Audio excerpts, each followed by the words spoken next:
Welcome back to PMPL South Asia Championship. Day number 4 of Grand Finale is here. This is your host, Session. With me is my buddy Shivansh on the desk. Welcome, Shivansh, to this final day. And an historic day, I must say. This could be a day where Aegon XI might be winning the championship. Welcome to the stream. First of all, thanks a lot for this warm welcome. And when I was here, when casting the championship, I was at the second day, right? And at that point, you also mentioned that Aegon XI is just playing for the prize pool.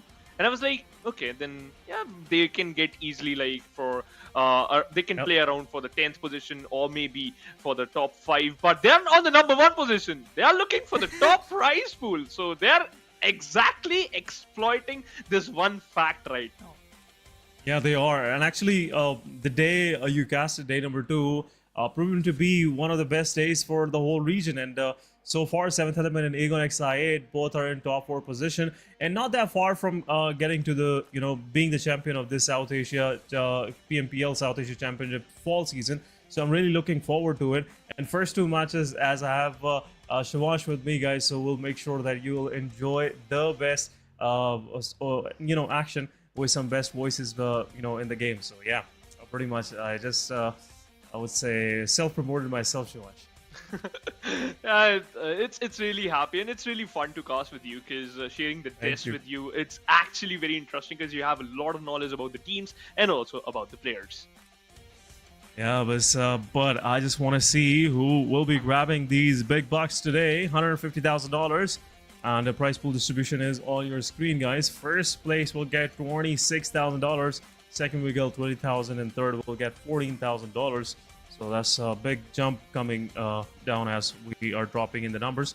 But road map to PMGC and PMPL South Asia Championship is one of the, I would say, milestones that these teams have to go through and eventually make it to PUBG Mobile Global Championship 2023. Top 4 teams will make it to GC, Shivansh. Yeah, the top 4 teams will definitely go towards the GC, and for some teams it's looking very good. For example, Stalwart Esports, they're already in, so as Aegon XI8. But the other 4 teams, it might be 4 Miracle Vibes, it might be NBeSports, or it could be 7th Element too, because they are also showcasing a good amount of PUBG Mobile. But the difference between them and the teams who are below them, it's not that huge right now. Stalwart Esports, they are just 11 points far behind from 7th Element. But the important factor is it's G2K. They can easily, get into the top 4. IHC can easily get into the top 4. Raw, if they will able to, get 2 chicken dinners in a row, they can easily topple down the teams. Yeah, for sure. And we have seen Raw's potential. They can possibly do so. So the threat is there. But even though High Voltage GC, DRS Gaming, SKYLIGHTZ, they are also in the game. 40 points in a day, 50 points in a day is not much of a big deal for these guys. But Mabetex, Magnus Esports, the Regicide, and 52 Esports, these guys might switch their positions just for a better chunk of prize pool. But I personally don't think that they have any standing chance in these 6 matches to make it to top 5 and eventually qualify for the GC. So these guys can play the spoiler for everyone and can make their life miserable, I think, so Shivansh. Yeah, that's going to be their game plan, and they can easily utilize that one position so that they can make the hell out of for other teams. But for now, we have IHC in front of us. We have Temu, Codlix, Alex, and Ziol, the 4 giants, in which Godless, as usual, he has the highest eliminations amongst his teammates. But the important factor is the damage. He's also leading in that part too. Yeah, the damage numbers are...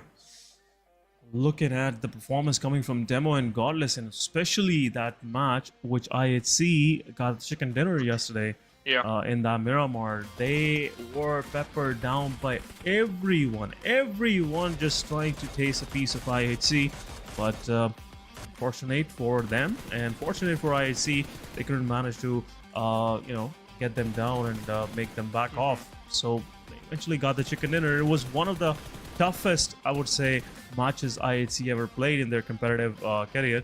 But right now, the kind of form they are in, looks like IHC is eyeing for a PMGC slot as well. They've been slightly lousy in the first 2 days, Shivansh, but right now it doesn't look like IHC has set their eyes off the target.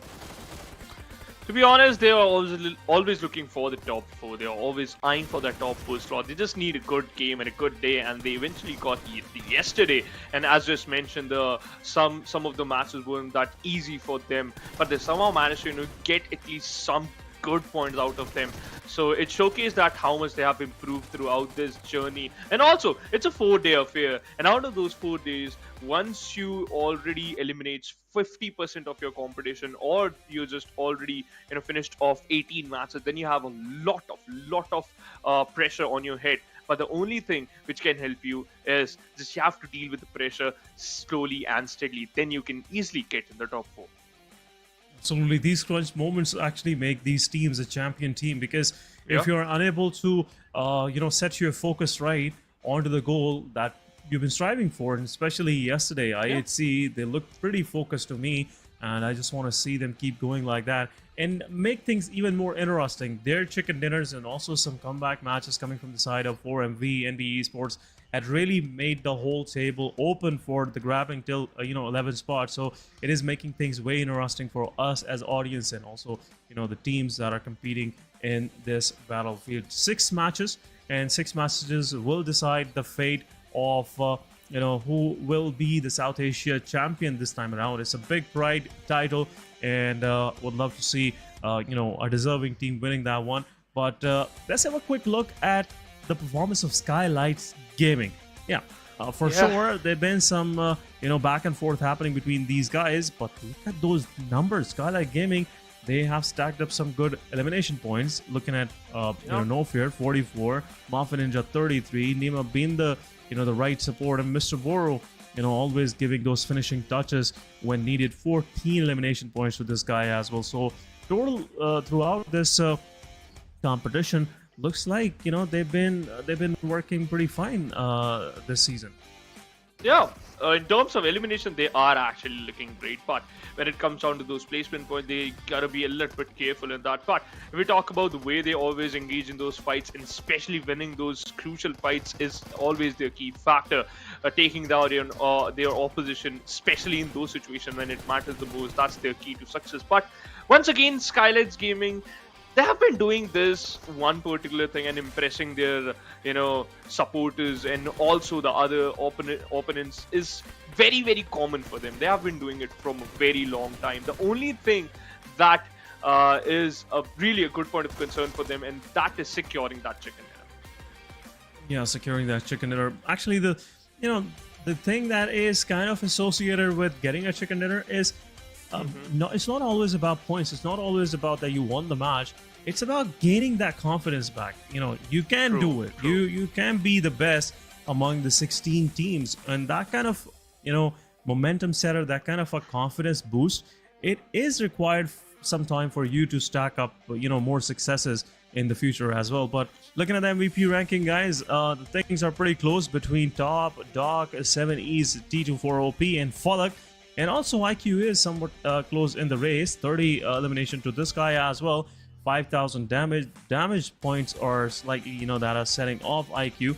I'm pretty sure he will be able to recover that as well. But regardless, within 2 days, great performance, and this guy is also in the run for the MVP. We'll see who will eventually get the championship MVP, but this looks pretty nice. All of the deserving players are up here.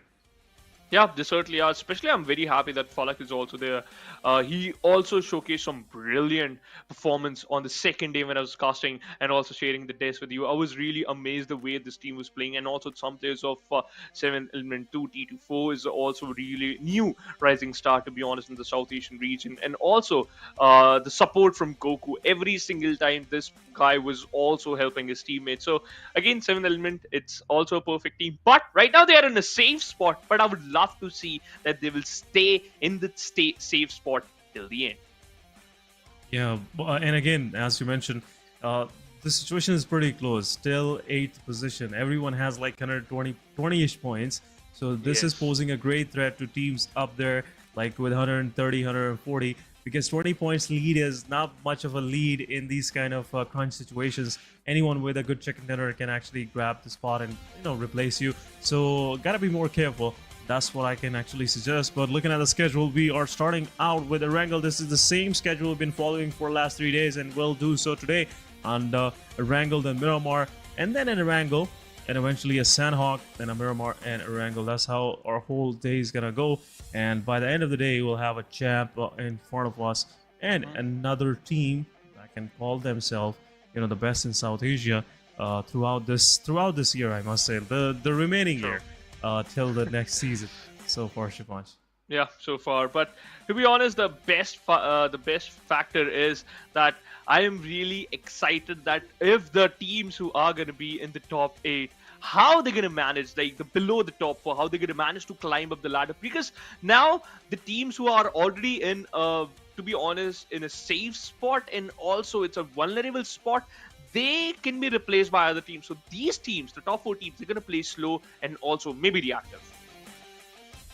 Yeah, pretty reactive gameplay could possibly be. And, you know, at this moment, most of these teams who have nothing to lose can really play that crucial part. But guys, once again, on the final day of PMPL South Asia, we have a giveaway for you guys. 10,000 comments, 20,000 comments, and up to 50,000 comments will trigger these rewards on the stream. You will have a code on your screens. Just take a screenshot and redeem those rewards. These nice looking suit, a nice looking backpack, I must say, and a headgear with a shark. So it will pose you as the big thing in the lobby in front of your friends. So just be careful from this guy, whoever have this kind of headgear. It looks pretty crazy to me. But anyhow, so far these giveaways are there for you. Make sure as you're watching this PMPL South Asia stream, make sure you keep yourself connected with your fellow viewers in the chat, and also share your opinion throughout the stream. It really matters a lot to us. And once we will achieve the milestone, you will have these codes on your screen, and eventually you can redeem them in game. That's for the giveaway. But now, Shivansh, it's time to get ready for some intense action, which is about to happen in this first match. As we can see on our back, right there, we are about to step into Erangel. Players are ready. Let's have a quick look, and we'll jump straight into our first match. Let's go. Let's get this party started. The final 6 games, the final chance to, get what you need to be in the top 4, to be the champion. The first map of the day, it's going to be Erangel, the 19th match, Erangel of the South Asia Championship 2023. First match, day number 4.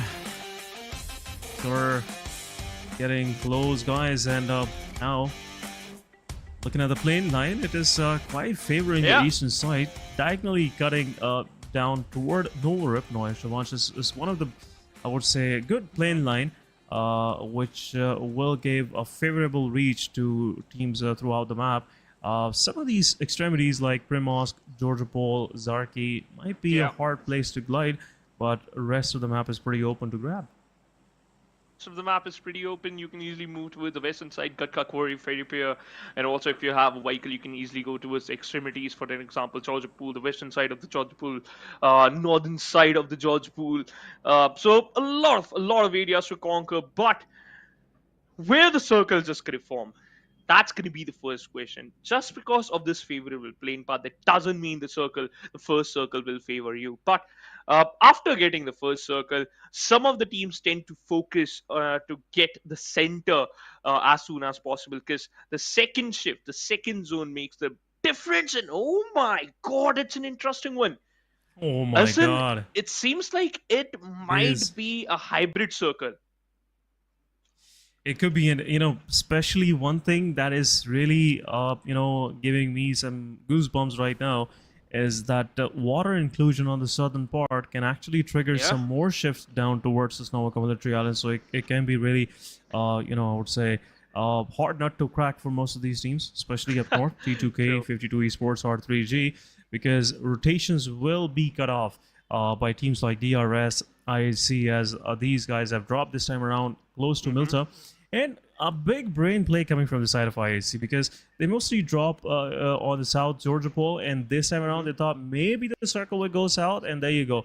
It worked in their favor. and now they are pretty much in a close vicinity where they can actually make a quick rotation to Sosnova Military Island early on, and that's most of these teams will be trying to do so. But at this very moment, the circle, as Shivansh mentioned, is gonna be a hybrid circle for first 2 phases. Then eventually we'll fully shift toward Sosnova Military Island, and that's where the problem starts because you have nowhere to go. You might have to jump into the water or try Yeah. your luck through the bridges. We'll see how you will make it to the Sosnova Island. That's gonna be a really good, interesting question because if any team decides to go for the bridge camp, then yeah, you're done. You are done and dusted because bridge camps are gonna be relatively easy for those teams who tend to have the extra advantage of the circle. But some teams, I think so, IHC or Mabetex, Bridgeside could do the same thing, and that's they can easily utilize the botation. Or Agonix I8 can do the same thing because near the ferry pier you can find a lot of boats, and then you can utilize those to move inside the circle. So some teams can also utilize that factor. But I would love to see after dropping into the Malta power area, what's going to be the next step for the players of IHC, because it seems like Leo Gangsters already moved towards the Katka, and Aegon X8 they are also heading towards the ferry pier or Primorsk area. It seems like they decide they're not even bothered about the circle; they're just looting near the Stalwart, Look Siverny, and at also Magnus. Kameshki. Yeah, right now R3G they're looting. They know what Yeah, they're in for, and for sure it will true. be a difficult one for them as well. But Magnus Esports and Seventh Element, they did a quick rotation, and I would say botation for Seventh Element. They picked up the boats, and now they are on their way for a quick, I would say, Viking rush in toward the Sosnovka military island. We'll see if these ghosts of Sosnovka are ready for this aggression from Seventh Element. But right now, no one is there to hold them off, so it will be an easy move in for these guys. But 4MV knows the kind of the amount of intruders will be coming their way. It is really gonna bother them long time for sure because Sosnovka military island and also having the only, or I would say the only 2 teams, Stalwart Esports and these guys, it brings a huge responsibility. You have to camp the bridges. You have Yeah, to set up an immigration camp, and will based on your selection, you will allow who will pass and who will not. yeah. So it's a big responsibility on these lads. It certainly is. It's a big responsibilities on their heads, but I would love to see how they're gonna actually utilize this position because once you get a good hold of the circle or the map, you can be a menace to the whole lobby. You can easily get a lot of points, the early points, and you can also force your opponents to take a different route in which they can even get punished. But for now, Seventh Element, they choose one of the most interesting plan because okay. Some of the teams tend to opt for the bridge rotation, right? Some of the teams Yeah. might utilize the military bridge or the Nova Ripnoi bridge, but some teams try to, just use this one particular area, and which is between the bridges. They can just dive into the ocean, and then they try to swim inside towards the military island. And if you can guard that one area, if you can guard that one outskirts, then you can easily collect a lot of points, and that's what Seventh Element is doing. Big brain move, to be honest. For sure, and right now T2K they haven't put all of the eggs in a single basket. 2 of the players are in the waters, and rest are still trying to scorch some vehicles. Just keeping their teammates safe. But the distance is immense. I'm just wondering Yeah, what example is gonna do if there will be some fires coming the way of the players in the water. So yeah, he probably not be able to spot from this far. Still, somewhat looks like a decent strategy from these guys. They're not hmm letting themselves just be an easy target for Seventh Element. But it's time. 2 of the players from T2K are about to reach the coastline. We'll see. The goons of Seventh Element will let them through. That's the big problem right now. They have established their control on the southern, I would say northern part of Sosnovka military island. And now everyone have to go through these guys. Look at Alian. These guys are just ready for the hunt. They have, the stuff they need Mm-hmm. for this fight. And now the boys have already popped their heads out. They have stepped onto the land. And it's time for Alian and the party to start shooting. There you go, Rick. Will for sure check the shack. Oh no. I think so. Jane got the information, and yes, he certainly will. He secures a knock onto Alyan, and now seventh element. It backfires. It backfires. No The way. plan backfires, and Jane even confirmed the first position, first point. No Seventh way. element's point. Seventh element thought that this is gonna be their time to shine. This is gonna be a big brain move, but hey, they were wrong. Yeah, that change of plan, I didn't understand. What was that? He could have hold behind the shack and then, let things happen. But now Rick is in the open and some shots being shot by Divine. We'll see how 70 gonna control this. And there you go, Rick still putting himself out in the open. Jane's position is also revealed. So this will be quick 2 pieces for 7th element, but this is attracting a lot of noise, a lot of attention from the surroundings. STE might pull up on the backs of 7E, and this could be a nightmare for these guys. But look at the circle shift. Circle is still doing those shenanigans. Most of the part is still onto the main island, but these edges, especially onto the northern Sanhok military island, is really creating a confusion which side to go. But right now, what is Coco Board even trying to do? Is it gonna be a re-rotation back to the main island, or 70 is just kind of over-predicting this? Oh no. I don't know, maybe 70 over-predictor or maybe Leo Esports, because it was an open pick. Yetauta, he was out in an open area. He was a free pick. And NBeSports now enjoying these 2 tracks. And look at that, Nova also, his vehicle got burst out. But this circle is actually very annoying. The first circle was annoying too, but the second is pain in the head. This can create a lot of chaos, especially if the third zone shift towards, if it takes a centralized shift. But NBeSports already secured 2 points, already took down the 2 players of Team Leo Esports, and they can also punish the players of T2K. So a lot of teams are already engaging in a lot of fights, but teams who are holding the edge, they are getting the better out of it. Yeah, this will also alert the guys of 7th element right now, as they are moving in as well. But this time around they chose to swim, not to use the boat. But now T2K, as they are trying to get back, that's where the problem starts. But the good thing is, example in Love, both of these guys are on the shores.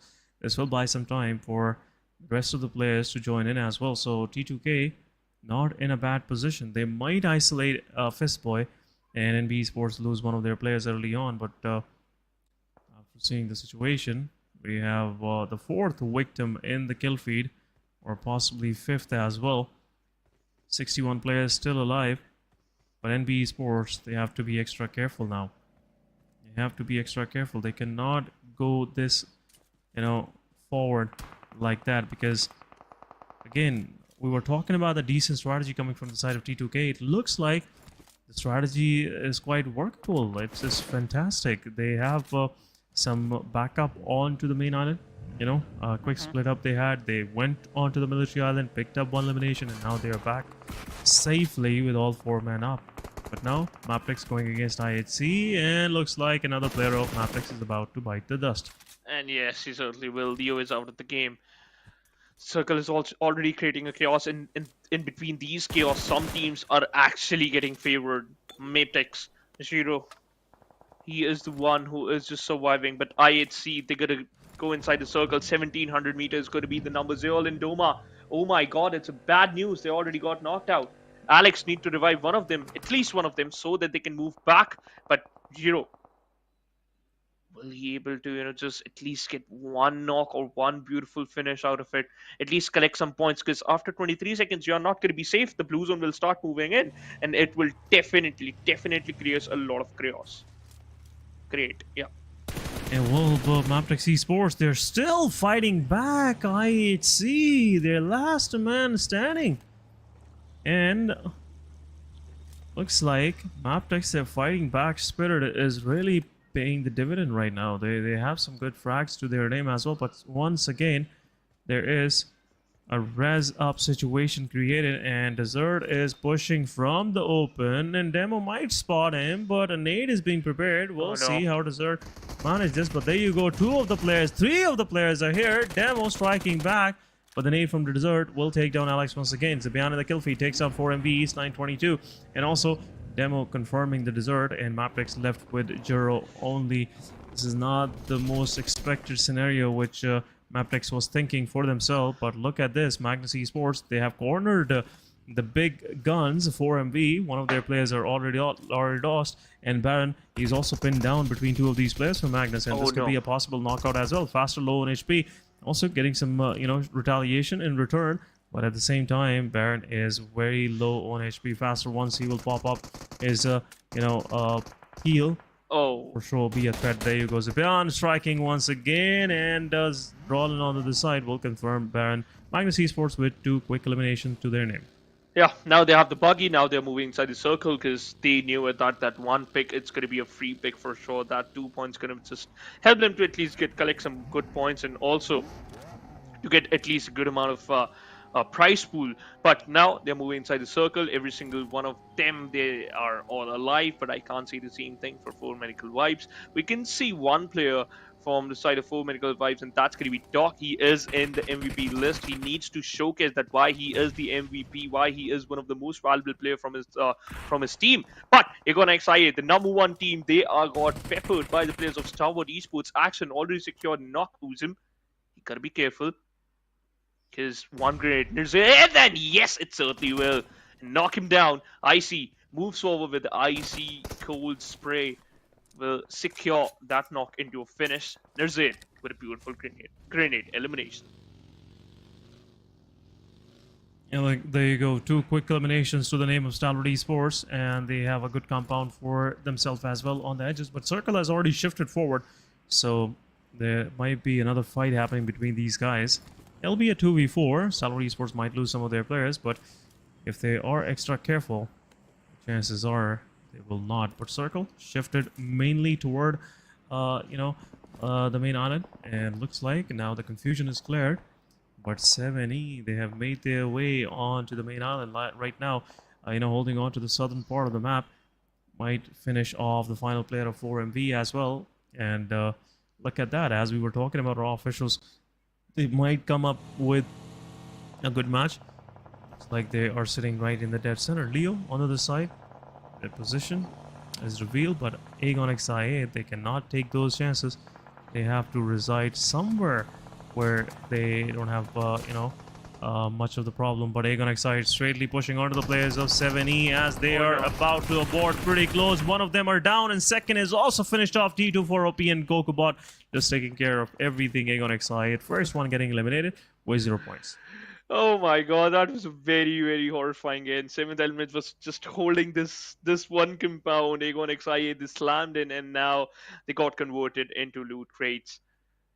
Rough ending for them, but again, they still have 5 matches. They can still, get to that point. They can still get that second winner. But for now, we can see a fight got initiated between the players of Magnus and NBeSports, in which both the players from Magnus got knocked out. Zipian and Trollin, faster and finisher, a little bit far away from the back, trying to at least give some amount of cover. But meanwhile, T2K, they're just trying to climb the mountain. They're just trying to at least get onto the peak and get a good height advantage. But that's going to be a huge task. If they be able to pull that off, then they could do a third party, or they can easily collect some easy points, because T2K, they are looking a strong team right now.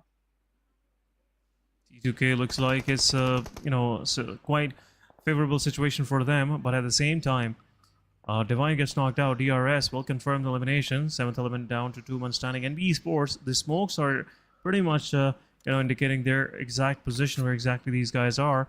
And if Finisher gets into a nading range, for sure he can, rate some more, I would say, wrath onto these guys. Some nades can be lodged toward these one, but look at this. Faster and Finisher both gonna use the same route which T2K used a moment ago. So it looks like choosing the Trojan path will really help them excel and move forward. But what is Faster even thinking? That's my question. All these guys just trying to get inside the circle. T2K making the riskiest move in the book. All of these guys are in the water, and if anyone, even a single player, gets spotted out, it's over for them. They have a circle edge right now. Not a big problem for Magnus. They can survive for a while, but 45 players are still in the lobby, so it doesn't look like it's a favorable situation for teams on the edges. Yeah, especially for those teams who already dropped down inside the water, because the circle moved towards the ground. The circle just favoring the land right now, and you got to move inside the circle now. That's going to be your first task, and it's going to be the most difficult task for sure. But the first task for the players of the NBeSports to create a good space, to create a good path of smoke so that they can move inside the circle too. Finisher spots out a player of 4 Medical Vibes, and that's none other than Apex. He is the solo survivor. The solo survivor. Yep. Trying his level best, but you know what? You can't survive for too long. Either you die while drowning, or Finisher will finish you. Yeah, Finisher doing the Finisher thingies. That's what he always does. Yeah. You know, this guy care less, I would say, in this kind of situation. He already knows that Magnus Esports, they lost 2 of their players, so the best of the bet is to, you know, earn some good elimination points for yourself. That's what he's trying to do. 4 Miracle Wives. What an ironic situation for Aegon and 4 Miracle Wives. Both of the champ teams, both of the teams that are fighting for the first spot are on the brink of elimination early on, so this could possibly be another match where both of these teams will get this competition even difficult for themselves, because looks like Circle has already, you know, put them on the corner for NBeSports.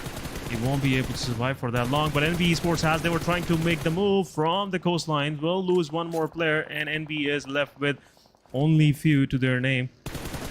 Gokubot confirming the kill. There you go. A push coming in. Jalad from the back gives a quick backstab, but there you go. NBeSports. Sekujin will confirm Goku. Mondo will confirm the Gokubot, and 52 Esports really playing the spoiler in the situation, giving this position to NBeSports right now. A nade from Jalad goes in. This is a pre-cooked nade, but at the same time, Faster gets eliminated, and Magnus Esports just left with Finisher only. But they gotta be careful. Finisher can still finish, and some players can collect some points. He is a really perfect lad for that job. Meanwhile, Action coming into action once again, getting some knocks for himself. A beautiful grenade by Jalad, living up to his name. A beautiful grenade. And a grenade by T24 too. 7th Element really want to enjoy this party. And T24 eliminates Akaz. He secured that knock. A grenade has already been lobbed in towards T24, but NBeSports, they fight. They taste their own death. They face their own death. Nobody even fired a single bullet. They just lobbed some grenades, and those grenades were so cooked that they ate all of them. Yeah, pretty much. I would say the best chefs out there would be happy to see the skills of T24OP, the kind of cooking he's been doing on those grenades, for sure. But at the same time, Chotu has been also taking some culinary classes, for sure. Some good nades lodged from his side as well. 52 Esports finishing things off. 3 eliminations to their name. No way. 52 Esports, what a time to come alive in this competition. This finish feed is all about the grenades now. Look at that, from the past 20 to 30 seconds, I was just looking at that knocks, and it's all about the throwables, those grenades or the molotovs. That's it. These teams are not even using those weapons. I don't know, maybe they're out of bullets, or maybe they're just saving those, but my oh my, these grenades, these are so perfect. They are aware of that fact that these are going to be, once again, look at that, the speed, the finish feed, dude, it's all about the grenades. Once again, killer drops. Little drops, a quick res coming in. R3G, they're not going to rest. Don't have the right numbers to do so. The rest of the DRS is on the support. But where is rest of the R3G? I only see 2 of the players in the picture. And DRS once again back to the 4-man. But R3G, they're in a pretty open space. They can easily get spotted out from even far, especially from the players of Stalwart Esports. What is R3G even thinking about DRS? DRS have to step out, and this is that time where R3G can actually strike. More smokes going in. Alex from far away will take down Noki. At the same time, DRS Gaming just throwing some utility toward the way of remaining R3G players. This off angle from Voss can really create problems for DRS, as they will be aggressing onto these players on the broken wall. But again, DRS, no success. Noki still needs a revive. Roshan have an exact position where exactly two of the players of DRS are.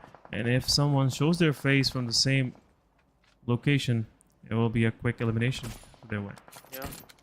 Roshan still waiting for the perfect time. He has 1 minute 35 seconds. He spots SKYLIGHTZ and he drops.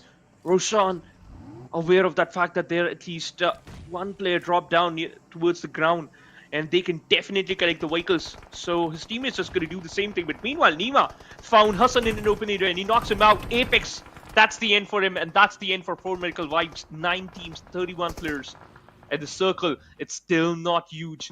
T2K up against the players of Raw, and Reg got rigged apart. That grenade was so perfect. Prabin on the other side has a Molotov. He can just lob that perfectly in, but Slipknot secures one more knock and a finish. 52 Esports. They are in a whole world of trouble now. Yeah, looks like, you know, that aggression is coming their way. As I was saying, they will attract a lot of attention, but T2K, one of their players, is knocked out. Raw officials, they're pushing forward. They, you know, somewhat saw where exactly the players are with that glitch through the walls. So it's really helping them. You can see those, you know, helmets popping out, but now T2K left with only 2.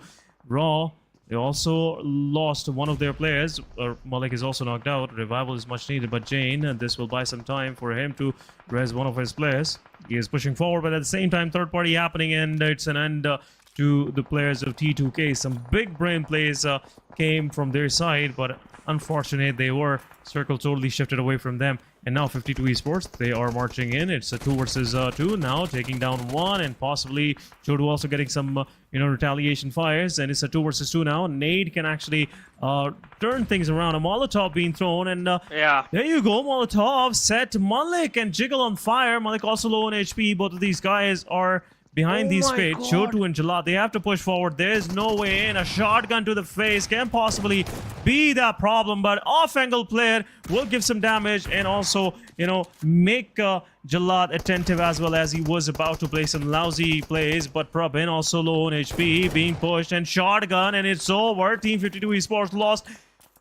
all 3 of their players. Last one standing, Chodu it is. 7 total eliminations, but what a time to come alive, 52 Esports. This was much needed early on, but now anything is welcome. 52 Esports with 7 total eliminations, now making it to top 6. That's a beautiful thing. And 6 out of those 7, Chodu has that. So he is also showcasing the true brilliance and also leading the charge in the finish department. That's a beautiful approach. But still, they're in the top 6. They've got to be in the top 3. Stalwart Esports pushing onto the players of Leo Esports. Tops moving forward. He is the MVP. He's the number 1 in the MVP list. And yet, it's over. It's over for Leo Esports. They thought that they had a beautiful ride. Yes, you certainly do. Inside the circle. But for the outside, you're already done. Regicide on the other side also faced an elimination. We have only top 4 teams, and out of those, SKYLIGHTZ, they are here.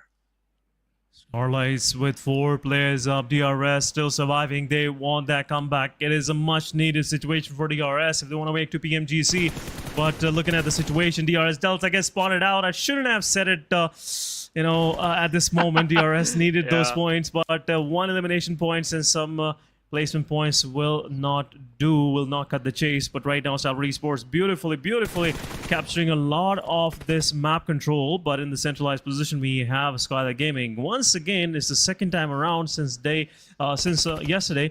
We are seeing these teams coming against each other. So far, the record is in the favor of Stalwart Esports because 1-0 it is. But we'll see how SKYLIGHTZ Gaming are going to control this encroachment. Circle is about to shift. 52 Esports. Joe2, the solo survivor, is in the back lines. Made it to top 3. So big GG's to this guy as well. Well, we'll see how this fight's going to turn out to be for these guys. But Stalwart Esports, they're pretty spread out themselves. They didn't put all of them in one space, which will be really helpful. But what is Mafia Ninja even trying to do? This can really backfire. Be careful, Mafia Ninja. You cannot do this. You cannot make these kind of shenanigans. And now, as he is there to support Nima, possibly 52 Esports, Chodu will be able to spot him out. But Mafia Ninja still has no idea where exactly Chodu is. Yeah, he's unaware of that fact that where he is hiding. He is in a safe spot for now, but not for so long, because the circle might push him back inside the safe zone, and then he might get in trouble. But it's a battle between these two giants, Stalwart Esports and also SKYLIGHTZ Gaming. These two teams need to showcase that why they are the best in the region, in the respected region. Nima running out in an open area, back and forth inside from one compound to another, but they're waiting for the zone to close in. They're waiting so that the distance would be a little bit close, and then they can initiate in a perfect fight. But it seems like Stalwart Esports already spots out Chotu, because he was using some smokes to, create some extra cover. But hey, that's not enough. He's on very less HP. He might get taken down. But hey, he found a cover, and not for so long. Mafia Ninja. That was a beautiful spot to take out the job. Oh, Mafia Ninja was like, I'm the only ninja here. You cannot make these kind of, sneaky moves in. Yeah. So, Ninja spotting another ninja. A newborn ninja, I would say. 52 Esports Chodu. He just learned the skill a moment ago. But didn't, worked out as he was expecting. Nima, right on the rooftop, will have some good vision onto the players I see in action. But players on the off angle are really that pain in the back, which SKYLIGHTZ Gaming have to deal as soon as possible. Across the road players, they have to isolate them somewhat, do some smokes on the road, and make sure Stalwart Esports, NBeSports, and TopZZ, both of these guys have no vision, and that's what team SKYLIGHTZ Gaming is doing right now. Smokes coming from the side of STE as well. It's 9th phase, 2 minutes and 30 seconds. Every team have to move forward, and now IC slowly and steady moving in. Some shots onto No Fear, and SKYLIGHTZ Gaming getting hurt initially. First player from SKYLIGHTZ Gaming will fall, but now they are up against the blue zone. Some nades are being thrown. Stalwart Esports have total control. Nima also low on HP as he was on the rooftop, getting a lot of chip damage from these utilities. But there you go. No Fear back on his feet. Mr. Bohr is there on that off angle, but blue zone is more closer to SKYLIGHTZ Gaming than STE. These smokes are really playing a crucial role. Stalwart Esports pushing forward slowly and steadily. 4 versus 4 it is. But these smokes on the road is really distracting off the players. But nade from NBeSports takes down No Fear. Stalwart Esports once again striking hard. But one nade from Mafia Ninja can take down 2. But what a nade. NBeSports once again shooting the bullseye. 2 versus 4 it is. Mafia Ninja with the shotgun. Blue is there. NBeSports once again. Oh my god. Oh my god. 3 players down by the hands of NBeSports. It's over. It's over for SKYLIGHTZ Gaming. They never got a chance to even leave that premise. Nice work done. Stalwart Esports just making a red zone onto the players. But look at this. 25 points, setting Stalwart Esports onto the 2nd position. 15 eliminations. Another big number game for these guys.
Welcome back, guys. You're watching PMPL South Asia Championship. This is fall 2023. This is your host, Sept, with me is Shimash on the desk. And backstage, we were discussing how good Stalwart Esports made their way into the top positions Welcome back, Phoenix. Looks like Stalwart Esports is in the game now. Next 5 matches, really gonna be excited. The slogan is hunt for the victory, but for Stalwart Esports, it's always like, let's hunt for the trophy, let's hunt for the #1 spot. It's always been the case for them, and the way they actually initiated the final fight, it was beautiful, because there was a time when Nima was actually lobbing a lot of grenades onto IC when he was hiding behind that tree trunk. But the best part was he was just creating a good amount of space between himself and also the tree, because he heard and also saw that Nima was throwing a lot of grenades. Once the blue zone start moving in, when he secured a knock, he was like, you know what, this is our time to shine. They were so synchronized with those grenades, especially in Nirzit. He was just outshined in that moment. I literally forgot about every single man on that lobby. I was just focusing on that one guy, and that is Nirzit, securing 3 frags out of 4.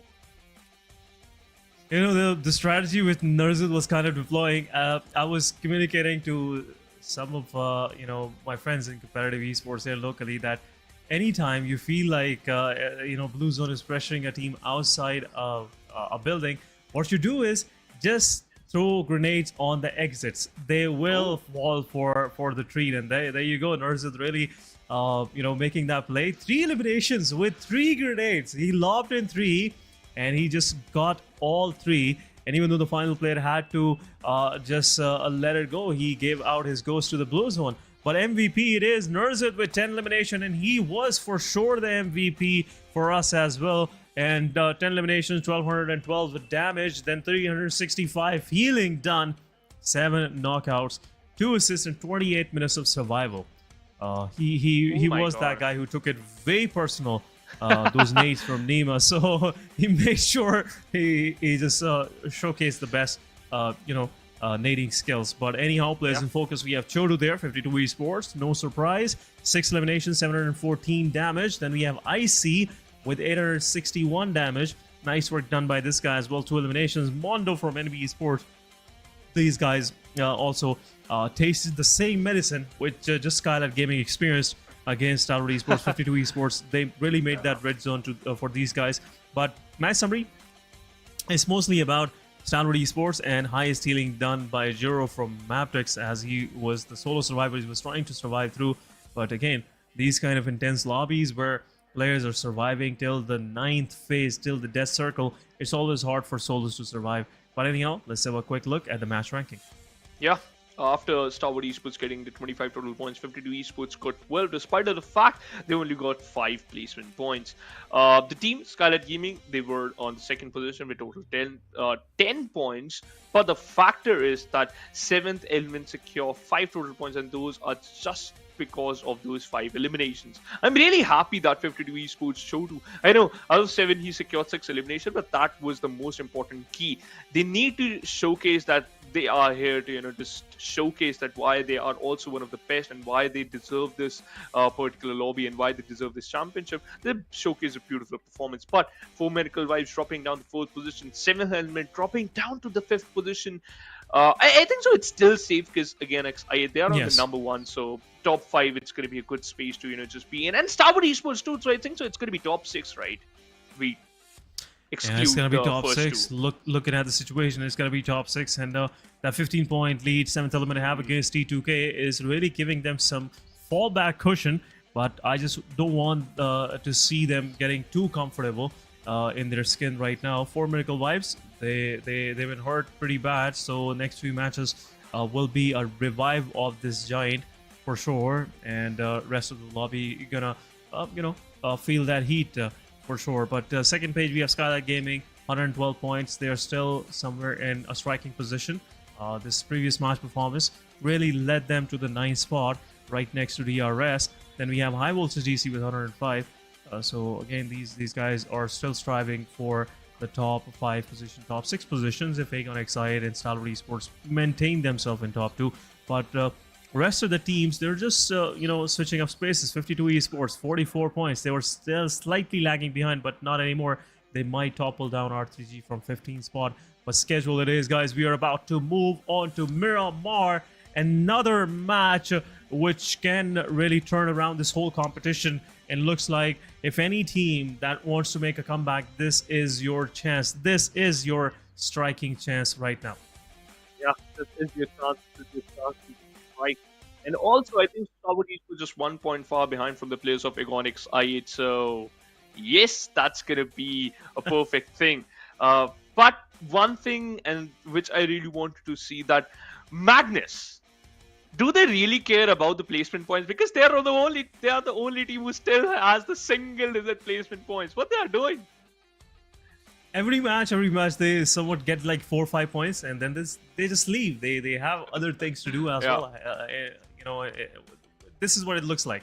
But anyhow, just fun aside, Magnus Esports really struggling right now to, I would say, survive. That's the real problem they're facing.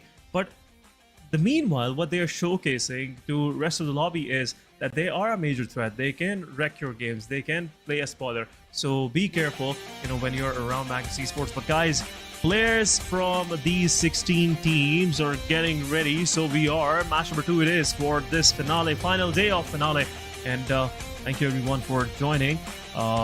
For sure, and make sure you help us complete our milestone of 10,000, 20,000, 30,000, and 50,000 comments on our live broadcast, and that will trigger the giveaway as well.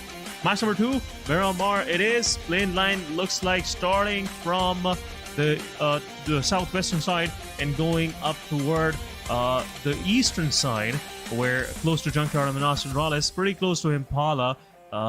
And some cities in range, as I would like to mention, are somewhat San Martin, Hacienda, El Azar, Cruz de Valle, Terra Bronca, and rest of the northern side and also the northwestern side is pretty much out of the reach.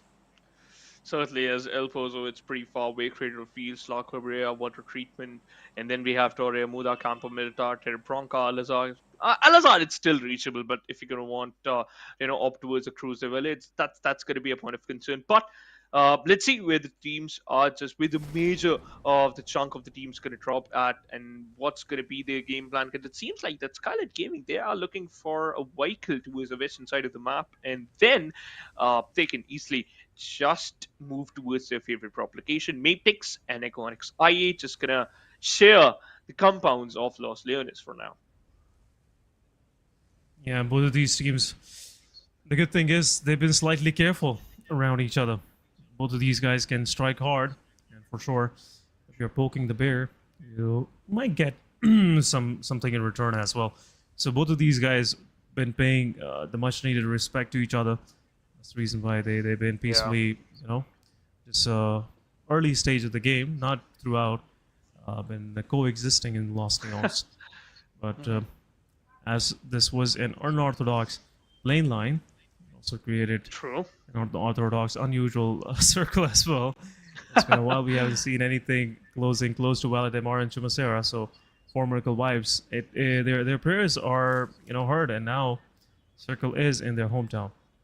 Rest of the teams, IHC, NBeSports, SKYLIGHTZ Gaming, as they're trying to move toward their drop location. On thanks to NBeSports is even clean interested to actually get somewhere in there. But Agonix I8, what is going on? Mabetex Esports, they spotted out one of the player.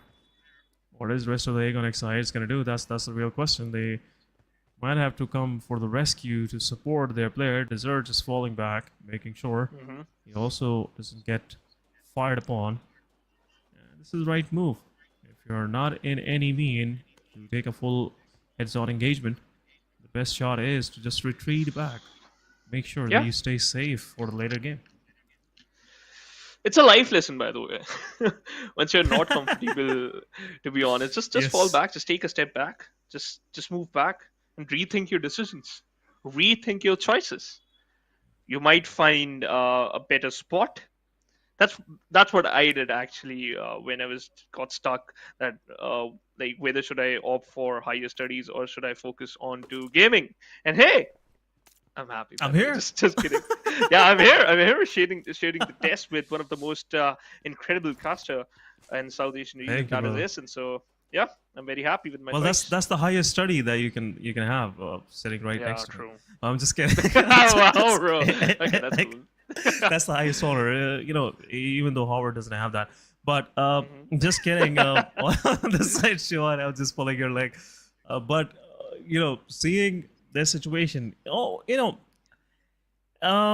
it's easy to choose what everyone else is doing and going your Hmm. own way. That's really challenging, and challenges make you a different person, an interesting person, True. a person that anyone can not relate to, but anyone can, just find something in common. And if you have similar interest, then like everybody else out there, for sure you're not Hmm. gonna stand out. That's my opinion. So you have to make your own Interesting. way, and if you're making your own way, just be ready. There'll be a lot of questioning. There'll be a lot of concerns True. from your peers, from your friends, from your family. And once you will achieve it, for sure, everybody will ripe the fruit of your struggles, and they'll start loving you. True. They'll start loving you. That's how the Yeah. life is. But right now, seeing this battlefield, I Hmm. think some of these teams are really feeling that pressure. As we are discussing how life is, looks like PUBG is quite, have a lot of these things in common. It puts Yeah. you out of the comfort zone, the play area. It challenges you when you're trying to True. make yourself comfortable. It also takes you down when you're too comfortable. So you have to always True. be on an alert, and at the same time, it always keeps you moving, keeps you going. So that's a quick analogy coming from uh, one intelligent guy. I don't know what was his name, but just kidding. Okay. Yeah. For all of you guys out there. So Yeah. we have life in PUBG. I don't know why it seems like that I'm attending seminar of Sandeep Maheshwari, but it's from a different region there.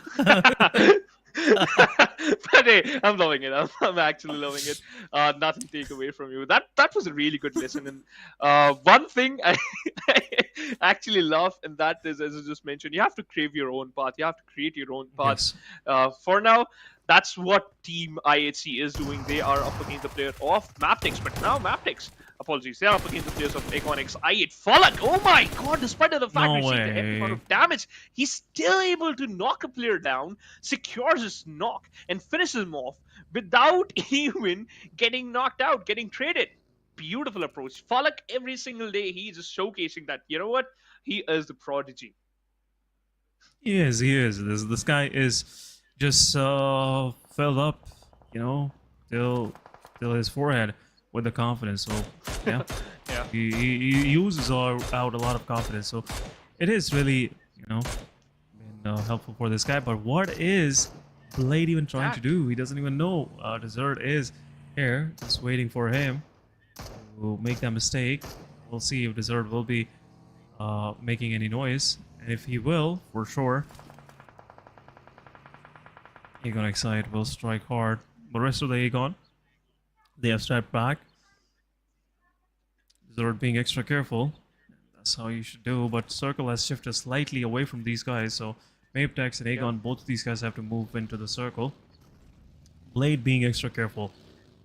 But which side are they gonna choose? That's my, big concern, because there's a lot of other teams that will be following Aegon Excite uh, right after they will leave Los Leones. HIGHVOLTAGE DC, they're eyeing their way in. Magnus Esports, G2K, Mabetex, all four scores. It will get a lot crowdy onto the eastern edge of this first play area. But down south, we have R3G. It's quite favoring circle for them. NBeSports, quick rotation coming from their side. Pretty much Hmm. close to moving into Valdemar. A lot of centralized contention. Northern side is pretty much vacant. Look at that. No power grid, Yeah. inhabitants. No one is in Pecado. No one is in Montenegro. Are these teams just over predicting this? I don't. I think so. It's really gonna backfire for some of these guys. I think so. I agree with that point. What if the circle take a hard shift? What if it takes a northern side shift? Then teams like Stalwart Esports, SKYLIGHTZ Gaming, Seventh Element, DRS, they're going to be the happiest person or the happiest teams on the earth. So that's going to be a really good thing. I would love to see a hard shift, or it could go towards the southern side too. I'll be happy to. I'll be happy if it moved towards the southern side. But when the Oh team my like goodness! Mabetex could move inside the circle, and oh my god, that's an What interesting is shift. this? A perfect read from every single team, by the way. Oh my god! This circle, it doesn't have enough space for everyone. The new inhabitants are coming in, some new tenants are coming in, and I'm pretty sure there will be a lot of camps out in the open. For sure, Oh, these neighbors not gonna behave. yeah. It's gonna be a chaotic situation. Phase 2, the diameter is so less, it's hardly gonna contain all of these 16 teams. We just lost one player. 63 players have to make a space for themselves. Now, Mabetex, as they are moving through, they have chosen a difficult path. This side might create some problems for Mabetex. Maybe their vehicle gets stuck somewhere in the ridge lines. Again, Shivansh, looks Yeah. like we are in for a chaotic game. We are in for a treat. One thing which is for Yes. sure going to happen, and that is the real estate price will definitely reach the sky. And the price is going to be very simple. It's going to be the eliminations. Either Gonna be you the give it or eliminations. either you just take it. Simple. Either you become a landlord or a peasant. Let's see. There you go. Let's see what's going to happen. A dead peasant. A dead peasant. not the one, Okay. not the one that will be alive in the servers. So for sure, Yeah. that's how the situation is gonna melt down to be. But Raw officials, they have a pretty good compound, pretty good space to their name. They might have to share. It's a lot of space they are trying to encroach onto. But 4MV right next door. It's been a while. I haven't seen this landscape of Chumasera. We rarely see these kind of circles. And now Dog in a very risky position, but at the same time, it's quite a rewarding position from this high. You can really catch a few players off guard as they will be trying to take cover right in front of you. That's where you can strike. Of 52 Esports, they have made their way in. 7th element, they have chosen the western side to get inside the circle, where they might, with the likeliness of SKYLIGHTZ Gaming, I guess. Yes, SKYLIGHTZ Gaming is also on the western side. But high voltage DC, how are they gonna make their way in? Where is HIGHVOLTAGE gonna place themselves? These big questions are posing in front of us, and they need quick answers. Looks like Shivansh, Yeah. phase 5, we're not gonna see most of these teams. We'll be left with at least 6 or 7 teams. That's my prediction. For the phase 5, yeah, let's lock it in. I'll agree with that because once again, the circle is very, very weird, especially those uneven grounds where IHC and 7th element is, and also ridge side is holding on. Those are some true two weird areas because you have a good amount of bridges, but for some teams, those are going to be the worst area to be in. For now, we saw that IHC initiated a fight up against the players of 7th element, and that's not a good sign. That is not a good sign because these are unwanted, oh, we can say relatives or your flatmates. You just want to kick them out, and that's what IHC did. They don't want to share the room. They don't want to share the compound. They don't want to share the hedge. And oh, Doc, grab it. Grab that head. Grab that. Oh, where he hides. Oh my God, this is true trigger discipline. But that was your luckiest chance.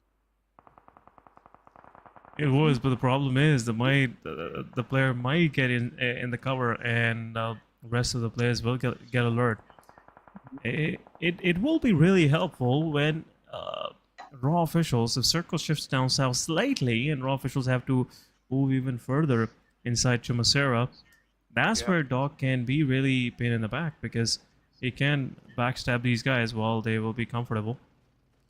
You know, moving slowly instead of the end, clearing every corner, nook and cranny. But in the kill feed, high voltage, Royok gets low on HP and also gets knocked out with a vehicle elimination. Alian takes down SKYLIGHTZ Gaming's player and has to be extra careful now. This could be a quick elimination coming their way. Mr. Boris on the back lines. But what is T24OP and Divine is going to do? That's the main concern. Divine confirming the elimination, and now both of these teams are aware of each other's existence. Yeah. They are aware that there are some unwanted enemies that they definitely want to get rid of. But that's a beautiful exchange, by the way. 7th element lost a player up against players of IHC. Now they stole one life from SKYLIGHTZ Gaming. So That's an undigestible fact for SKYLIGHTZ Gaming, but they do realize that they are already playing on the edge. What if the circle moves to the northern side? Then when they start moving in, Sen Element can restrike. But for now, we're talking about striking Blade, just blowing some heads, and already, oh no, taking down 2 players. Mabetex Zero is already down. R3G. Rawson, what is going on? Oh my god, 3 different teams, T2K, R3G, Aegon Excited, all these guys are preying onto the players of Mabetex, and now DRS is also in a difficult situation. Killer by T low on HP, being pushed by Zion, and there you go, all these players are just closing in. 2 of the players of DRS are there, Zipian and Rollin just overextending. Faster also getting low on HP, Finisher just closing in. Where is the 3rd player of DRS? That's my question. Finisher pretty close to Gyante. Gyante also low on HP. Finisher pushing forward. A shotgun in his hand. And there you go. Quick confirmation. And Gyante will also get knocked down. Magnus Esports get eliminated on 15th spot. But at the same time, DRS is left with nothing. Where's the final player of DRS? Rules OG. He's just healing himself. But at the same time, Stalwart Esports going against IHC. IHC, they've been treating some of these, incoming players pretty badly. And now Stalwart Esports is one of the victims as well. 2 of the players from Stalwart Esports are down. IHC, without even losing a player, has toppled off the total existence of Stalwart Esports out of this lobby. We are left with only 13 teams. As the number is going down, my prediction can come true, and it is phase 4. By phase 5, for sure, we will be left with only 6 to 8 teams. That's what I'm looking at right now. A lot of these teams are pretty tightly packed in, Shivansh. Yeah, they certainly are. They're very close to each other, but yet so far, because some teams still have 2 minutes 13 seconds left on the clock. After that, we will witness the stage 5, and in between that transition, if you're gonna lose out your players, that's gonna be the worst thing. But meanwhile, Rolls, he was inside the blue. He revived his teammates. He healed himself, and now they're moving inside the circle. Except Gyante, what he's doing, where he is at. Is he just gonna move his Bucky? Are he gonna move inside the circle? I don't know, but Valdu, he got knocked out. 4 medical vibe, pulling off miracle here. Apex is hiding inside the bushes. He's just behind the. Oh no way! Oh my god! Blunder! It's just like possible life. Yes, of course you will. Yeah, 2 of the players are 52 already down. Jodu also knocked out. At the same time, 4MV, they're striking back. This could be 4 quick eliminations for 4MV, and now quick revival coming in. Valud also low on HP. Jalad also low on HP. A nade will be lodged, but Jalad and Valud, both of these guys surviving. In the meanwhile, High Voltage DC wrecking some havoc onto the players of Raw officials in the back lines. Now, pushing forward, Valud, he knows the position of one of the players. East 922, his position is pretty much, I would say, compromised. But at the same time, DRS joins in the fight and knocks down Valud. This will push back 4MV as well back into their compound, but Valud, he really needs that rescue. Hassan, with the nade, is trying to make his way in. At the same time, Valud might get bleed out, and there you go. Another loss to the players of 52. Another loss for the cause of making inside the circle. Hassan, he is also, pretty much edged out. At the same time, SKYLIGHTZ Gaming Nima strikes back. 7 Element, they have to deal in damage as well. Divine gets knocked out. Will there be a quick finish? We'll have to see. But at the same time, 4 Miracle Vibes, they are being encroached from the back, and now DRS also changed their way after spoiling this match for 52 Esports. 1 total elimination for 52. They have to push forward, and a ridge line is there for them. But both of these players have pretty much split it, away from each other. And at the meanwhile, Malik from Raw takes down Jalad. Last man standing, Hassan it is. And it could be another quick finish for 52 Esports. There you go. Hassan gets spotted out. Some shots, and it's over. 52 Esports are the team number 13 leaving for the lobby with only 1 elimination. Baron and East just send 52 Esports down south, eliminating them from the lobby. 12 teams right now in front of us. 25 seconds after that, the blue zone will start moving in, and then we'll witness some more space being taken off by these players, from these players. SKYLIGHTZ Gaming on the other side, after No Fear got finished off, Nima took her revenge and secured 2 eliminations. Regicide on the other side, they are also being very careful, and especially Roshan, look at his position. He has 3 finishes. He's on a domination roll right now, but The only problem is he is surrounded by enemies. So as Sancho created a very interesting cover. He already lobbed the smoke and also has 2 vehicles, but that's not good. 1 grenade might end your life. Yeah, since you're also preparing one for these players, but he has reposition. He's just thrown down behind that buggy. But an aid will go in, give some chip damage to example. Rest of the T2K are pretty spread out. Right now, if this fight breaks down between these guys, for sure, there'll be some more problems coming in. R3G, they will have their attention onto the players of T2K, and T2K have to move inside the circle. R3G, they are somewhat controlling the southern part of this next phase as well. Phase number 6 has been triggered. IHC on the other side takes down Rules OG. DRS left with only 1 player. R3G at the same time is just sharing this edge with the T2K. Some shots being fired. Roshan warning Love to get back into the safety, and that's what T2K Love's gonna do. But Rick is holding on to the position. This will push back entirety of T2K and will a lifeline for Senchu as he's a solo survivor for HIGHVOLTAGE GC. At the same time, SKYLIGHTZ Gaming Nima making a 3-piece on 7E, confirming all eliminations in 7-11, getting out of this match on 12th spot with 1 point for themselves. That's it. That's the only point they can get. That's the only point they could get from that situation. But for other teams, they still have a lot of chances. But I can't say the same thing for Malik from Raw. They are receiving a hefty amount of damage. And Leo Esports, oh my god! They stole... That's Random. a beautiful approach, but what was that? Ozim, oh my god, he just got too cocky and got punished. Alex is there for a savior, but no, he can't save his teammates. IQ just showcasing his IQ moves, spots out an enemy through the bushes, trying to take him out, but give him a lot of damage. Blade is going all in, and yes, Blade ripping apart the hope for IHC, especially for Alex. Yeah, but at the same time, Godless striking back will knock Blade out. But this guy is in the safety, not a big problem. For sure, his teammates will res him up, but an aid will follow as well. This can actually mark an end for Blade. But some more utility going in as well. IHC, they want to hurt the players of HIGHVOLTAGE, and now Blade is resed up, back into safety, into the blue compound. But rest of the IHC, where they are about to encroach next, SKYLIGHTZ Gaming showing up to the party as well with 3 men up. It's a 4 versus 3. HIGHVOLTAGE might not be ready for this kind of aggression coming from down south. And at the same time, IHC can play a spoiler. Nima with the nades, throwing some nades in.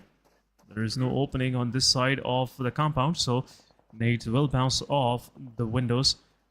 Looks like SKYLIGHTZ Gaming, they want to make their way in. There's could be some 3 free pieces for HIGHVOLTAGE, as these guys are pretty much battle hardened so far against IHC. Extra alert coming from the side of HIGHVOLTAGE. IQ on the backlines just to make sure IHC just don't show up at the wrong time. And rest of the Aegon is preparing for this aggression from SKYLIGHTZ Gaming. An aid from Blade will be thrown. Chip damage onto the 2 players. SKYLIGHTZ Gaming also being extra careful. At the same time, Godless, as I was talking about, striking hard and will take down Folak. It's a 3 versus 2 situation. That's a beautiful approach by Godless. He got the higher advantage. He got the higher ground, but will he get the better out of this? That's going to be the question. Mafia Ninja charging in. He has a DBS, and his teammates, Mr. Burrow with an UMP. Erangel going for the rival spray, and IQ received a heavy amount of damage. Nice. Burrow from the distance secures the knock. Ninja going all in, and there's only 1 man to take care of. SKYLIGHTZ Gaming can easily turn this around. SKYLIGHTZ Gaming can easily win this fight and collect a lot of points. Yeah, they confirmed all of the 3 knocks, and now Uzum is the last one standing, the only hope for his team.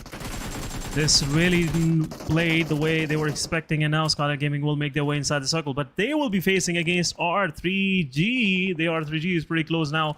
At the same time, IHC, they really played the spoiler. Godless is the last one standing. SKYLIGHTZ Gaming will be, kind of waiting for Uzum to show up to the scene and finishing this final one as well. But top 9 teams, we are left with stage number 6 it is.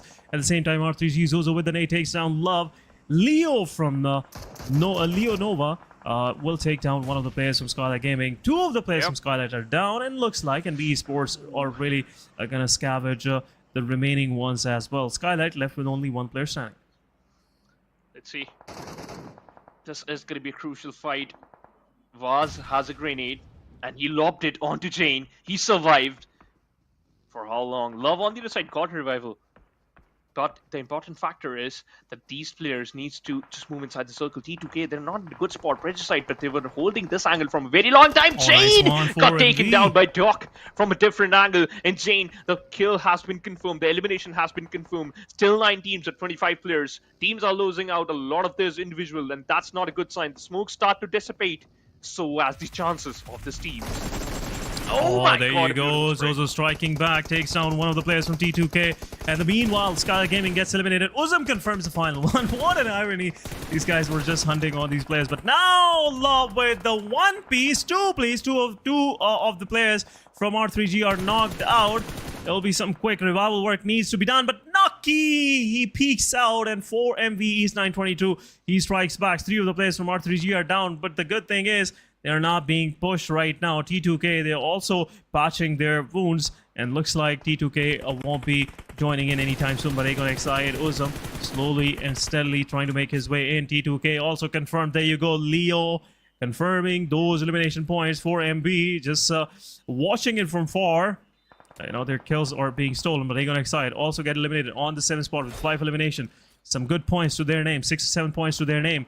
So Stalwart Esports also got eliminated early on, so not much of a threat to their first position. But IHC, they're still in the play. IHC, a big force, I would say, the hard force to reckon against. And IHC Godless still surviving. Mondo getting a lot of damage.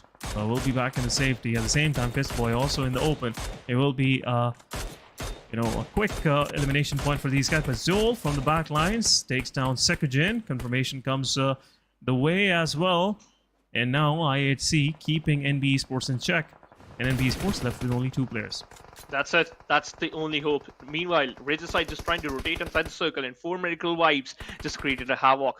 They dished out a hefty amount of damage, but they haven't found anything yet. But IHC's Yol, he got picked. Roshan, he got picked apart. Akaz with the spray takes down 2. But is that enough? Mondan on the other side, he's just hiding. He's just hiding inside a very little gap. Roshan, he might spot him out, and he's actually pushing the buggy down. He falls, and he got taken down by the fall damage. He got finished. 14 players alive, 6 teams, and Regicide. 4 elimination, 2 players, Naki and Zozo. Everything now onto their head.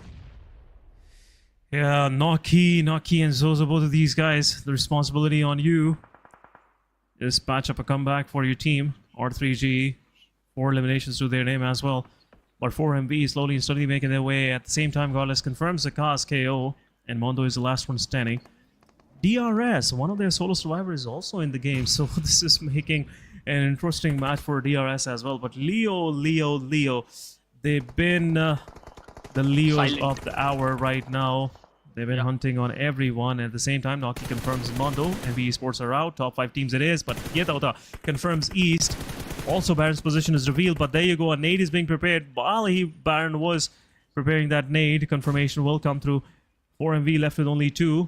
Yetauta not confident. Moving forward. Baron low on HP. Another following nade can take this player down. But at the same time, a knock can come through. But what is going on? R3G. Zozo gets knockout. And Leo, their attention is now more toward their backlines. Just want to clear their backs, and they are pushing on to the players of R3G. Zozo low on HP. Naki being pushed by 2 players. Fight back is expected, but how far R3G Naki can go? That's my question. There you go. At the same time, R3G gets eliminated. 5 elimination. Top 5 spot for MV. At the same time, takes down Yetauta as we were expecting. And now, Leo is back in charge. Now takes down Doc. 4MV left with only 1 player. Leo Esports now is charging on everyone. Doc finally got taken down. Nova has a Molotov. He can easily just secure this knock into a finish, but no, he waits. He waits for his teammate. 1 grenade could change the fate, and Baron might rescue his teammate, or he will not. Liquid turn his opponents into crates. That's a beautiful approach, but now it's going to be 3v2 situation, helping and also favoring the players of Leo Esports. 10 eliminations already in the backpack. In the previous match, we saw one team, Stalwart Esports, secure 15 elimination, but Leo Esports not that far behind from them. IHC with, I think so, approximately 8 to 9 elimination. They are also moving in, and they have the 2 stars, Zeol and Godless. If they shine, they will shine so bright that you definitely get blinded by the lights. For sure. We'll see how Leo's gonna cater to these guys. 10 total eliminations. So look at this. These numbers are big for IHC coming in this part of the competition. Still, they have 4 matches left after this one. For sure, IHC can make a comeback and make their way toward global championship for second time around, I must say. But Leo, being extra careful, they cannot let this chicken dinner slip out of their hands. So moving forward, just closing in, trying to get those sound cues, much needed sound cues, which will help him. But this also making him put himself onto the front line into a striking position. Magala's position is revealed. There you go. Zol gets spotted out. This could be an end, but its overextension might get punished. There you go. Zol pushes forward. By the same time, Godless is there for the cover fire. Zol gets knocked out. Final play at 1 versus 2 it is. Liquid will get revived, and the player will deny its elimination to the Blaze Zone. A winner and a chicken dinner for Leo Esports. Yeah, they're happy. They are also happy with the power. First position, it's not quick, but it's still the best. 21 total points from this one match. It's a good sign. They can still climb up the ladder. They can still at least get good amount of cash if they can.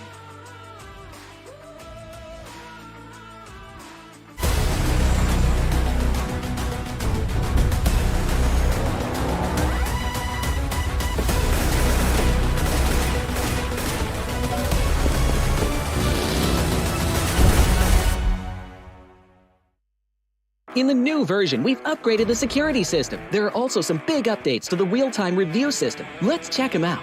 In this update, investigators can use the Eagle system to review suspicious players in real time during matches. Cheaters no longer have anywhere to hide as the investigators' vigilant eyes keep them at bay. If a player is caught violating the rules, investigators can report it in real time via the Eagle system. Once a player violation is confirmed, the PUBG Mobile security team will promptly impose penalties to maintain a fair gaming environment. Concurrently, we've added a new damage distribution chart and icons to the video progress bar to assist investigators in making more precise judgments. In this update, we've also added a bullet trajectory display, grenade trajectory display, and an unobstructed 360-degree view of the target to make it easier for investigators to make judgments when reviewing. If you have any questions about this update, please feel free to leave a comment. See you next time.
Welcome back. You're watching PMPL South Asia Championship. Before this is day 4 of grand finale, and this is your host with me, Shivansh, on the desk. Shivansh, welcome back. And what a match by Leo Esports. They really, made that place work for them, and they pretty much stacked up some good numbers for themselves.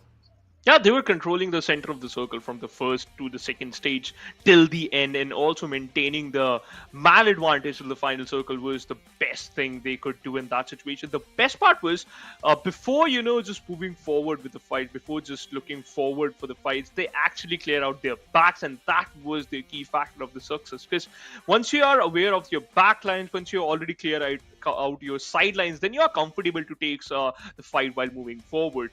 The only factor was when they were initiating a fight against the players, especially Baron, because he was on very low HP. He about to revive his teammates, his fallen comrade, but at the right time, they pushed and they secure the final points. But IHC, they were also a menace to the lobby. They were also very perfect with their points. Yeah, nice work done. Total of 10 eliminations. 5 goes to Zul, and for sure 4 goes to Godless. We'll see him in the player in focus.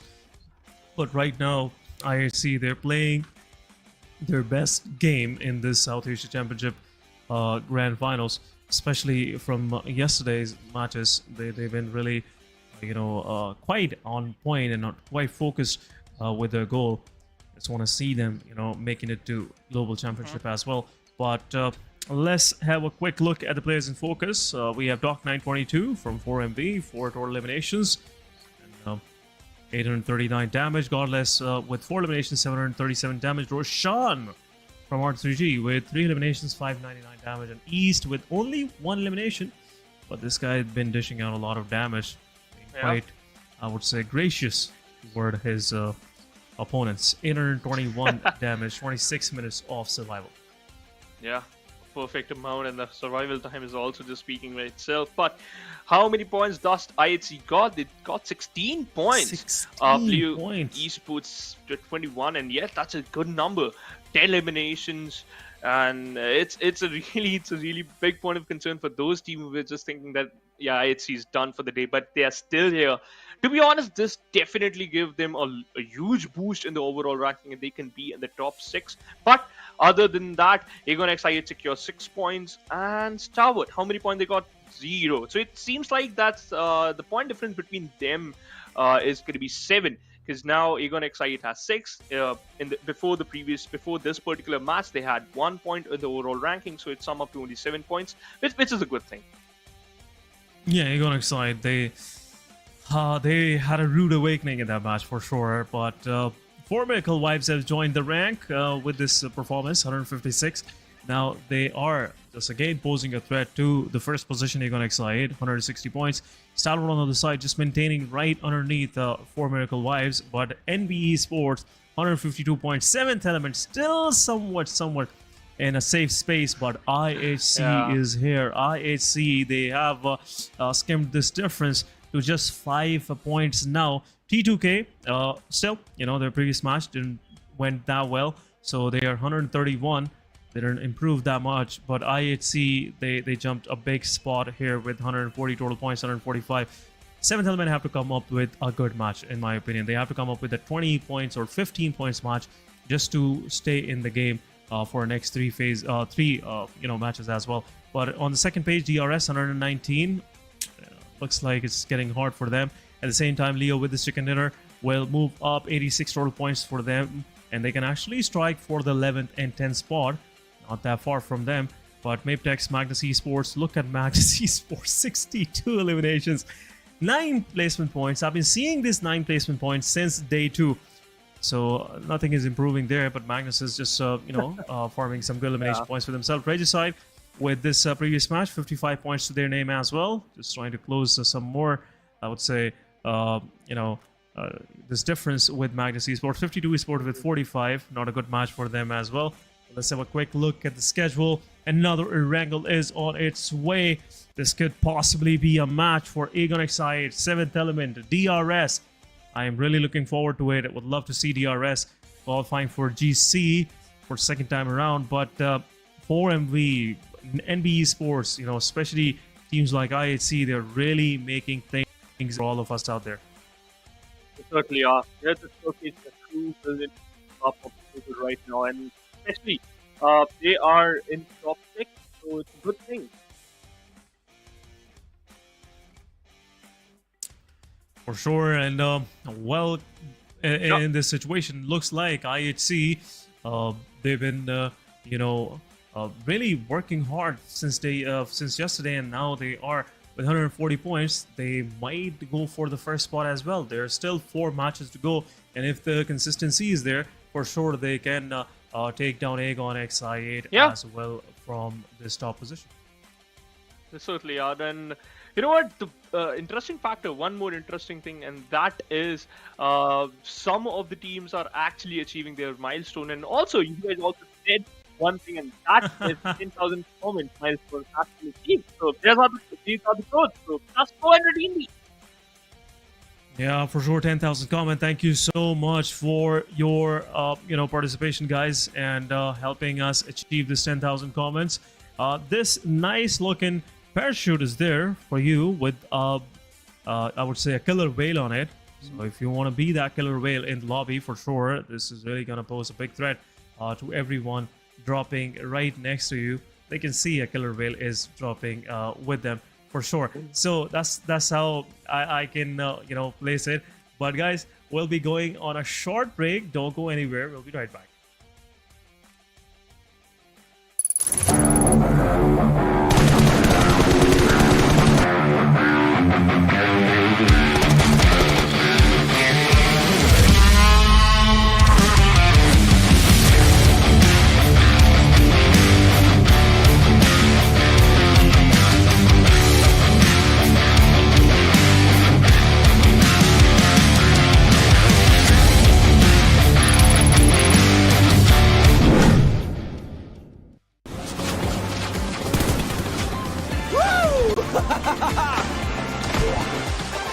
Welcome to Airdrop Carnival.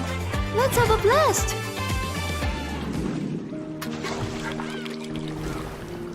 This is for you. Let's play together.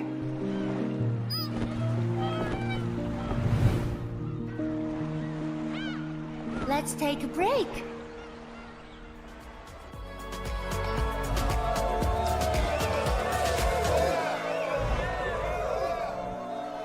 Watch me shine on stage. I hope you can remember me.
Welcome to Airdrop Carnival.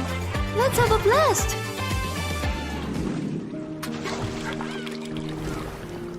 This is for you. Let's play together.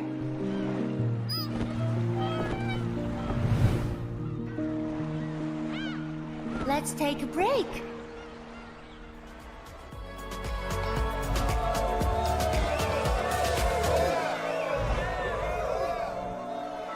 Watch me shine on stage. I hope you can remember me.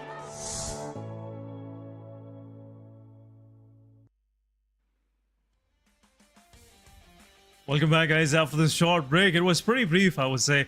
Some re-hosting thing was going on the back, so we are once again back with action. Players are ready. So we are. Shivash, welcome back after the break, guys. You're watching PMPL South Asia Fall 23, and 2 matches, pretty much done and dusted. We are moving to our third Erangel, as we were talking about this. Yeah. Any picks, Shivash, right now? Which team would you like to win this one?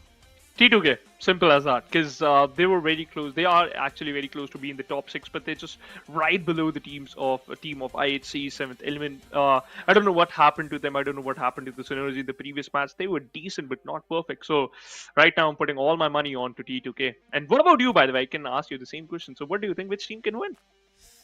Well, I just want to see 7th Element getting back into the action, because 3 matches, for sure, Aegon will get maybe an Erangel. Just finishing things off.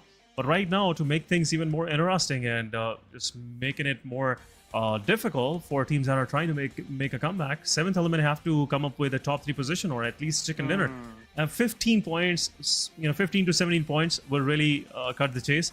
So I'm really looking forward how 7th Element gonna perform in this one. That's a really interesting point, because once again, if you be in the top 3, you are going to collect some good amount of points, just like in the previous match.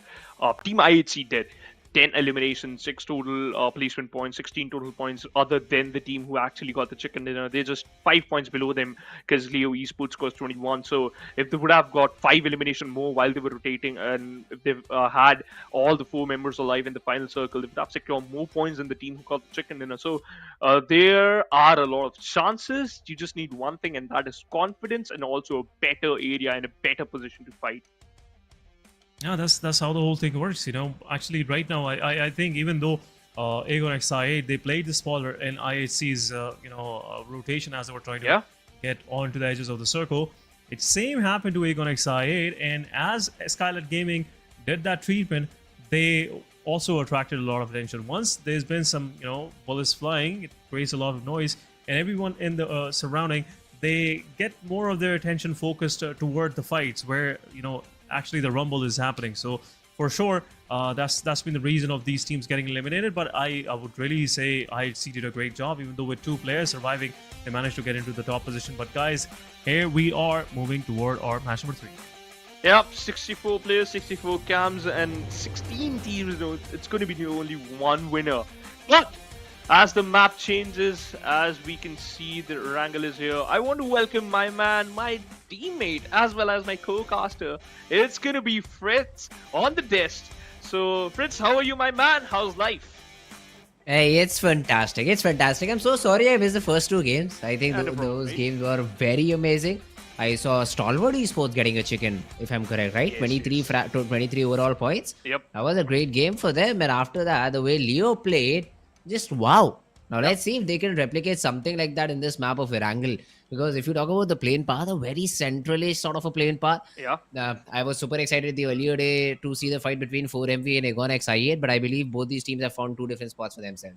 So 4MV still sticks with military base, and we do see Query region being occupied by the players of Team Aegon XI8. So changes have happened when I was not there.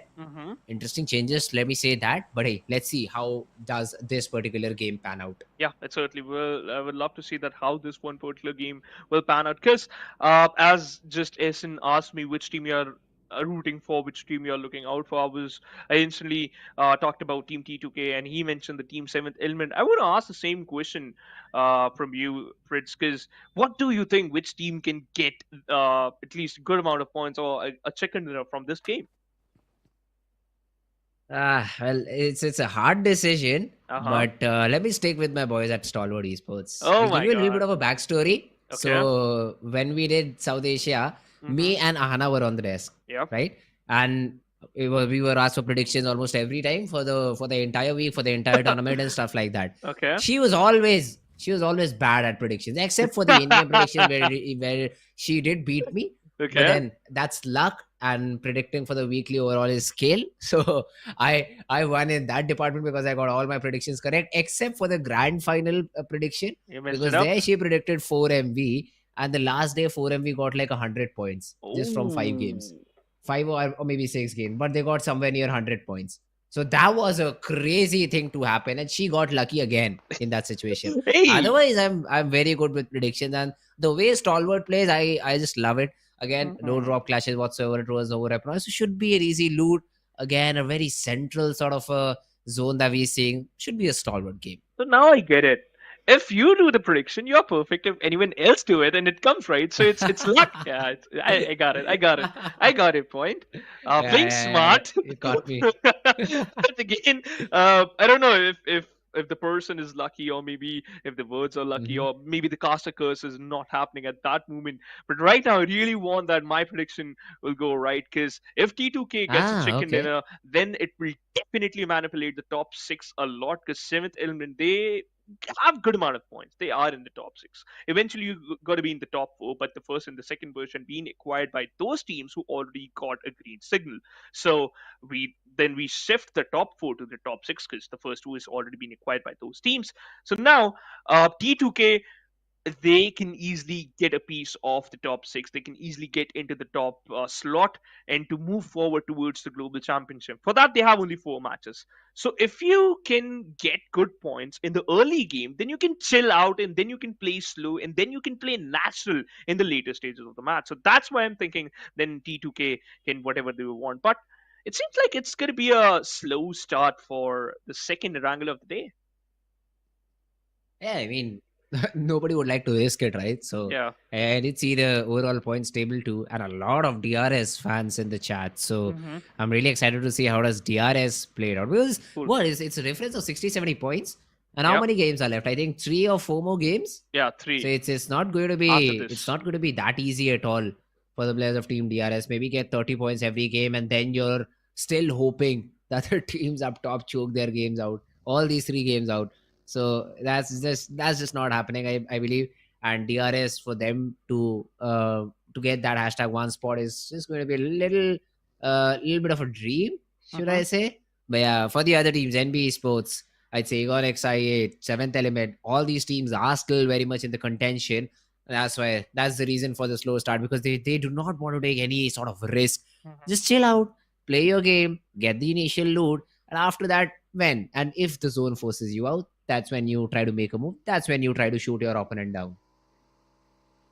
A really good advice. Just play normal, just play reactive. If someone or the blue zone forces you to take some fights or move forcefully inside the Mhm. circle or take control of good map or good area of the map, then you can easily go for that. Otherwise, just be and just play as much you want to.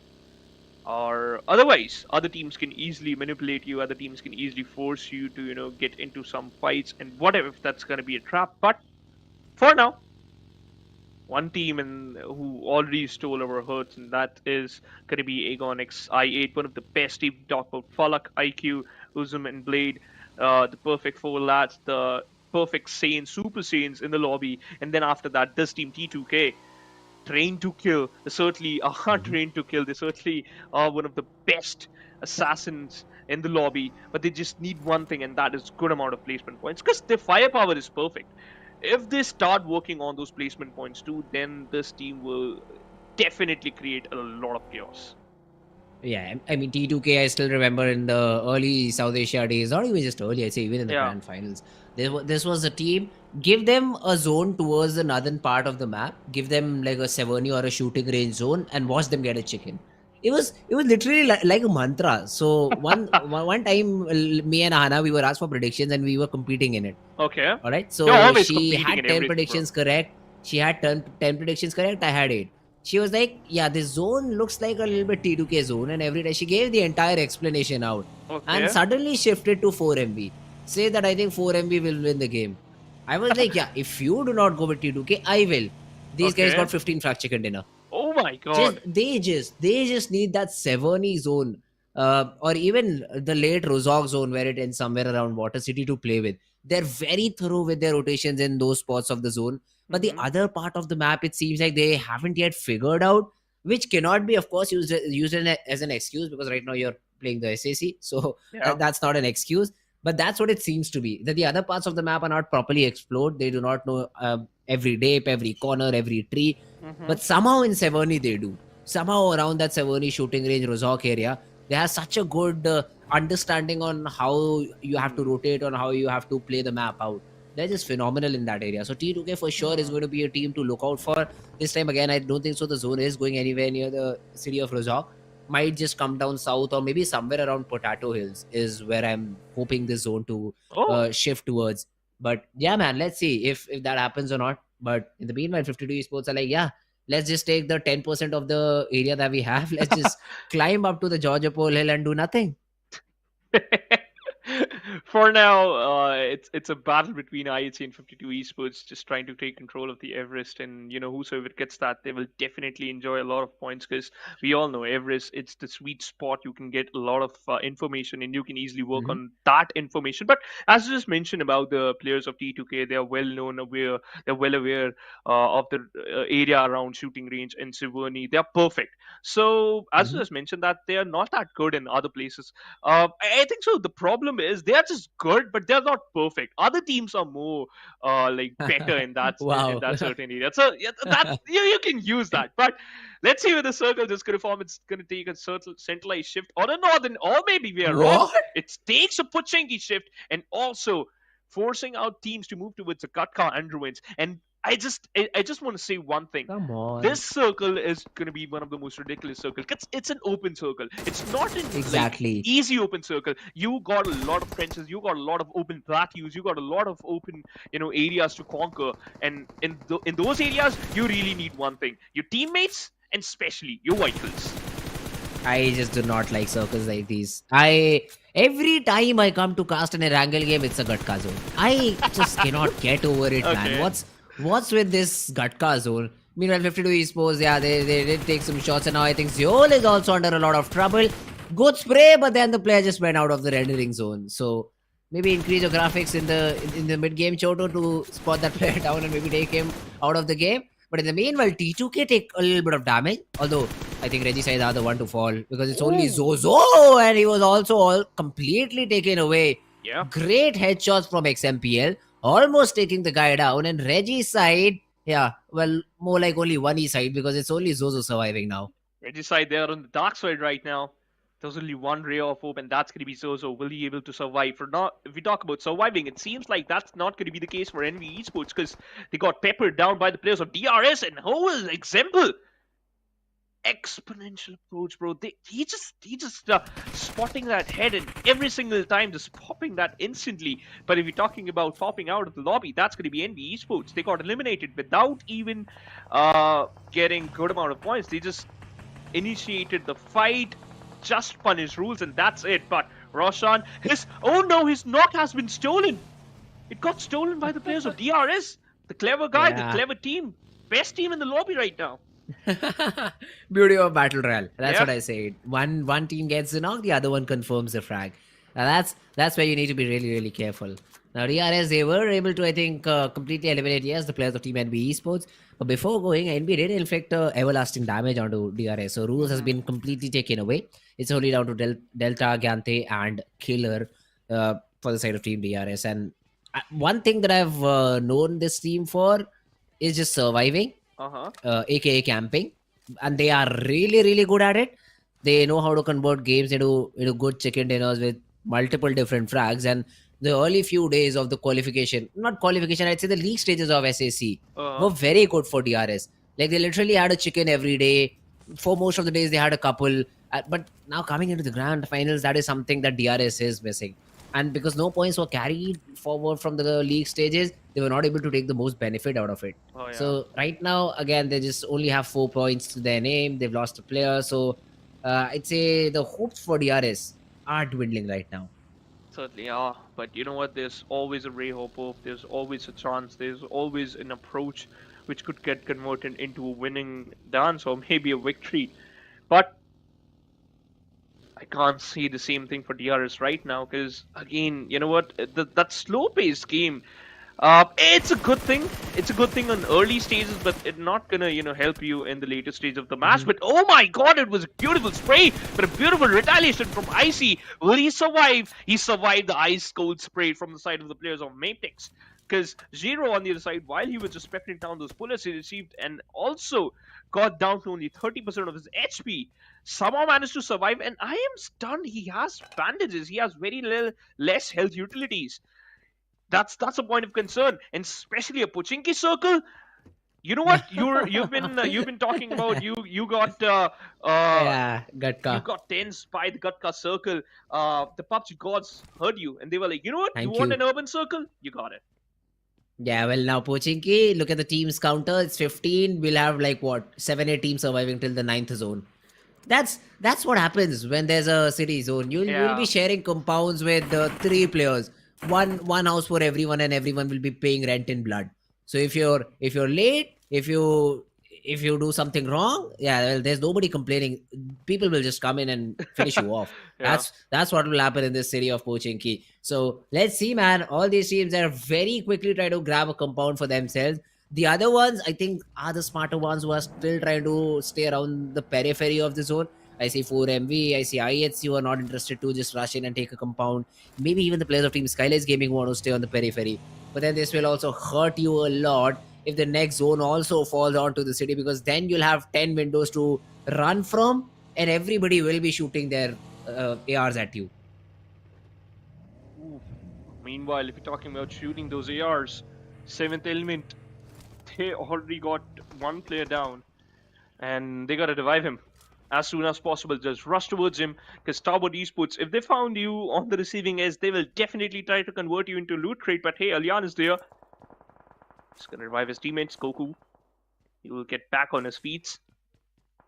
But the circle already haunting, already creating nightmares for those teams who are outside the circle. Because if you have a solid cover, if you have a compound for yourself, you have one of the best area inside the circle. If some of the teams, when they are trying to move inside the circle from an open area, you can easily take them down, because you have a perfect cover. But there's only one problem with that, and that is the throwables. And we all know these teams are so perfect with those throwables. Once you got spotted out, you are done.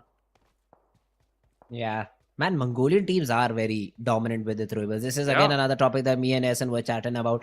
That South Asian teams and Pakistani region teams could learn from that. How to use their, especially nades. Yeah. I mean, the smokes are good and all because you really need to just spam them out. But the nades, the way you use that third eye to get those connections, get that damage done, that's something that can be learned from all these Mongolian teams.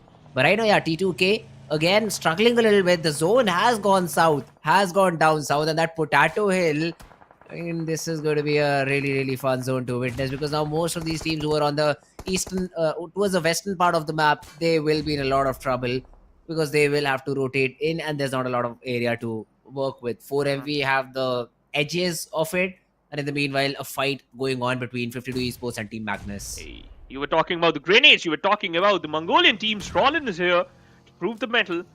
Another player to look out for. Slot, Yeah, look at beautiful that. grenades. Oh my God, a beautiful spray, but couldn't able to convert that into a knock. It was a close call, by the way. Trollin tried his level best, Yeah. but you know what? As you just mentioned about the grenade thingy, you won't believe I have been talking about the same thing on from the day I was casting this particular championship. I was here on the Okay. second day, and after the first 2 games, I was like, you know what, Essen? These teams are better. These teams are just crazy. The way they are taking those fights, and especially in the 3rd and the 4th stage, it's all about the throwables. I can't even see a single man exactly. using the weapons. They're just using those throwables. Yeah, I mean, the throwables are so very good. It gives you that upper hand. But wait a second. We'll hold that thought, because DRS right now is getting pushed in. The DBS around the corner gets one knock, but the trade is always there. And DRS, they just get taken down one by one. Only one of those guys was able to get Yeah. it locked, but Roy Sports, they will just circle them around, and DRS out of the game. A bad ending. They lost rules when they had a fight against a team, and now they lost their whole team. It's a bad end, but you can still move forward. You still have 3 games left in the backpack. You can work with that. But for now, the other teams, the 13 teams, 4 Medical Vibe spots out the team, and that's going to be T2K. I already have an eye on them, and so has the players of 4 Medical Vibe. Reg got rigged apart. His buggy I think so. He got knocked and instantly got finished. And T2K, what? They got Ooh. eliminated in an instant. Yeah, that's what happens. That's what happens. This is a very common sight, I'd say, for me at least. I've done the whole SA region and T2K as they just get eliminated from a 4-man squad down to 0 within seconds. So, I mean, I'm not surprised at all. The zone was not in their favor. That's why they're taken down. In the meanwhile, 4MV had that upper ground and are making the most out of it. Even Leo throwing in some DP28 shots. Do not see that weapon a lot, but right now being utilized by a really good team. Now Magnus, no. what a nade! Whose nade was it? Was it a self nade? No Oh, way. never mind. It was Ryuk who threw that nade. Gets that knocked. Rollin trying to push in. Up top, the cover from behind is also immaculate. Faster and finisher, make it just faster surviving. Has a DBS, but the support is there. HVDC, they just want to push in and eliminate Team Magnus out of this game. Faster. He's still on 30% of his HP. He's burning. He's Burning burning down. alive. And he burns. And the ashes are already there. We can see Magnus takes an exit from the lobby. And they even got 2 elimination points. This is the team who still has a single-digit placement points, but they're leading the charge in terms of elimination points. Blade, he's also burning. It's just popping that first aid kit. This is a fight against the players of Mabetex. But hey, Falak! With the grenade, knocks down Wally, and now it all comes down to Desert, Shiro, and Leo. Let's see how these 3 lads gonna convert this fight into a favorable one.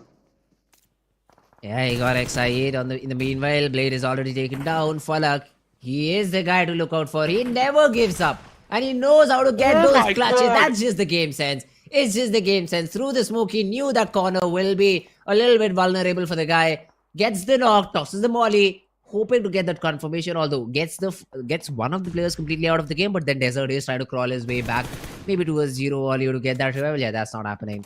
That's not happening when Falak is still very much surviving. So he got excited. They have been able to make their way all the way up to top 10. But how much further can they go? Because right now, even if they get eliminated, 0 placement points will be awarded. So they really need to take care about the fights that they take first of all and make sure to win them out. They have to be careful, because now Mabetex gonna be careful too. They will definitely look out for those cheeky moves. Already lost 2 players, but hey, they're still in those fights. But SKYLIGHTZ Gaming spots out the players raw. One of them already down, Prapeen. He's looking at his fallen comrade, and that's gonna be Malik. He will try to save him, but hey, he just fell down the hill. He thought that he can save his teammate, but he forgot about himself, and now he lost his life too. Alex on the other side converts the knock into a finish. Liquid is down. Slipknot and Noah. These 2 lads, they're the only 2 players surviving from the side of Leo Esports and Goku. Look at that. He's so lucky that he even got an airdrop right in front of him. Oh my God. That's a prime delivery right there for Goku. The problem is you cannot run out to get it, because then the Leo guys are like, yeah, you know what, Goku, we know you're there. You'll be eliminated. You'll be packed up and sent home. That's what the Leo guys want to attempt. And once again, you look at this 7th element. They've been tossing nades left and right, but none of those connect. And just put maybe IHC over here, put 4MV over here. Watch them get both these frags without even seeing the players. So that's the power that the Mongolian region has, I believe, in terms of the throwable utility, in terms of the nades. Goku cooking another nade out, but quite out in the open. Finally gets that knock. I think there was a little bit of assist from Divine from behind, and now the spam by Slipknot does not connect onto Goku. Goku will get time to maybe reset, but he's not attempting to do it. He just wants to fight. Another nade being cooked, tossed towards him. Maybe this is it. And it is. Great nade from Goku. Bro just woke up and chose violence at the last time. The Super Saiyan is back. He is here for revenge, and he's here for some fights. He was very low on his HP, and he was still caring about those fights. He was like, you know what, I have throwables. I am listening, Fritz. He was like, you know what, Mongolian teams are better. Wait, I'll show you. I don't care about my health. I'm just going to take them down. And he even got those finishes. But now, 98 teams, 22 players. The Pochinki, the circle will fall towards the urban ground or the open. And oh no, it favors the players of SKYLIGHTZ. It's a beautiful approach, but not for the player, Falak. Erangel I8. Falak is down. They need to do something. Leo received a hefty amount of damage. He needs to fall back. And Mabetex, this is a passive approach. What's that? Zero is not even fighting, and Leo just showing his head? Okay.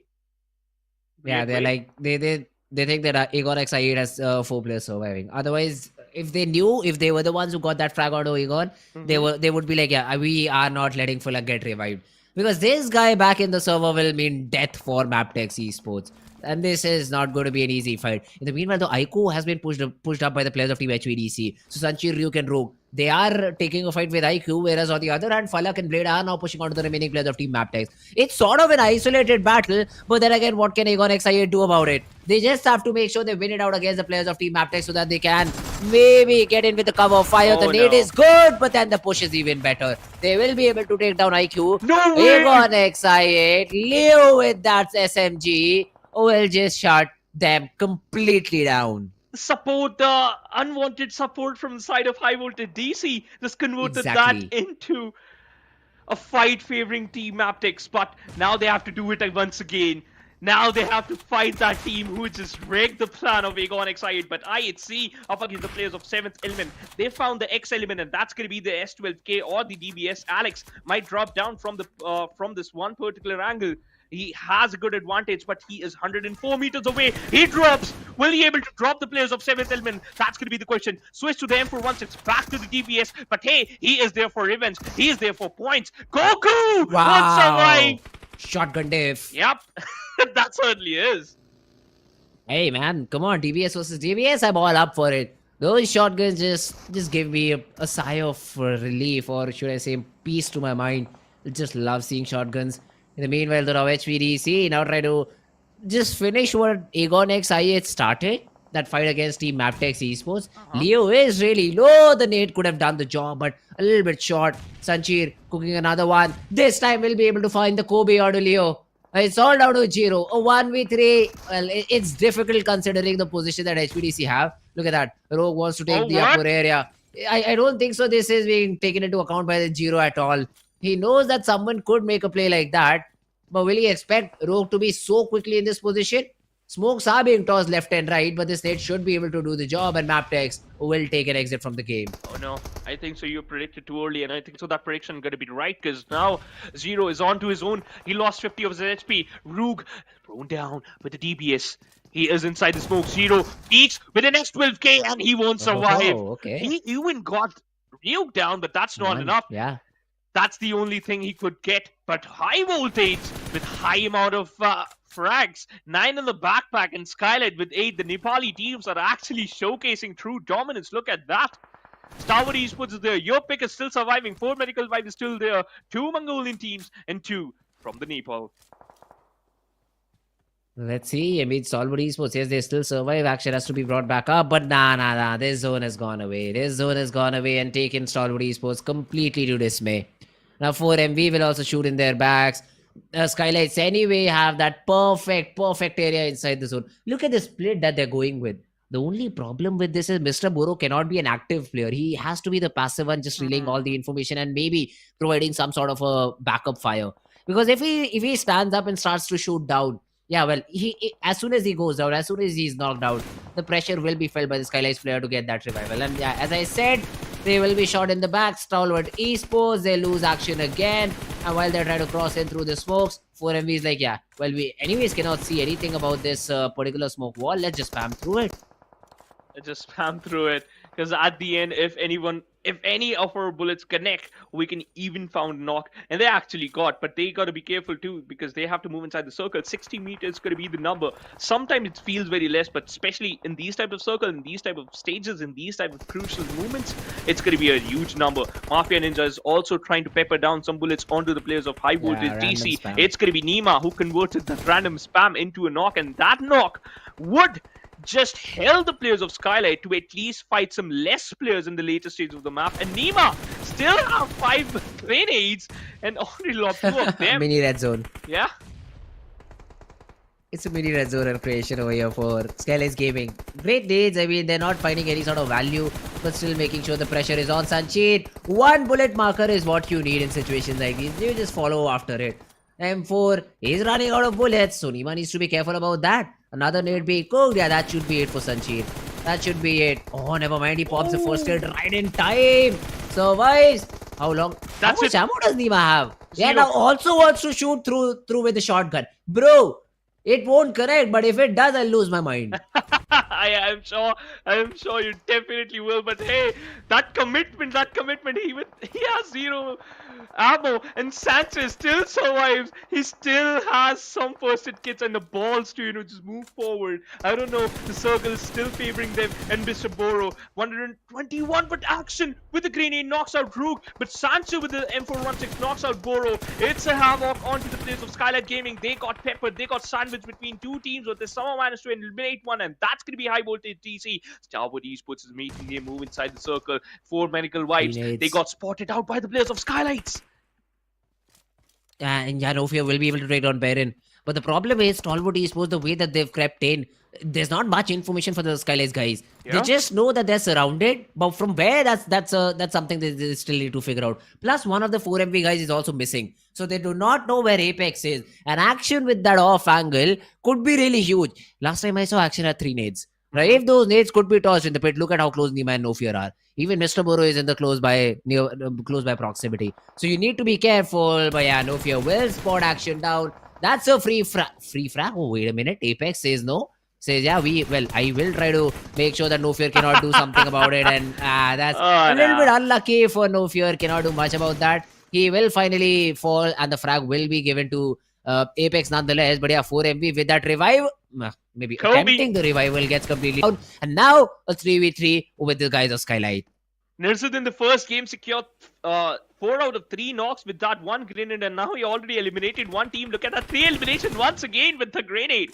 Domination title goes to this player, but now it's going to be a very interesting fight. It's a 3v3 fight between SKYLIGHTZ and also the players of Stalwart Esports. Mafia Ninja has a grenade. He spots out Nirzad. Well, this could be the perfect grenade. The answer is going to be no. Mafia Ninja falls back. 3 grenades in his hands. These trenches are providing a good amount of cover, but will this be enough? Yeah, Nirzad has been able to break through with the crossfire that SKYLIGHTZ Gaming had. And now look at what this has done. Earlier, they were just trying to use that ridge to their complete advantage. But now Nirzad, just by being there, has forced SKYLIGHTZ to a passive position. Now, how much can Stalwart do with this? That's the biggest question. Because Tops is still not inside the zone. Has a buggy, probably will try to use the vehicle to get inside the zone as quickly as possible. And that's that opening knock. Tops finds it on to Mr. Boro. And now SKYLIGHTZ will be under pressure. Look at the players closing in the distance in between. The revival will be attempted by Nima, but at this time, Mafia Ninja needs to make sure he does not fall. Maybe one better gets a knock. That could be also a really good thing. But they said he's just cutting angles off. He is pushing in. He wants to get that knock onto Mafia Ninja as quickly as possible, and he barely survived. The booster has kept him in the battle, but the nades are still not completely away. They're not over yet. They're still being tossed out. Mafia Ninja, you lucky player, but Nima is not as lucky as Ninja. Nima falls. A 3v2. SKYLIGHTZ, I think the chicken will be taken away from their hands. Once again, look at that. They're not even using a weapon. They're not even using those M4s. They're just going for those throwables. The grenades are still perfect, but Boro replied back. But that is not going to be perfect. Mafia Ninja falls. So as the host for SKYLIGHTZ Gaming, it's going to be only one player. Mr. Boro hiding behind a SAC, hiding behind one small inch, GG. one little trench. But that's going to be the end. I don't know what happened, Fritz. I don't know if you're unlucky with the circle. I don't know if you're unlucky with the prediction. But if you talk about the teams, you are the luckiest person on this earth. This is the first match of the day, and the first prediction is perfect. And now, number 1 spot once again got taken by the number 1 team in South Asian region, Stalwart Esports.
Welcome to Airdrop Carnival. Let's have a blast!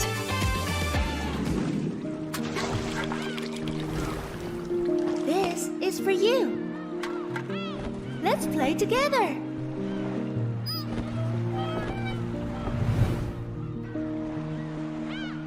Let's take a break.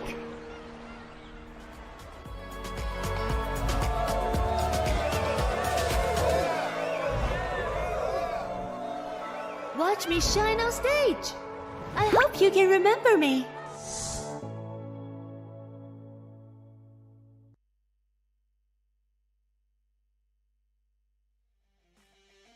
Welcome back, ladies and gentlemen, to PUBG Mobile Pro League South Asia Championship 2023.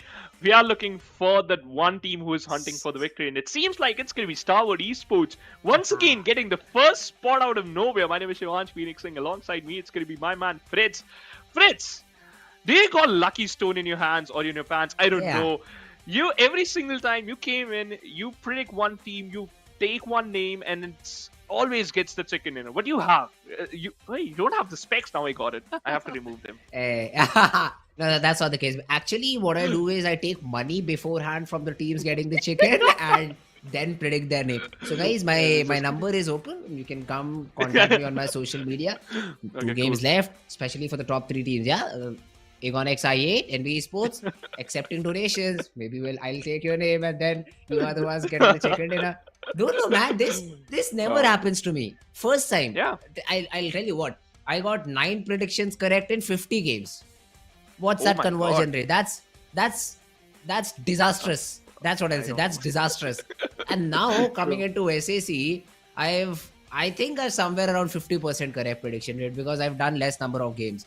But as soon as I come in, teams somehow are like, "Hello, let's go, let's get the chicken." Somehow it has happened in this sort of tournament. But yeah, man, I'm looking forward to it. If stuff like this can happen, why not for the other teams as well? I think so. This should happen with everyone else, but I don't know. You're the lucky man, but no fear is the perfect guy who achieved the luck in his favor. He became the MVP of this match. 4 elimination, 1041 damage. That's a good amount of number, and that's a ridiculous amount of number to be specific. 300 approximately heal, 296 to be specific. But Fritz, one thing for sure, and that is, as you were talking about the teams from the Mongolian region, they just care about only one thing, and that is how many throwables they have in the backpack. Exactly. I even thought when they were fighting against the players of SKYLIGHTZ Gaming, I thought, okay, they have no bullets in the backpack. They just have 18 to 20 grenades, and they're just lobbing every single one of them on top of the players of SKYLIGHTZ. Yeah, I mean that's true. Before we talk about that, let's have a look at the players in focus. So we have No Fear, we have Toss, we have Rook, we have Alex, and we have Sanchit. Now take into account 4 of them are from Mongolian region. Well, just saying, you know. And yeah, now coming back to the point about the nades, the looting pattern of these guys, like they will have 4 first aids, maybe 2-3 boosters, 10 nades, maybe 150 ammo in one of these weapons, and then a shotgun. That's how they decide to loot. Because level 3 gear again is very easy to find in lobbies like these. So they just use those 10 grenades. And even though you look at SKYLIGHTZ Gaming and be like, 17 points to their aim, they're still out on top. Stalwart Esports is fighting for the first spot, and them getting a chicken and 17 points will be more valuable than SKYLIGHTZ's 17 points. Again, once again, oh my god, it's Yeah, I mean that's true. All of these teams have been playing really good, and look at that, what they've done on the points table.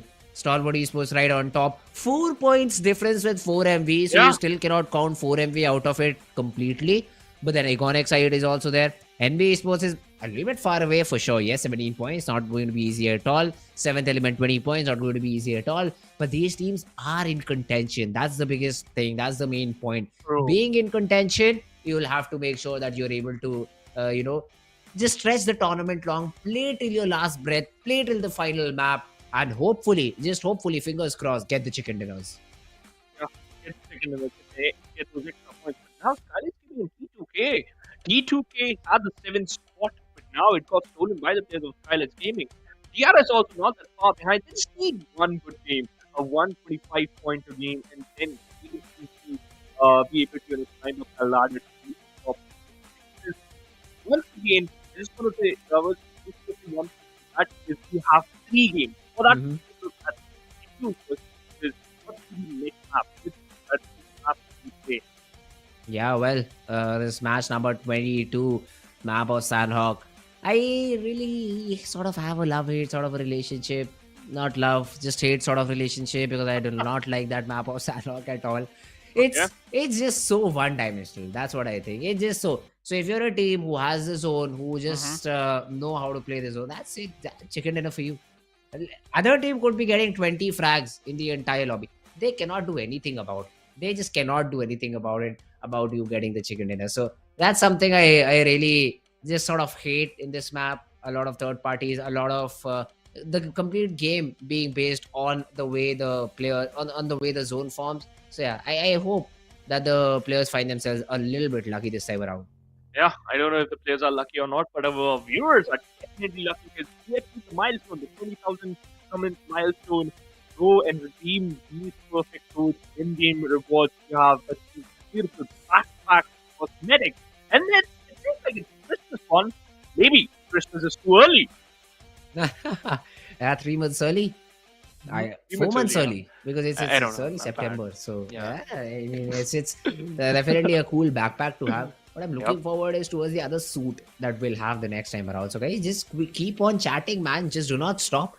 Keep on chatting so that we also do not get these codes beforehand. So as soon as you see them, I would just love to grab some great skins for myself as well. But yeah, here we go. Game number 4 on the way. The map of Sanhok. And let's see who will be winning this one out. If we talk about the playing path, well, we just don't have to talk about it because you can literally drop anywhere you want. It really does not matter. The playing path can go from anywhere to anywhere, and you still can drop on the extremities as well.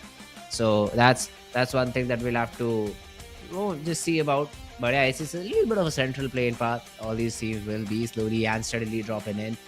Paradise Resort on the line, Boot Camp on the line. So these teams should not face a lot of difficulty, should not face a lot of troubles while trying to drop in. But early drop clashes or early rotational clashes, that's what I'd want to see right now. So do we have any of those? Not on the southern part for sure. Mabetex and HVDC are very far away. Even DR is going in for their usual Nakam Sami sort of a split. They will be able to loot for themselves early on. Painan is going to be an interesting city to watch out for. In the meanwhile, though, Reggie side have that first battle with the Liquid guys. Leo will be able to get that first knock you out of the game, and Reggie side not the start they were looking for. Leo, though, will be really happy with that first frag, but they need to make sure that they keep this fight completely clean. Yetauta throwing in some shots. Slipknot also around the corner, trying to look at almost anyone right now. Any player that he can spot out. Nova, just try to get as much loot as possible and then maybe continue this fight against the players of Team Reggie side. So, Roshan, Waz, Zozo, all these 3 players still around the corner. Let's see how do they want to fight it out. Liquid, he can drop in and maybe then take some shots, get those frags, get the job done. Yetauta on the other hand has that DBS to work with. Also, he's fighting some good gear as well. I mean, that helmet will help if someone hits a good headshot onto you. But yeah, Reggie's side, they're taking a pause. They're like, yeah, let the players of Team Leo push in and then we will try to go in with some counter measures. But Leo also just making sure that they are very careful about their X move. Noah just wants to have some early information. Leo, they're not letting out the players of Team Reggie side, but they themselves are not even pushing in. So Reggie side are like, yeah, we will just hold our close angles unless and until someone pushes in and tries to trade us out. That's the game plan for the Reggie side guys. Leo are the ones who have to make a move over here. Slipknot, Yetauta, all these players they do not have the perfect sort of tactical gear to work around with. So some of these players do not have a vest. One of these players does not have a helmet. So these things will need to be taken into consideration once the players of Team Leo start pushing in. Now Roshan, he is trying to get a different angle onto this fight. Player drops down. The TPP angle, Roshan will spot Slipknot out, but then falls back to a very passive position. Will he push in to get some more information around the corner? That's the biggest question. Valu on the other hand, has been able to get a good knock. 52 Esports again starting off on a really, really positive note. Get themselves the first frag. Machete, the melee to confirm that frag too. And yeah, 52 Esports, early point. Meanwhile, Reggie side, they lose another player. He was not not in the best possible position. So even though he gets one, the trades are perfect. The trades are good. And Leo Esports will be able to get those 4 points in their backpack. Great job done by them. Ruins is all up for their looting. Now, one of these teams, Regicide, now has been taken down. For Regicide, it was a game like, yeah, I mean, you could just play it out. You're just there trying to do the best possible job. Did not happen. Did not matter. As Leo Esports, they just push in and get those frags, gets the job done. Leo themselves are also in a little bit of a tricky spot where if they get all these 3 games in a really good fashion, they could be looking forward towards that top 3 finish. But if not, yeah, well, then they will be somewhere in the middle of the leaderboard. But yeah, guys, we also have a little bit of a change in the caster desk. So we have Shadow instead of Phoenix. So Shadow, welcome to the game. Welcome to the stream. This map of Sanhok has started off on a really interesting note. Well, certainly. Thank you so much, Freds, first of all, for the warm welcome. And yes, Sanhok has always been a very intense.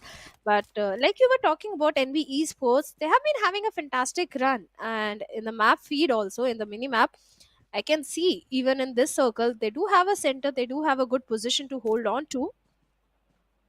Speaking of 52 esports, they have the complete eastern shoreline control. The only threat that is lingering nearby to 52 esports is in the name of SKYLIGHTZ Gaming, because the way SKYLIGHTZ Gaming is heading, Hassan could be the first player in a 1v4 situation and he needs his teammates as soon as possible. But speaking of other teams as well, like T2K, they always drop in towards the side of Mongoi. That area has always been their home ground. And Magnus Esports, after going to Paradise Resort, they are somewhere towards the side of Cow. That means they'll have good resources and good loot. Even again, XI8. Yesterday, they were trying to top the table, but looks like 52 and SKYLIGHTZ Gaming. Like I said, they are locking horns with each other, where Mafia Ninja has been taken down. Nima already out of the picture. The numbers are not favoring the case of SKYLIGHTZ Gaming. Even the players of 52 Esports, the way they are in a split situation, they can go for the flank angles, and already I can see Jalad and Walud coming up, closing in the distance. SKYLIGHTZ Gaming, well, they are trying to scuttle back to the safety and fall back from this situation. Let's see if they can do so, because I can see Choto going for a very good, nice spray. Mafia Ninja Wow. gets taken down from the moving vehicle. A nice spray coming in, and No Fear is trying to retaliate. Let's see if he can revive his fallen comrade, but the situation is entirely in the favor of 52 esports right now. Yeah, I mean, that too with the QBC. And medium range, medium to long range area on a moving vehicle. That was a really, really good spray. Mafia Ninja is down, but the good thing is he was somewhere around that compound. So Mr. Buru was like, yeah, I will be able to get that revival out of Mafia Ninja. And SKYLIGHTZ already losing one of the players to 52 esports earlier on. This will make their jobs even harder if Mafia Ninja would have completely been finished off. And he just might be, because Walu, he just came in and this time with the M4 gets a couple. Mafia Ninja out. Mr. Buru also gone. SKYLIGHTZ Gaming, they needed a good game. They wanted to keep their championships hope alive. But yeah, that's just not going to be the case. And it's only No Fear who will now survive and try to carry the flag of SKYLIGHTZ Gaming. Well, yes, definitely only one player remaining, but the way he's moving, the next team that could land him in a 1v4 situation are the players of T2K. So No Fear really needs to be very careful, because he's walking in a thin ice. So many teams in the close proximity. Even NBeSports players are also there. So it's not going to be an easy task for No Fear to hold on to for a very long time and grab those crucial position points. But for now, we have another possible fight brewing up between Aganex I8 and Magnus, considering how close they are to each other. From the blue, even the players of Raw Esports are also coming in, and 52 Esports, Walu, then the last player also gets eliminated by T2K. So we have one more team getting eliminated on the 15th spot. T2K having good elements in their favor. 3 elims, already a very good start. At the same time, they do have a good position as long as Magnus don't go for the complete eastern rotation. I think T2K are in a fairly really good spot. Yeah, T2K are in a really good spot, so they could enjoy it as much as it lasts. So let's see. T2K XMPL still around the corner, could go in for some early shots. Now that's something I'd like to see from T2K. NBeSports though, a very sneaky team. just try to survive over here and maybe invite players towards them so that they can maybe ambush the players of T2K if necessary. So setting up a trap, let's see if T2K falls in it or not. Well, let's see. Let's see if T2K will fall back, because I don't think T2K is one of those teams. If they have a good position, they'll ever fall back from a fight. On the other side, high voltage DC. Rog slowly crawling his way towards the players of Mabetex Esports. And Mabetex, they're not even aware. But Rog is also in a 1v. No, it's the entire squad of high voltage DC. Where Rog, one grenade from his side, can take one player down, but look at the position of Leo OP. He's on the rooftop. He can take down Sanchar, and he certainly does so. Leo OP takes Sanchar down, gets a confirmation point as well. Beautiful position for Leo OP of Mabetex Esports.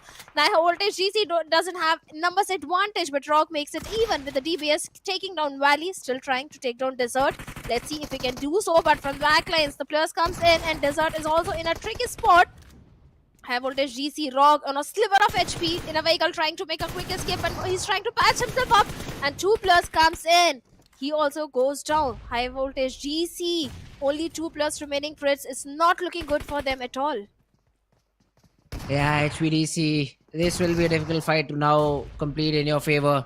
Let's see though how do they want to play it out. Aero, good nade from him, and Giro has been lost. Mabetex now also left with just 2. Desert is trying to cook a nade for himself, but the push has already happened.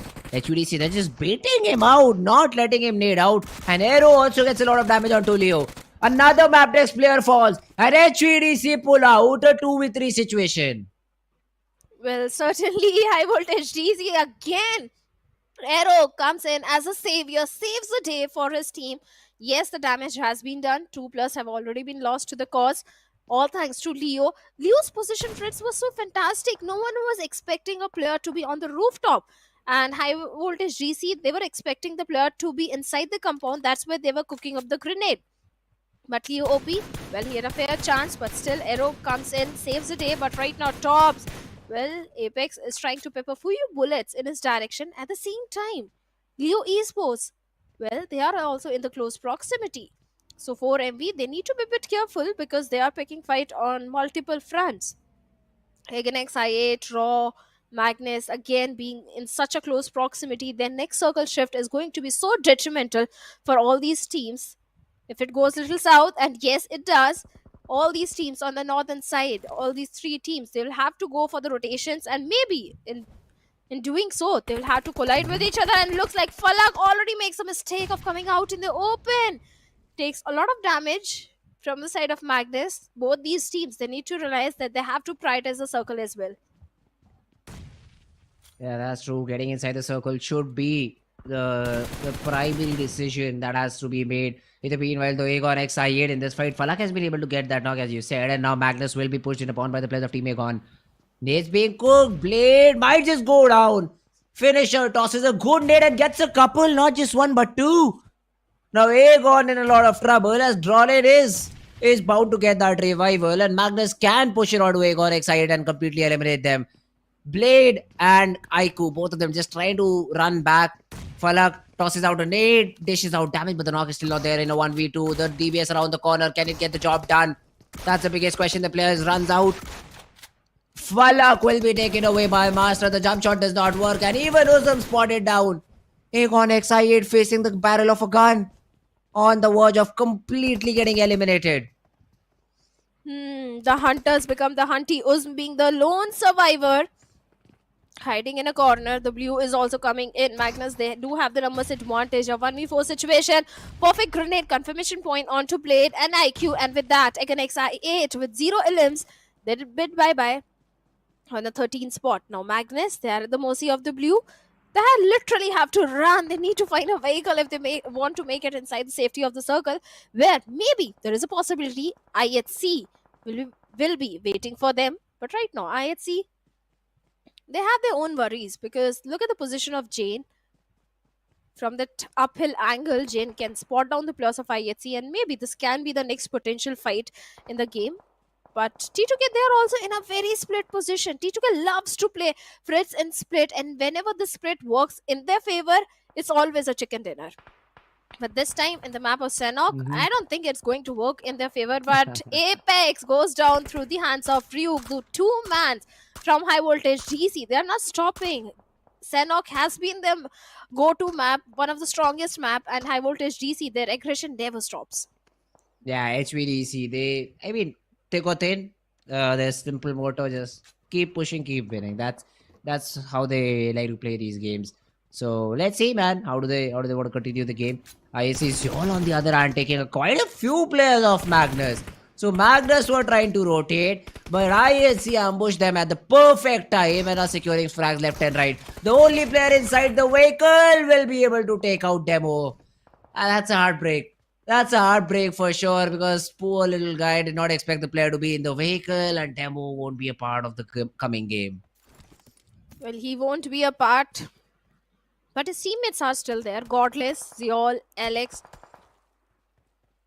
and the way the players of T2K are trying to pin down the players of IHC, I think none of these teams have an advantage. But look at the position of Love in the mini map. He's already on the eastern periphery of the circle. He can be that anchor who can bring his teammates inside the safety of the circle. I do see vehicles onto the players of IHC, so I think this migration inside the circle is not going to be so difficult for them. But raw esports is still a tricky thing because 4MV and Leos are placed perfectly to gatekeep the players of raw esports. So let's see how raw are going to move inside the circle. On the other side, I think it's seventh element at DRS also locking horns with each other, where I can see one of the player of DRS has been taken down. Oh, okay. Well, now DRS in a little bit of trouble. All the rules has been just brought back up. So seventh element will have to make a decision over here if they do want to take this fight with DRS guys. T24, Divine, Alien, all these three players still just sticking to the compound that they have, and suddenly T24 finds that angle and confirms Delta. So no more revival shenanigans as Delta is completely out, and seventh element ambush is perfect. They did set up this sort of a battle to work with, and even Rolls is on the verge of following. Oh, sorry, falling. Meanwhile, though, a good knock has been thrown in, but T24 is not missing. This guy has sort of a laser on his M43X, and he's just not missing. He's just delivering shots left and right. Seventh element will lose a player, but they're happy about it. I mean, they've got two in return, probably three, because even Killer is bleeding out, and DRS on the verge of getting eliminated. Oh, certainly they are. They are where one of the players is still trying to go for the rescue mission on the fallen comrade, but I don't think that's going to be possible as the blue is also punishing them. But beautiful spray coming in from the side of Goku bot. Takes down Arrow. Few pixels were visible, but a third party is happening from NBeSports where Goku bot goes down. T24 OP also goes down. Confirmation point has already been made. Rolls make it inside the safety of the circle, but the lone survival Allianz still fighting with the players of NBE where Akaze has been taken down. NBeSports Fistboy also running inside the circle, but now Allianz has to fight with the blue. He has to patch himself up, and right in front of him, NBeSports are still waiting for him.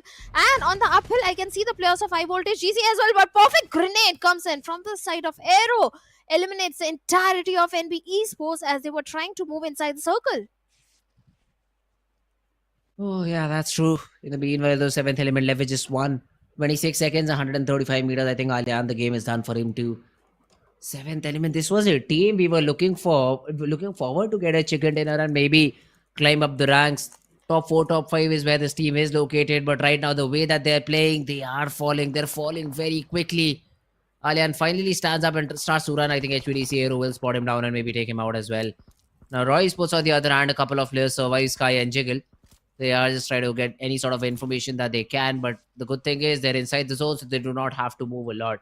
Just have to make sure they just do not get shot upon from an angle that they're not watching. That's the only concern they'll have. So Roy Sports also just can sit and chill, let the zone do its thing, and maybe play for the position. Points in the meanwhile, Stalwart Esports, they get a knock onto the Leo player, and Slipknot is very far away from the remaining of his team. So it's not going to be easy at all to get that revival too. Oh yes, certainly. But the smokes are there. Little bit of the soft cover. I think Liquid will make it and revive his teammate. But now I'm worried about Jiggle because look at the flank angles. which are being created by Getter Uta and Nova X. They are going to have a very clear line of sight onto Jiggle and Getter Uta. I think he's already aware the way he has switched his weapon and going with the DPS very aggressively along with his teammates. Jiggle is also ready with his Neon P45 and shots are being fired, and Nova X is a 1v2 situation, too much to deal with, has already been dealt with. Sky all by himself, and now all the 4 players of Leo Esports are already charging towards him. He's in a kind of a 1v4 situation, and he do realize it's not a winnable situation, so he's trying to make a quick escape from that position. And even SKYLIGHTZ Gaming, Fritz, they have also been eliminated. Well, SKYLIGHTZ Gaming are the best possible result for them, but then they'll have to try again in the next game. Leo, on the other hand, 6 frags all ready to their name. The problem is they're on the edge of the zone. And we saw earlier that Stalwart Esports were the ones who had an off angle out of this fight. So Stalwart will be a team to be reckoned with. They still have that warehouse. Nirzer is trying to play in the watchtower and just trying to survive. Maybe as soon as you get a knock, apply some pressure on your opponent, stuff like that. In the meanwhile, though, Tops is trying to toss a few nades onto raw officials. Sky has been tagged up a little bit, but he cannot move out of there. Hero trying to toss a nade, but gets shot. Gets shot in the back. Almost on the verge of getting knocked out, but will survive for now. He's surviving. He's surviving for now, like you said. He needs to patch himself up. Even Love is also in a kind of a tricky spot. He wants to give rescue mission to his fallen team. That is going to be Rick. Example is there to help him out. Vero also trying to close in the distance. But on the other side, Stalwarts and Leo are also fighting against each other, where Liquid has already been knocked out. Grenades are being flung over from the side of Aero and T2K. No connection whatsoever. Rick again back on his speeds, but he also needs to realize that the blue is also slowly catching up. But high voltage GC Ryuk takes down Liquid, but Leo's Yeta Uta comes in and takes down Ryuk, leaving Aero all by himself. This is the moment, Fritz, when T2K needs to strike at high voltage GC. Yeah, but then IHC is also third party. It's not that easy for the side of team for the side of team T2K to deal with this. They're down in the dumps, so they'll have to be careful about literally every other angle. Stalwart, in the meanwhile, have also lost a player. Tops, though, will make sure to confirm that frag onto the Leo Esports' player. Tops gets another frag onto DRS, and with that, DRS will also bite the dust. 7th position, no frag points at all. Slipknot falls to great spray from Aero. Peeks in, gets the job done, gets back in cover. Making sure he's not traded out. Did I say it a little bit too early? I think I said it a little bit too early, because as soon as he tries to get back into cover, one angle you had IHC, the other one. Yeah, that's not the best possible result. Stalwart Esports, in the meanwhile, will push upon the remaining players of Team Leo Esports, and they also fall. T2K, IHC, Stalwart, they fight in the dips. Let's see who comes out on top. One of the most tricky circle to play with. So many terrains are there. Zeol also fighting, trying with a grenade to knock down the players of T2K. He could be in a 1v2 situation. Even on the lower ridge, we have the players of IHC, where Godless, he needs to heal himself as soon as possible. Zeol providing the necessary backline support required. Action. Well, he has a lot of intel about the players of IHC, especially about Zeol. And the entire circle control, the zone control, is in the hands of Stalwarts, where Tops comes in, takes down Zeol over there, looking for the confirmation point. The confirmation goes in for T2K. Godless also goes down through the hands of Action, but Alex comes in, takes down Love, but the entire squad of IHC has been eliminated. Tops from the higher ground still fighting with the players of T2K, takes down Rig as well, and now Stalwart Esports, they have the numbers advantage. Only 2 teams remaining, and it's a 1v3 situation, like you said.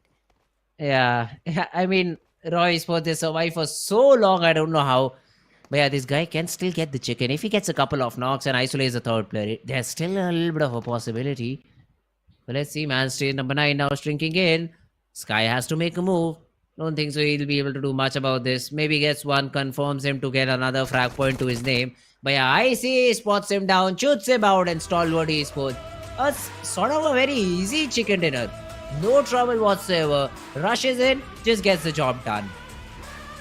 Oh yes, certainly. They had the entire circle control in their favor, and the way Action was taking down opponents in the lobby, he was on a rampage mode. The way he was dealing with the players of be it IHC or T2K, they have the best of the position, and finally they get a winner chicken dinner with total of 18 points, and now they are the top in the overall ranking.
Alright, guys, welcome back after a short little break. Me and Shadow are back at it again. Interesting game was Sanhok. I always talk about luck, and this time around, Stalwart Esports were lucky. Usually, luck does not favor the team on top, but in this game, it did. So, the zone were very close to the boot camp area. Stalwart Esports did not have to rotate a lot. They always found themselves in good spot, took the right fights, and were easily able to get the chicken dinner. Well, certainly, and Action is definitely one of the guy that was doing a lot in the final circle. The way his Yep. position was there, Stalwarts had the best position, like you also pointed out. But even I have to appreciate Raw Esports also, because the rotations were not easy Okay. at all for them. First, it was northern side. It was again XI8 and Magnus Esports who could have gatekeep the plus of Raw Esports. They were going for a late Yes. rotation. Then when they went for the complete southern rotation, it was 4MV that could have been a possible threat. But beautiful rotations from their side. But the MVP is going to be HVDC Aero with 7 LMs. Even HVDC. Fantastic job, especially by this guy. The way he clutched it out in that moment and saved the day for his team. Yeah, HVDC Aero. I mean, he got the most of the points by himself. Although we're at the end eliminated, it was an interesting fight. Especially that 3v2, as you said, was a really good fight for HVDC to win. I did not see a way Mabetex losing over there, but then hey, I think Aero happened, and then Aero was also able to get 7 frags in the game. That's a great job. Stalwart Esports, the Storms with 5 eliminations, Zol from IHC, Ryuk from HVDC. The HVDC had 10 frags just between Aero and Ryu.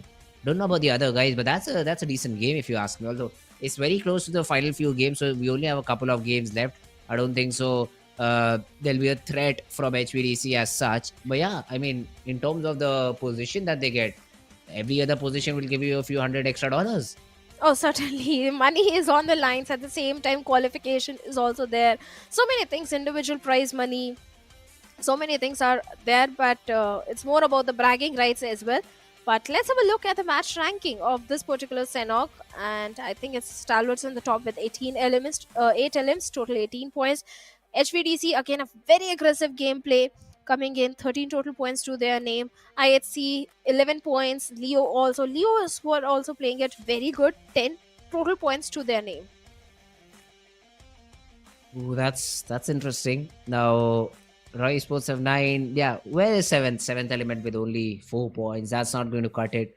4MV, they also got eliminated very early on. So Stalwart will be able to get a really small lead, I think. Or is it big? 77, 87, yeah, 21. That's a good lead. Now, for Stalwart to lose this entire tournament, you need 4MV to get a chicken and them being eliminated with 0 points. That's the only way, or maybe Aegon XI8 getting that chicken dinner. That is the only way I see either of these teams trying to step up and come out on top. But yeah, other than that, all of the other teams are just playing for the best possible position they can get. Well, certainly the competition is there, and maybe we can expect something like the teams who are on the bottom going for a drop clash with the teams who are on the top. But 52 Esports not having the best of the time, right at the bottom with total 49 points. Regicide also a team that dominates in the PMPL Pakistan, but suddenly I don't know what happens in the South Asia Championship. They tend to face a downfall this time again with 55 points, sitting on the 15th spot. Magnus Esports on 14th spot with total of 78 points. Mabetex Esports also with 78 points on the 13th spot. Now let's have a look at the schedule also, Fritz, because we are done with Sanhok. So now it's time for Miramar. But look at that, Stalwart. They're just replicating what 4MV did on the final day in the South Asia finals. That's just insane. 3 chicken dinners out of these 4 games and still looking strong. 18, 17, 25. What is that? 70 points in just 4 games? Probably also got good number of points in this map of Miramar, which I'm not counting. That's a really, really cool game, or a classy start to the game, classy start to the day for the entire squad of Team Stalwart Esports. They're looking really, really sharp right now. Final 2 games, Shadow. I mean, 21 points lead. Do you still think 4MV can beat it, or is Stalwart the champion of South Asia?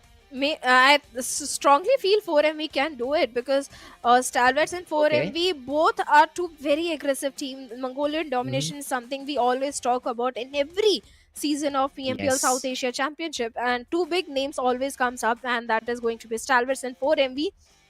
Next map is going to Miramar, and 4MV tend to perform good in all of the maps actually. Miramar and Erangel and Sanhok, they tend to perform good in all 3 maps, but yes, they need a chicken dinner for themselves if they want to compete and contest Stalwarts on the top of the table. I mean, it's like 4MV, if they have a really good start, maybe 4 or 5 frags, it's always a chicken for them. Yeah. That's something they somehow make sure of. So I just don't know, man. How do they just attempt it? How they are able to just do it every time? But yeah, that's the case. That has been how 4MV likes to play. Stalwart Esports, on the other hand, they're more like a passive team in the early stages. You offer them a fight, they won't take it. They're like, yeah, no, we are just fine, guys. We will see what we have to do in the final few zones, because their strength is the 4v4 battle they take. I mean, individually, of course, all of these players are gifted and everything. But the 4v4 fight that Stalwart takes, especially with the days, even in the break, Phoenix, who came in to join us for the first few games, he's like, bro, what are these teams doing? They're not even using their weapon. It's just with the days they're finishing the game. That's the power. That's the power of the entire Mongolian region, I'd say. None of the regions, not even Pakistan, not even Nepal, know how to use those days properly. It's always IHC, it's always Stalwart Esports, it's always 4MB, NBeSports, all of those teams, just jumping in with the nades, getting those opening knocks, and people thinking, what do they do different? That's what they do different. And if you also want to look different in the game, quickly go and copy paste these codes to get some in-game rewards, and that's a really, really sick dress. Oh, it is. I love it. I love all the rewards, in-game rewards that PUBG Mobile is offering for now. And one more milestone has been achieved, that is 30,000 comments. So thank you everyone for showing your love and support to PUBG Mobile and all these teams. And like you were mentioning, 4MB, have to tell you, Fritz, earlier it was only one player, that was Doc. He was a grenadier. Every single time, 2-3 seasons back, if Doc is cooking up a grenade, one knock is going to come 100%. But now it's the entire team. Seems like Doc has been giving coaching classes to his own teammates, but now it's the entire team every single time. Even I remember on day number 1, me and SN were also having the same conversation. that how 4MV in the map of Miramar were eliminating squad after squad just by throwables. So maybe we can see a similar performance, because for now the flight path is also favoring them. It is going all the way from the side of Puerto Piracio to El Pozo. That's true. This is an interesting plane path because again those northern extremities, what I'm talking about, Torre, Hamuda, Campo, Militar, Tierra Bronca, a little bit towards the eastern side. Yeah, not completely northern, but yeah, northeastern part of the map will not be available to loot out from. I mean, you can still, of course, try and drop there, maybe take a vehicle in the route, but it'll take a lot of time. Plus, we'll also have to look at the play zone. Where does it form? That will dictate how the teams, just try to drop in, get their loot, and then get the rotations done. Except, of course, for the teams who really know their drop. 4MV will go Chumasera. Nobody can stop them from that, even if it's a really other-sided plane path. But yeah, I mean, the teams will just drop in, look for the first zone, loot for themselves early on, and probably see no more drop clashes. Drop clash is something we can definitely witness in the very last game, but because I do remember in the spring season, the last Erangel, there were so many drop collisions happening. Teams were going in after each other, not caring about anything. So maybe in Erangel we can definitely see. And we were talking about 4MV. Looks like even PUBG gods, they want 4MV to get a chicken dinner because this is their circle. We have a Wow. complete southern circle. I don't think 4MV can ask for anything better than this. Yeah, probably the ninth circle, but then they'll have to survive till then. Hmm. That's something 4MB will attempt to do. But on the other hand, 52 Esports also in close proximity. So if 4MB decide to loot and then maybe move somewhere early on, that's something that you'll have to take care about. 4MB will have to make a decision in that regard. So yeah, let's see. 52 Esports, 4MV, both these teams are now still just sitting cool, hoping for the best possible result. Roy Esports on the other hand also inside the first zone. Picardo, I believe, is where they usually drop, and that's where they are. So good loot. Even they'll get the vehicles that they need to rotate in. But now the rotation is what I'm interested to see because look at that. Look on the northern side of the map. La Cobriera. We have SKYLIGHTZ Gaming, who need to get in as quickly as possible. We have NBeSports, who need to get in as quickly as possible. Because otherwise, when you try to take the road, you will just be hunted down. You'll see players just hiding among the ridges, shooting upon you, getting those frags after frags, and you cannot do much about it while you're trying to rotate in this map. Of course, unless you have a monster truck and you can run them over. But that's a very, very small possibility. On the other hand, Magnus, they find themselves in that early fight. We thought no more drop clashes. HPDC were like, yeah, no. We will try to just get the job done. The TVS around the corner gets one, but then the pump shotgun will essentially be able to trade it out. Well, certainly, Drawlin, becomes the savior. Well, okay, wait a minute. Ryuk is also there trying to make a quick escape, but M249 spray coming in. And finally, the shots have not been connected. Ryuk survives. And he'll try to make it to the safety. Let's hope he doesn't walk into the compound of some other opponent because he's all by himself. But Magnus Esports already a very good hit start. One finish point in their name. Even speaking of Magnus Esports, I do remember Fritz Magnus performed really good in the map of Miramar, especially in PMPL Pakistan.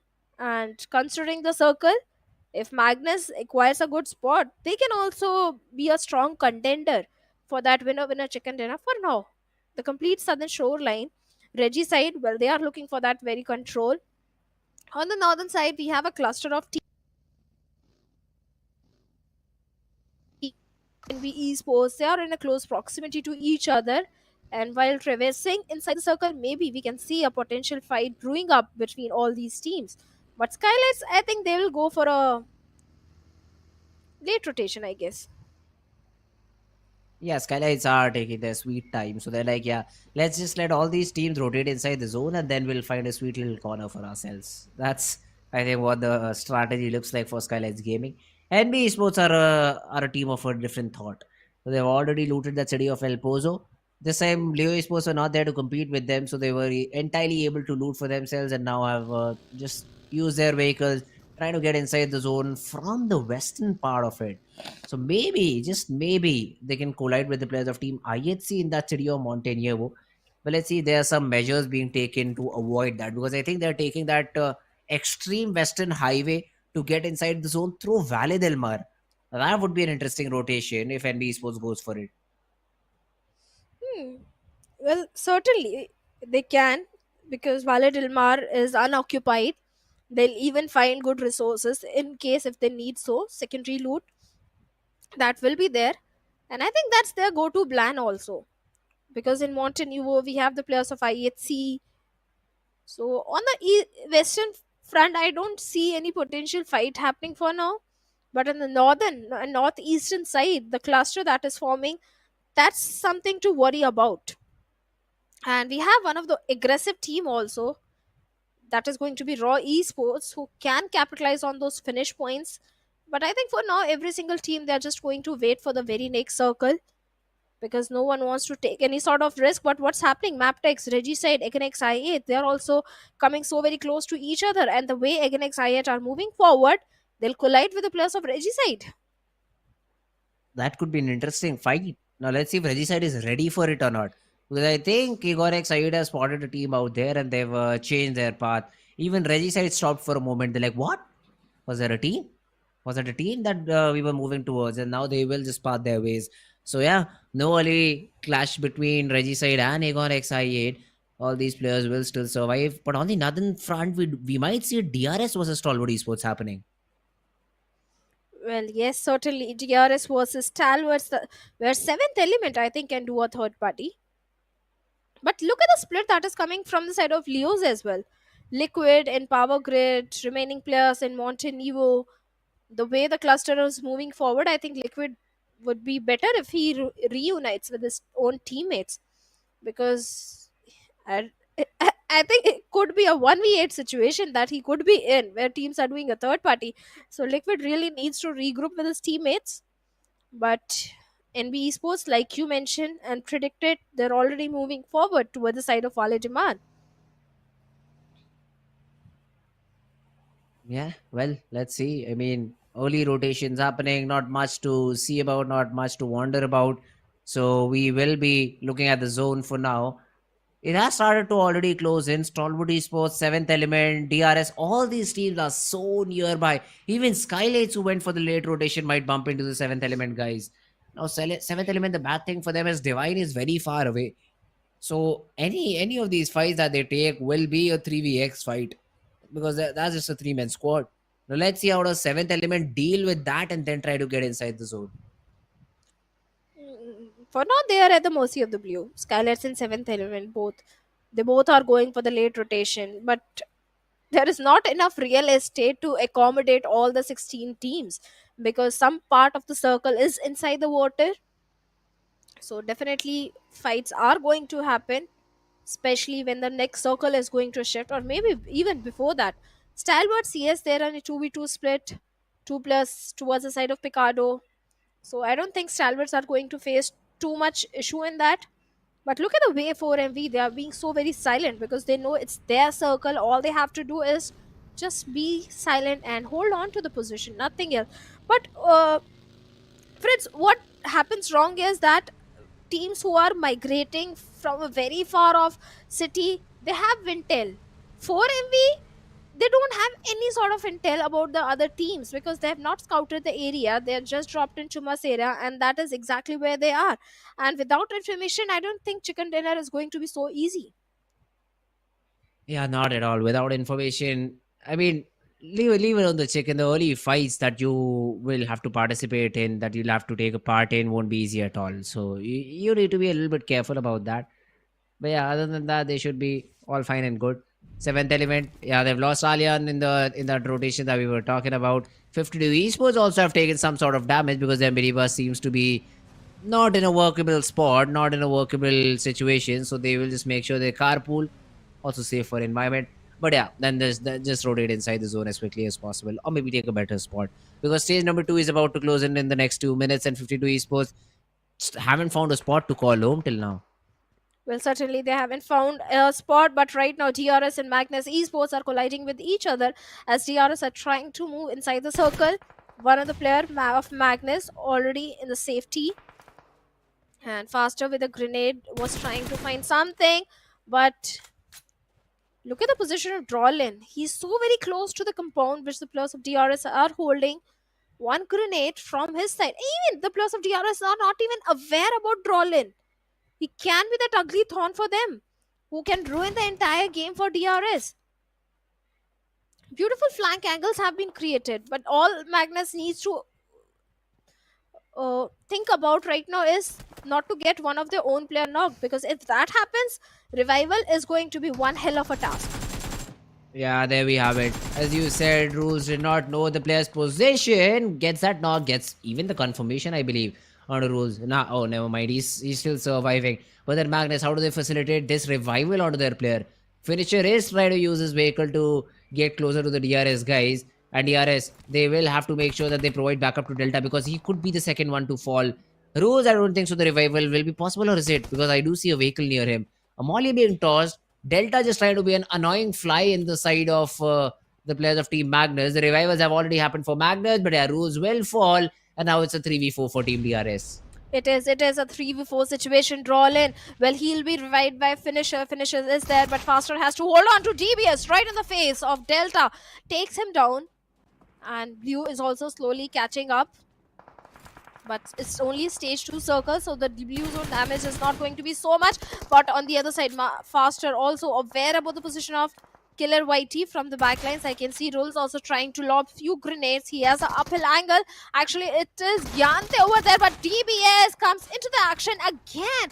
And Faster takes Yante also down. So it's only Killer so YT. close. Oh god. Oh, but he does not pop the first hit in time. So Magnus will get another knock on their cell. Now there's a nade onto Killer, which will do some sort of damage. The push comes in, but then the shotgun around the corner. Good for one, the trade is there, and Magnus will be able to eliminate DRS in this game. 5 frags to their name, still looking strong with all their 4. Let's see how do they continue. Let's see how they will continue. But Mabetex also having a southern control. But on the other side, Noki is also getting shots from the side of Mabetex. So Reggie side, even I can see the player of high voltage GC Aero in the close proximity. This guy has clutched it so many times in the entire PMPL South Asia Championship Grand Finals. I won't be surprised if we do it again. But Reggie side trying to be the king of the hills. HVDC Rock in a very close proximity. Just needs to be a little careful because shots can definitely come in his direction. But right now, Reggie said they have their entire focus onto the players of Magnus Esports. But finally, Rock comes in with a vehicle. Shots are being fired and Rock takes hefty damage from the side of Noki. Few more bullets and he'll be down. But on the other side, we have IHC Zoil getting taken down by 4MV. IHC versus 4MV now. That would be an interesting fight to see. Although on the other side, as you said, Rogue needs to patch himself back up, needs to get the reset, but then gets spotted by the players of Team NBeSports from far away. One more bullet and Rogue will fall. Just gets behind the car, somehow has some sort of cover to work with and pops the first hit in time. Still can use the vehicle. Now that's a little bit of an advantage because, I mean, yes, the smoke is coming out. But right now, staying out in the open would not be a good option. So it's better to use that vehicle and try to get inside a compound, maybe a shack. A shack the least. But then NBeSports in the meanwhile has spotted. How did Dog get over here? That's a really cheeky angle, but first of all, it has been spotted down. The other players around him won't be able to shoot much upon Dog. So he can still run around these 2 pillars sort of structure that there is on what do I even call it? On the pipe that Dog is on. But yeah, 4MV, they have a good spot. Chuma Sera should be well and good.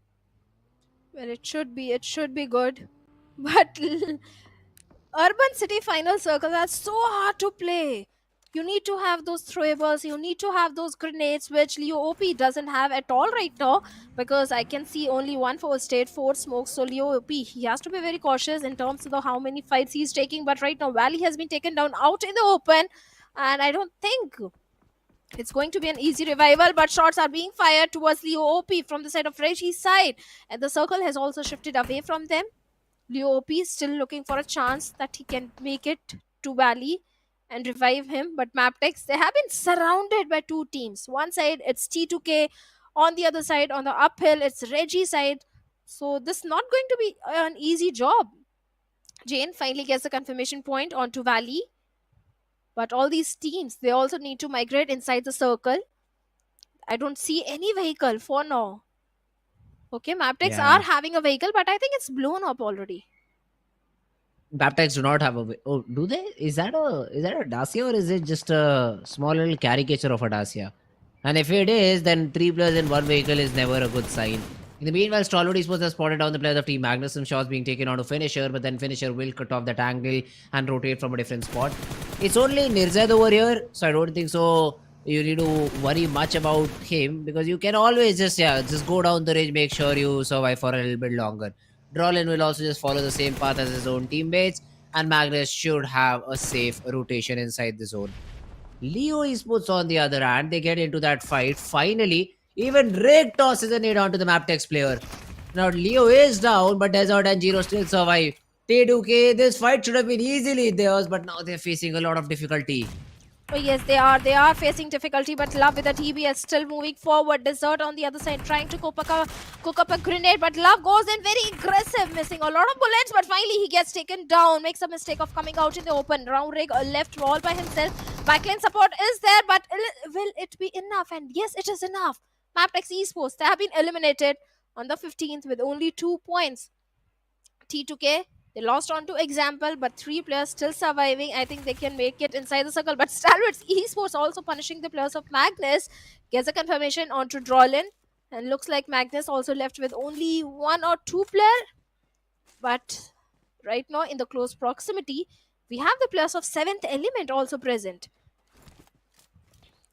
And Well, seventh element. Yeah, let's see. I mean, seventh element. Do they run in for this sort of a third party, or maybe not? Although Stalwart losing that player will put them in a little bit of a trouble.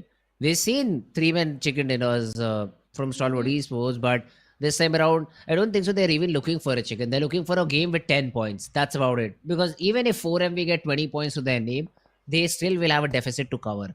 That's the main objective for Stalwart Esports, to drag it down to the very last game. Now, 4MV on the other hand will have a really tough job to do because Chumasera, I don't think so, is going to be the final zone. Somewhere around Leo Esports, we might see the final zone shifting. A northern side shift is what I'm expecting. When that happens, what is the response from 4MV? Because look at that. You have Regicide, you have IHC around the corner. Even NBeSports from behind will be a little bit of a trouble for 4MV. So rotating between all of these teams is not going to be an easy job for 4MV. agreed, it's not going to be so easy because they also don't have information. But the next circle shift, let's hope if it comes towards the side of Chumasera, all these teams are going to benefit heavily. But if it goes towards the side of Raw Esports, then so many teams will have to rotate and migrate, and those rotations are not going to be at all easy. But Slipknot, this guy impressed me the most yesterday in the map of Miramar. The way he held on to a very high angle, and he kind of ruined the games for every single team in the lobby because he was dishing out close to 1300 damage, but only 2 finishes. But with that being said, High Voltage GC for now, they have been eliminated. Regicide also fighting with the blue, but Mafia Ninja, well, he takes a fall from the vehicle and knocks himself down. And ISC Demo was present right over there to get the confirmation point as well. 7th Element, well, blows up the vehicle of Magnus, where Zibian has been taken out from the lobby. Now Faster is the only man surviving from the side of Magnus, up on right up on north. But SKYLIGHTZ, they have their center. They do have a good position, and so do the players of NBeSports as well, Fritz. Yeah, NBeSports also have a good spot, but then again, it's a corner area, so you'll always have to be careful about your backlines, unless and until you take a vehicle and clear it out completely. In the meanwhile, though, Leo Esports are in this fight with the players of Team Stalwart. It is again a 3v4 battle, but when Tops gets a knock like that, I mean, you are bound to feel some pressure. The Molotov also tossed to create some extra advantage for yourself. On the other hand, 4MV versus Regicide.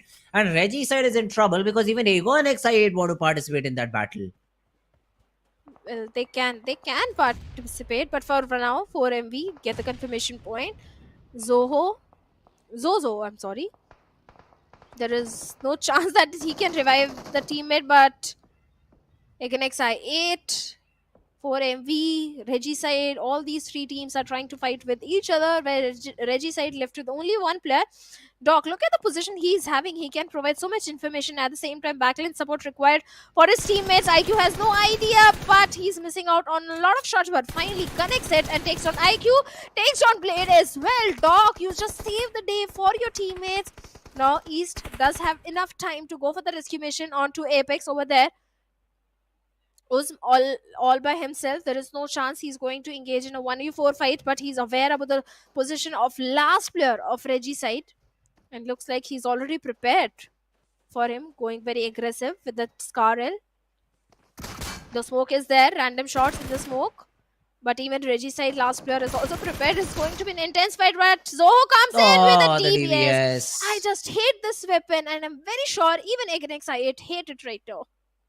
But I love it. I'm with it. I'm with Zozo. I just love shotguns and the way that they play a very crucial role in fights like these. I mean, Zozo had no other chance to just survive in this position. And as soon as he tries to get out, East will be able to eliminate Reggie's side. But him getting that frag was entertaining at least. So Aegon X I8, the other team who was eyeing for that first spot, being early eliminated. Reggie's side also biting the dust. So it's again that fight between 4MV and Stalwart Esports. Well, so Maybe even 7th Element.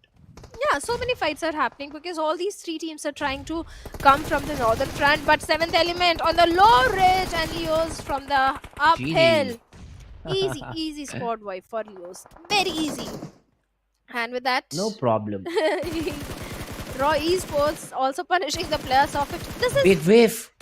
Big whiff. What's that, Jiggle? Your bullet should not go jiggle, bro. Your aim should be on point. Finally does get that knockout to Jallad, but he did give content to all our highlighters over here. What a big miss. Although he won't be punished a lot for that. So Jiggle will be able to get those get that point at least in his favor. But my guy, you need to work a little bit on that aim that you got. well, he was certainly missing out on a lot of shots. Could be a panic that has been created, but now Blue is also catching up. 52 Hassan, he needs to make his move. Yes, the vehicle is there, so I think he'll move in. But on the other side, I can see Mondo also being on a very little HP. Finally, he has patched himself up. NBeSports, yes, they're in a good spot for now, but Raw Esports fighting with the players of Stalwarts, where Tops gets taken down. Beautiful spray connections this time coming in, but Jiggle still waiting for the last player of 52. And it's not going to be so easy for Hassan. Praveen going for the rescue mission onto the fallen teammate. Tops, well, the confirmation point has been given to Leos. Now Stalwarts, I see. He has to be a little cautious because on the backlines it's Leos. On the front it is Raw Esports. Sky lobbing those grenades. The smoke cover is there. But the shots are coming in from the side of IC as well. Little pixels were visible and perfect spray coming in from Sky this time. Yeah, just a little bit, a lot of plays, as you said, and almost being punished for it. Although Nerzed, yeah, that's what I talk about. You don't even need to see the players if you can toss nades like that. And there's another one. The follow-up is even more beautiful because Malik is left with very little HP. Nirzad is being shot in from the back by the players of team Leo, so he needs to maybe patch himself back up before he takes another fight. There's a smoke to help him do so. But then 52 Esports from behind are trying to get that third party. Slipknot's nade will make sure Nirzad is not a part of this game anymore. And even though he was able to do a lot of damage, all the advantage is now being taken away by the player of 52 Esports. 52 Hassan. Still at the mercy of the Blue, still fighting with the Blue, crawling his way inside the circle and trying not to get spotted down, and a blessing in disguise coming in from the side of Stalwarts, as Stalwarts still fighting with Raw, and Raw make sure Stalwarts have been eliminated. But 52 Hassan in a 1v4 close frontal battle with a shotgun in the hand, but this time the shotgun won't help and UMP will reign supreme. These SMGs are so potent and powerful in the close range, but yet a Uta grenade comes in. One of the player has already been confirmed. Malik down on his knees. Perfect carpet bombing coming in from the side of Leos. Right on the face of Malik. Yes. Now Jiggle again all by himself. Yeah, that's it. He might just get run over as well. Although Nova mistake. Can it be punished? Of course it will be punished. And even Yeta Uta is down on the ground. So even though Raw Esports will be taken away, but the chances of chicken dinner for Leo were huge. But it was only there unless and until you had all your 4 players surviving. Noah making a big mistake, punished for it. Yes, he got punished. But still, Leos are looking good. But the circle is not in their favor. Liquid with the deck vehicle was trying, but IHC has stopped him in his tracks. Considering IHC's position, one of the players is already inside the circle. Even Stalwarts are there. It's not going to be easy for Liquid at all. But Demo with the vehicle is trying to move inside as the blue will start catching up in 3, 2, 1 second. But Liquid still trying to pep a few bullets, no connection whatsoever. And IHC finally makes it inside the safety of the circle easily. I'm not sure what has happened to the finally. Thank God. Finally, the players are back with their aim. I mean, the first guy, even Godless, shouldn't have been allowed to cross. But Liquid finding his aim in the most important position, and finally will be able to take down Zeol, will be able to take down Alex, and IHC are down to just 2. The frag will be confirmed. Even Apex playing it a little bit risky. SKYLIGHTZ Gaming with just 3, but still try to make sure they don't give away the chicken dinner for free. Let's see. SKYLIGHTZ 0 defeat points, like you said. They're just playing for those position points in the chicken dinner. But do you think this approach of SKYLIGHTZ is enough for them to come in top 4? But never mind, Leo Liquid, well, he has been taken down by the players of 4MV. 4MV finally making their presence felt. They have been so very silent, but finally they have realized they have made it inside the top 5. But Baron gets taken down by Alex, and Godless grenade can be so very deadly. Apex is also trying to retaliate with a grenade. This is a battle of the grenades, and Apex has to reposition, comes out in the open. Apex, you knew Godless was there. How can you make that mistake? And finally, he has been dealt with in a matter of few seconds. 4MV lost 2 of their own. It was a sort of a TDM battle moment where you know the player is rushing in. You also know he's taking that TVP angle, but it all falls down to who takes that shot first. A great peek from the IHC guy, and he's able to get the job done. Now with just 2 players, IHC are making a run for it. And even though 4MV had all 4, suddenly reduced to just 2, and they were looking for a chicken dinner. They wanted a way back into the tournament. They almost even got it, but they just now cannot grab it, and that's the problem. You cannot run down this hill. You just don't have enough cover or a vehicle to work with. Well, yes, they don't have a vehicle. They are on the uphill. They have to come down, and Leos are just waiting for 4MV. This could have been their chicken dinner, but like I said, when you don't have to move inside the map, when you don't have to traverse inside the circle, you lack that necessary information, and that is what happened with the wrong with the plus of 4MV. Leos, they had to migrate a lot, and they had a lot of information, and so do the plus of NBeSports right now having the epicenter. But Dog's still surviving. But the blue is catching up. Maybe he'll go for the heal battle, or maybe he'll try to move inside the circle with that smoke wall, the soft cover being present. ILC Godless comes as a blessing in disguise for him, but 4ME gets eliminated. At the same time, Godless also gets a confirmation point onto the players of Leo's. Slipknot already down. NB Esports, 1 player down, but they do have the numbers advantage. This is their game to lose. Yeah, well, Leo, let's see, man. It's all down to Slipknot, and he will also slip out of the server. SKYLIGHTZ Gaming, you wanted that chicken dinner for this team. I think they might just be able to get it, unless and until NBeSports have a say in that. The revival will be facilitated. SKYLIGHTZ will be back with the 3 players, and now it's a 3v3v2. IHC, I did not have any hope from this team, but they have made it to top 3. So for sure, they'll need to be considered in this final battle. And let's see who comes out on top. NBeSports have all 4, so I think they are the ones to be favored. Yes, they also do have a very good 2v2 split on the other side. SKYLIGHTZ Gaming, they are pretty much pinned down in that compound. And, well, it's going to be a little tricky one. But finally, Nima opens things up.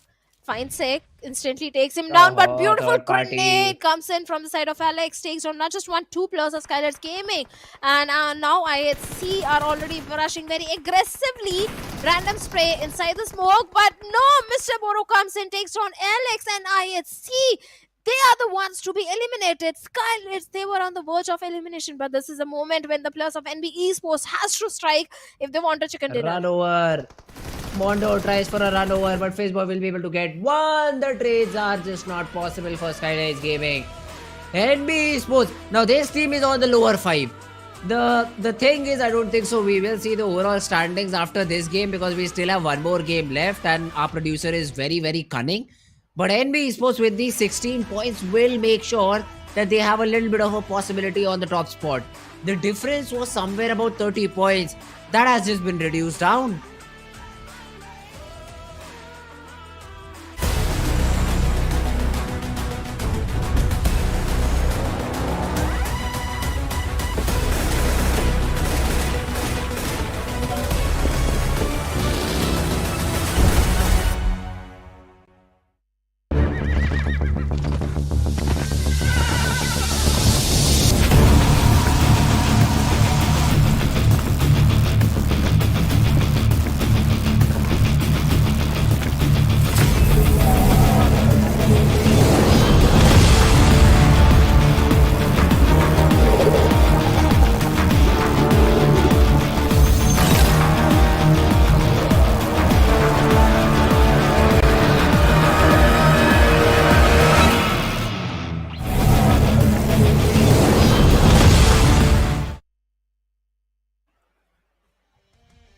Alright guys, welcome back after a short little break. A very interesting game.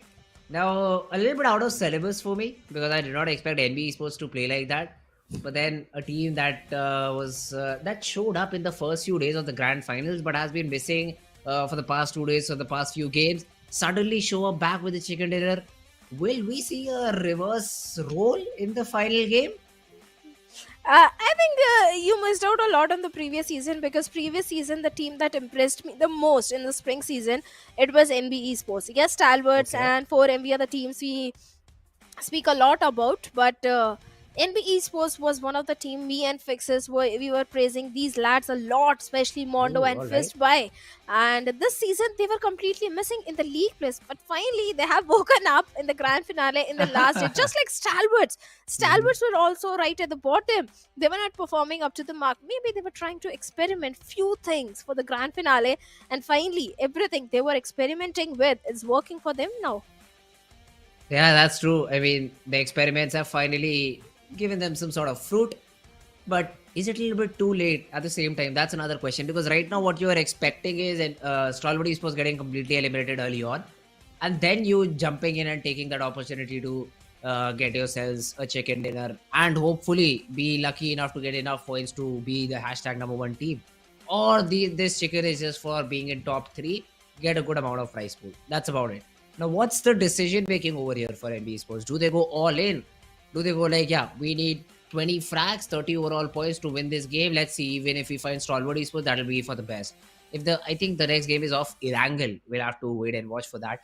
But if it is Erangel, then that Novo Repnoy drop will make a lot more sense. NBeSports could go over there, drop Clash if they're looking for that first spot. Otherwise, maybe play their default game and play for the top 3 positions. Maybe we don't know. Anything can happen, and I don't think NBeSports will go for a drop Clash. But right now, Slipknot, the guy that performed up to the mark yesterday, finally becomes the MVP today. Again, a very consistent performance coming in from this particular lad. 6 LMs and a very high damage number. 208 healings, but he was out in the open. Miramar, the healing numbers tend to be a little high, but he did all that was required from him, and I think the future is bright for this particular guy. Yeah, that's true. But if you look at 4MV, unlucky, just unlucky. It's pure unlucky 4MV because look at that dog. Close to 1200 damage, only 1 frag. Now this all happens because all your frags get stolen down. Cannot blame any other team or player for that because you're on top of a ridge. Players, you will be able to get those knocks, but confirmation, well, that's the biggest problem, I'd say. But looking at the match summary, Slipknot has the highest LMs, Doc has the highest damage, Liquid has the highest assist from Leos, and yet Uta with the highest healings done. He was taking a lot of damage. from the side of Leo Esports. Let's see how all these teams are going to perform in the very last game. And Fritz, like you said, a drop clash happening in Europe, but we'll talk about this later. First, let's have a look at the match ranking. As we can see, NB is on the top with 16 points. Yeah, they're being followed by Leo Esports, 14 points for this team. Leo has been surprisingly a little bit more consistent from the previous 3 games. I know it won't matter a lot at the end of the day, but then again, this is something a little bit of a takeaway for Leo Esports for their future coming tournament, for their future coming games. IHC with 10, SKYLIGHTZ even they ended up in the 2nd spot, but are on the 4th spot considering they only had 4 eliminations. So that's not the best possible result. But here we have the overall standings. Stalwart 4MV, 20 points, straight gap. And NBeSports, they are a little bit far away. Yes, that 23-point gap is still there, but not out of the realm of, conversion. Stalwart eliminated with 0, NB with 25 points. It still is very much possible. It is possible. And in the previous season, it was a similar story where Stalwarts, they became the champions, and 4MV, they came on the 2nd spot. This time, 4MVs, they are trying to become the champion. The point difference, like you said, is only 20 points. Between NBs and Stalwarts, it's just 23 points. So anything can happen.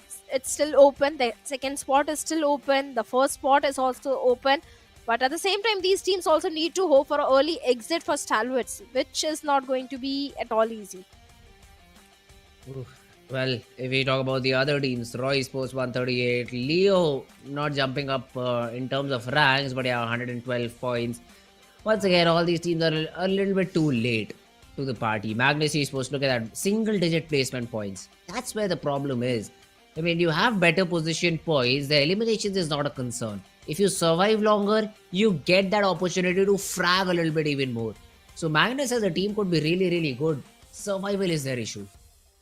Yeah, only 9 placement points is something to be little worried about. But now let's have a look at the schedule. We started on Erangel with Stalwarts getting a chicken dinner, and Leos in Miramar, they dominated. But Stalwarts again getting 2 back-to-back chicken dinners in Erangel and Sanhok. Then NB's coming in and reigning supreme in Miramar. Now it's time for Erangel. And I'll ask you, our producer is not asking us, Fritz, who do you think is going to take a winner chicken dinner in this Erangel? Hey, 4MV. I think 4MV is getting the chicken, Stalwart will be 2nd. And Stalwart will be able to take the game home, take the tournament home. That's what I believe will happen over here. Because again, 20-point lead, a little bit too much to cover with. The chickens that I've seen have been of 20, 21 points, 23, 24 today at max, I believe. That was the biggest chicken dinner that was achieved by your team. So getting a chicken dinner where you have like 26, 27 points is not going to be that easy at all. Plus even Stalwart playing, meaning they'll get at least 4 or 5 points, right? They never get eliminated getting less than that. So that's something I think Stalwart is taking the tournament away. But yeah, another thing that you guys can take away is this cool shark headgear. Now we have achieved the milestone of 50,000 comments. So thank you so much for that, guys. Here's a little special reward. Go and quickly redeem all these codes and win yourself this cool headgear. Well, certainly too many rewards are there, and you guys can definitely claim as soon as possible. And again, thank you so much for all the love and support. If you guys have any sort of feedback, you can ping me and Fritz in our Instagram social handles anytime. We are open to the feedbacks. But like you said, 4MV, they will get the winner chicken dinner. I think NBeSports will get it. Ooh, because the way they are fighting it is a day of double, triple chicken dinner. So let's award NBeSports also. But even T2K, they also do stand a very good chance.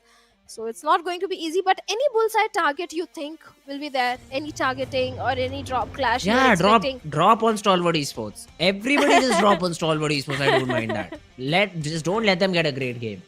Let's see some beef in the final game of the day between these teams. I'm sure it won't happen, but hey, what's about predicting? If you're always correct, nobody will ask you then, right? Or people like we will start taking money. So let's just not do that. But yeah, just drop in. Nova Repnoy is still there. NBeSports, play for the W, play for the chicken, drop into Nova Repnoy, eliminate Stalwart, rotate towards military base, eliminate 4MV, 8 frags early on in the game. that will definitely set you up to win the championship. Assuming everything goes your way. Assuming everything goes your way, but for now, the flight path is definitely going in the way of NB's, Stalwarts, and 4MV.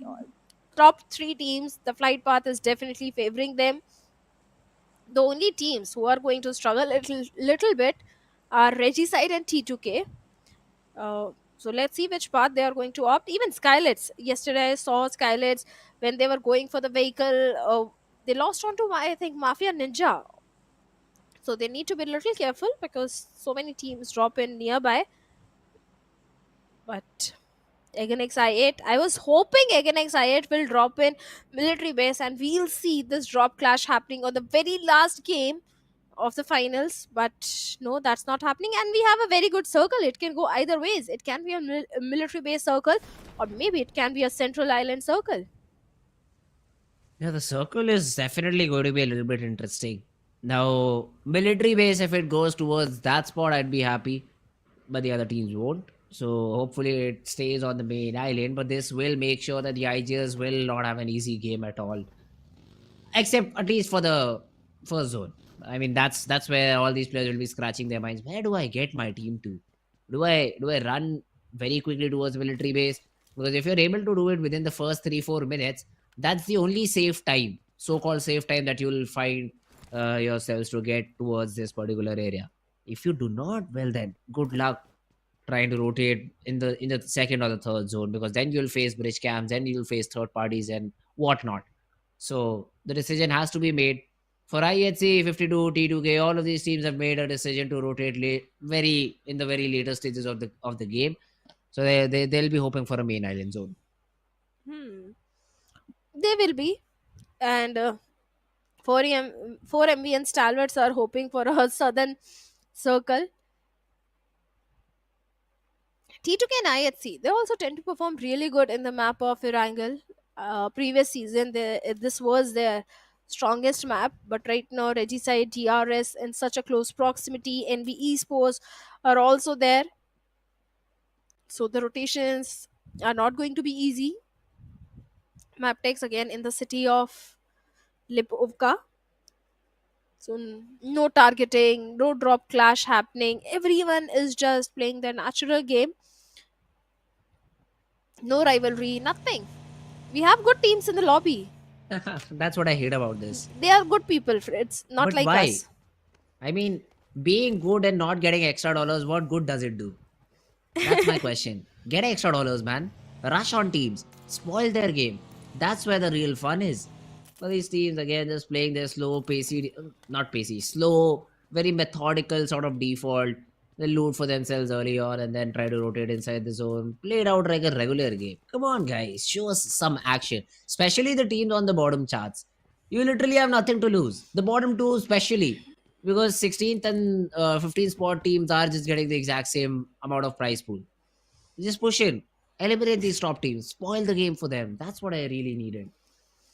And that's why, Fritz, you and me are casters, not an esports athlete. Because we don't have the patience. We don't have that game spirit. Because we love the drama. We love rivalries. We love action, Exactly. chaos. As casters, we love it. But as players, no one loves it. Everyone wants peace. Nothing else. Yeah, that's the biggest question. Why? Why do they love this sort of peace? I don't get it. But They are good people. Again, what good does it do to be good if you don't get money out of it? Understand? I mean, Not everything is about money. then what? Why are you playing the game? You cannot For the be. bragging rights. Yeah, well, the 15th and 16th position is no place to be in for Yeah. bragging rights. Yeah. So just spoil the other's game. That's the exact thing you can do. Hey, it's fine, man. It's fine. We're just saying things right now because we have nothing to talk about. Literally, no team is fighting early on. Not even a single player, and no clashes can be seen. So, yeah, for the very first time, I've seen this military base area. Because the other time, it was like we were always staring at the mini map, waiting for the blue zone to close in. But for the first time, we see all these teams rotating in. East, even though he does not have the best possible loot, has already started off with his rotation. He is hoping that he might be able to catch someone off guard trying to use the bridge in the first stage, because that's when you won't expect a player in such a close proximity area. So he's just trying to do something like that. But yeah, you won't find anyone, because literally no one has decided to move towards this island. Yeah, no one will move unless the next circle ship goes a little south. But Liquid is trying to move, and he has been stopped by the players of Magnus. And Faster instantly takes him down, gets a confirmation point. But Magnus also needs to be careful, because retaliation shots are going to come in. And Faster goes down. Zibian also goes down. XI8 Blade also doing a third party. Two teams striking at the same time, where Leos are also suffering. Slipknot also goes down. Uzm is looking for the confirmation point. Three teams out in the open. Yeta Uta going with a vehicle run over, takes down Uzm. Drolin also goes down. It's a little chaotic. We wanted chaos, and the chaos is there, Fritz. Finally, yeah, Egon XI8. Although I mean, this team shouldn't have been on this part of the this side of the chaos, because if they lose a few players, it'll be a big trouble. Although Aegon XI8, they've been able to get a few confirmations. Finisher is trying to get this player out of the harm's way, will be able to get that revival. But yeah, Magnus will have to continue with only 2 players. Aegon XI8 on the other hand, do they have all 4 still surviving? Not sure about that. Oh, does not matter. Yeta Uta just ran over another player. And there's a player still knocked out. Yeta Uta playing around with the vehicle. Finally, Falak will put him to rest.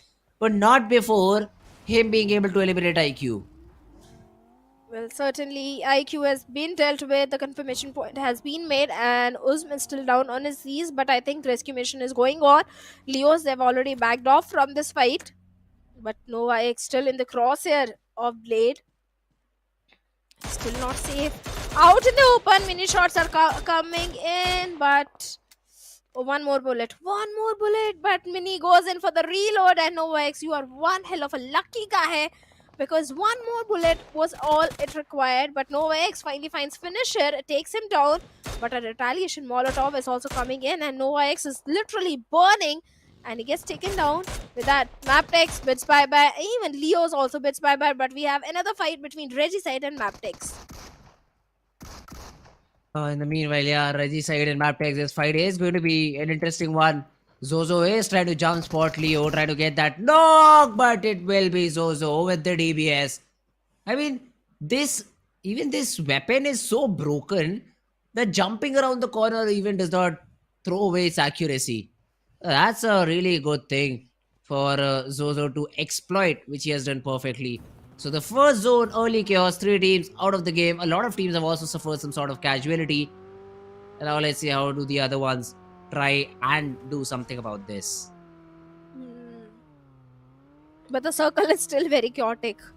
It can go either ways. It's going to keep all the IGLs on their toes, that where the circle is going to go. NBs again locking ons with DRS, as DRS trying to traverse inside the circle, where NBs are suffering right now. 2 plus already down, and DRS looking very strong. This was a very important game for NBs. They didn't have to engage in unnecessary fight out in the open, but now they made the mistake. They paid the price. Pondo left all by himself, but HBDC also going for the vehicle run over.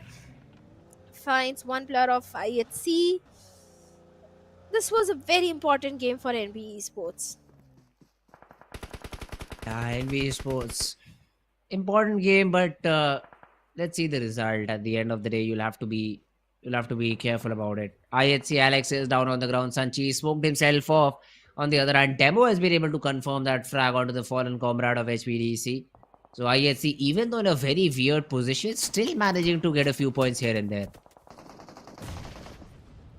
Yes, he does. He does manage to find few good points, but Aero is still fighting with the players of IHC. He's very well aware Zoil is in the back lines.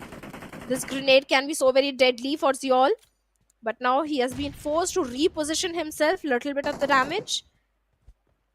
On the other side, HVDC Sanjay gets a confirmation point onto Alex. So even the players of IHC are not looking so very good, as Zoil is trying to make a quick escape. But the question is, will he be allowed? Because I don't think HVDC is going to let him pass by so easily. But looks like he has made it to the safety, at least for now. But the question is, for how long? Even SKYLIGHTZ, speaking of them, They're going with a very late rotation, Fritz. They're still inside the blue. That's an interesting thing. How do they want to play this one out? In a, I mean, still that little bit of fight for HVDC is going on. Maybe this time around with the players of Team Raw Esports, they have rotated early on. This sort of a zone always puts you in an uncomfortable spot. Aegon XI were able to escape from a very difficult situation and have been able to get two of their players alive. But in the meanwhile, 4MV will take another player of IHC. A lot of these fights are happening around the bridge area, all because the zone is 50-50 between these two islands. The teams cannot figure out where to drop in, where to rotate. And that's the advantage that the other teams who have a good position inside the zone are taking. Look at the position of 4MV and Stalwarts. Stalwarts on the military base island, 4MV on the bridge. If the circle goes a little south, but no, that's not gonna happen. It's on the main island, and now Stalwarts, they have to rotate, but 52. Jallad with DP finds a knock and confirmation onto rig of T2K. And T2K, they are still in the blue, and 52 Esports, they are going to gatekeep them. Shots being fired where Example takes hefty damage. The vehicle is also about to burst. So T2K, they have to be very cautious. And Choto with a buggy is already closing in the distance. He's being little very aggressive. Too aggressive, I'll say. Example out there in the open. This grenade can be deadly, Yeah, for that's example. That's it. Done. Oh. And if the nade was not good, 52 Esports had that run over. So they were like, yeah, we have that insurance policy. That nade is our insurance policy. So it will be able to get another frag for Team 52 Esports. And now they're going in for destruction. Now that's what I like about the team. Stage 3, only 12 teams surviving, 38 players in the lobby. Yes, 38 teams still inside the lobby, 38 players, 12 teams still inside the lobby. High Voltage DC, one side we have Raw Esports, and right in front we have 7th Element inside a compound, and ROG is trying to challenge them. They also want to hold that very compound in the circle. Grenades being flung over to get some sort of intel and information, but we have Ziol also, the Ugly Thorn. And finally, in the mini-map, we can see SKYLIGHTZ also making it inside the circle. And looking at the position of the team, Fritz, which team you think is going to get chicken dinner? Because I think Raw Esports, they stand a very good chance. Yeah, I mean, right now it's literally anyone's game. Because look at the zone. Still on the bridge area. I don't know if 4MV is expecting Stalwart to be behind them. That's a really big question I have. Because 4MV are separated. 2 players on the bridge. 1 player up on top in that God squad house. 1 player on the right hand side. So you have that 4-player split that is still going on. But then how does it help you? That's my biggest question. If the push comes in, you'll be isolated from each other. You will be at a risk of losing players. So all these questions are yet to be asked. In the meanwhile, T2K are pushing into the players of Team 52 Esports, and that's a good nade from Love. He finds Walu, but now the confirmation is something that they are attempting another follow-up nade. A little bit of damage dealt, but the knock, the confirmation still not there. Although Jane will be able to put Walu to rest and Jallad on his knees. Choto also goes down. Now 52 Esports left with only 1 player, but a nade comes in from the side of Raw Esports and HVDC. They have suffered heavy casualties. Confirmation points already there. And Jane having a good compound. The next circle shift is again favoring the players of SKYLIGHTZ. At the same time, Agonix I8 and Raw Esports might look for a potential dominant control from the northern front, where T2K also trying to traverse from the northern side, if I'm not wrong. Now 52 Hassan, he's one lucky guy because he can hide in those compounds of Ferry Pier as the lone survivor. But right now 7E also trying to move inside a little bit, but Regicide were not even aware that 7th Element passed by them. On the other side, 4MV finds a knock onto Nirzed, and now the fight which we were waiting for, everyone was waiting for, is brewing up. In the meanwhile, yeah, 7th Element falling one after the other. Aegon XI, so it's only a couple of players, but they're doing their job perfectly. Falak making sure that the knock does not go waste. The nade will be able to confirm that frag onto Divine. I mean, even before that, Ozone was like, yeah, well, I'll do the job for you, my guy. you don't have to worry about it. And Goku, T24, these are the only two players from 7th element to survive. Stalwart are taking that long way, that long rotation, using the water to get inside the zone. A risky decision might just pay off, because I think 7th element will be the team that they'll have to counter. It's just a couple of members, so it should not be a big problem. But it's going to be a problem for Sky. And Gyante, being a little impatient, revealed his position. This grenade can stop the players of Raw Esports as they are trying to reposition. They are not engaging directly in a fight with DRS. On the other side, we have Reggie side against X8, where Reggie side, they have lost on to few players. And again, X8 looking very strong. DRS, they have the entire control of this hill, where Raw Esports are looking for some other different position. Grenades being flung over, Molotovs being thrown, and Vaz is the only man standing from the side of Reggie's side. The confirmation points already being made by the players of X 8. Vaz going for the rescue mission. This is the moment when the players of X 8 can charge in. Oh. Wow. They don't need to. They just do not need to. They'll just do the job with the nades. So Falak will be able to just entirely eliminate that squad. Aegon XI8 with just 2 are dishing out heavy damage. Already 9 defeat points to their name. They're saying, yeah, of course we cannot be the hashtag one team after the performance we had on the final day. But let's go out with a bang. Let's get as many points as possible in this final game of the day.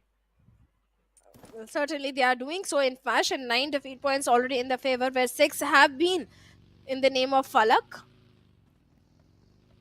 Now 4MV also, they do have the numbers advantage, all the 4 players alive. I've never seen 4MV have this sort of hold and patience, but this season 4MV, they have changed entirely. They know when to aggress, they know when to show caution, but right now Stalwarts, like you pointed out, 7th element can be that ugly thorn, and looks like 7th element, they are going to find 4 free finish points. Yeah, that's easy. 4 free finish points could be a thing. But Stalwart, you cannot ever count them out. I mean, they will have some sort of cover while trying to get over from the ridge area. And yeah, there it is. IC spots Goku board out. Easy frag confirmation. And as soon as you launch that nade, you're just giving away your position to the remaining players of team Stalwart Esports.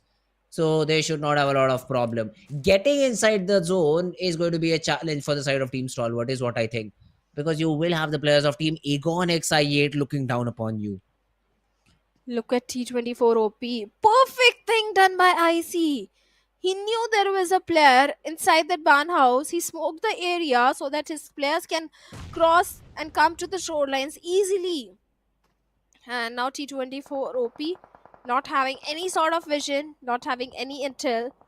On the other side, we have DRS, complete northern control in their favor, but Prabeen is going to deny that with that UMP45 as he finds 1 knock. Now DRS left with only 2 players as SKYLIGHTZ has been dealt with. But 52 Hassan with a grenade takes down Love, but Jane comes in and saves the team and Love. And 52 Esports bids bye-bye on the 10th spot with 2 eliminations. Love, easy rescue mission coming for him. Even T2K, they do have a very good compound. This can be a chicken dinner for them also, but they don't have the numbers advantage. But right now, shots are being fired in the direction of T2K as well. Oh, yeah, well, T2K, they will have to be a little bit careful about that. 4MV on the other hand, all 4 players still surviving. Now, if they do not get a big chicken, at least with 10-15 frags, they can say goodbye to their dreams of getting on the top spot. And Stalwart still surviving will make it even more difficult. Every other frag, every other second that Stalwart survive, 4MV, they will have to do double the job, double the duty. So they'll need to be careful. DRS on the other hand, Gyante gets that frag onto Zeol, and with that even IHC will bid bye-bye. Aegon XI8 now being pushed in upon by the players of Team 4MV. Let's see this time around if they toss some good nades onto their opponents. One of them just bounced back into his own compound. Falak, be careful a little bit, my boy. Another one being tossed onto east. No damage done whatsoever. Team Aegon XI8 still sitting idle. Oh yes, they are. They're not idle. They're just holding on to the position as Uzmuk is trying to grenades where 4MV again XI8 are battling it out on the southern eastern side.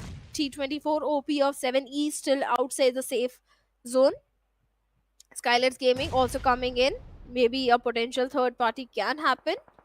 But Apex is already charging in, going very aggressive. The soft cover, the smoke wall is there. Grenade coming in from the side of Falak takes a lot of HP out of Apex, forced him to reposition. Another grenade coming in from the side of Falak can take Apex down, and no, Apex survives this one. This exchange of grenades is not finding any sort of connection. But Falak comes in with the DBS, but this time UMB again reigns supreme. And Falak has been dealt with, and Apex along with 4MV survives with 5 defeat points, and now they have the entire control of this compound. But still, we have one player remaining from the side of HIGHVOLTAGE. Moving on. Now let's see how much can this last remaining player do. 4MV have 5 defeat points to their name. The Molly connecting onto Apex. Looks very funny when a player who has Molly connected on him runs while just trying to rub his shoulder down, trying to get away from the fire. Player spotted down, the shots being perfectly taken, and an attempt made with the DBS won't be able to get the job done. Easy elimination for them. On the other hand, Stalwart is pushing it onto the players of Team T2K. Nades being tossed left and right. Jade almost being taken out. And I think the follow-up nades should be able to... How many nades will they toss in that top compound? Love eliminated. Jane still surviving somehow, but then Stalwart can maybe do the job with the gun, or they just do not need to, because the nades will just do it, and still they have a couple more left for NBeSports, and will also be able to get some out from the crates as well. But now this is a big fight. 4MV versus Stalwart Esports. The team winning it out, especially for 4MV, this is a very important fight to win. Goliaths versus Goliaths. East in such a close proximity. IC's position also very critical. And retaliation grenade is already prepared. Let's see if in either of them can find a connection. And yes, IC does. Takes down East. This is the opening which the players of Stalwarts were waiting for, because now 4MV, they have to move inside the circle. Had East made sure one knock comes towards the side of Stalwarts, the entire team could have transitioned inside safe. But now NBeSports again takes down Apex. 4MV. This is a very tricky one for them, but Stalwart still having the entire circle control. Even the players of Raw Esports are being so very silent. SKYLIGHTZ also not making any sort of noise. And look at T24 OP still surviving.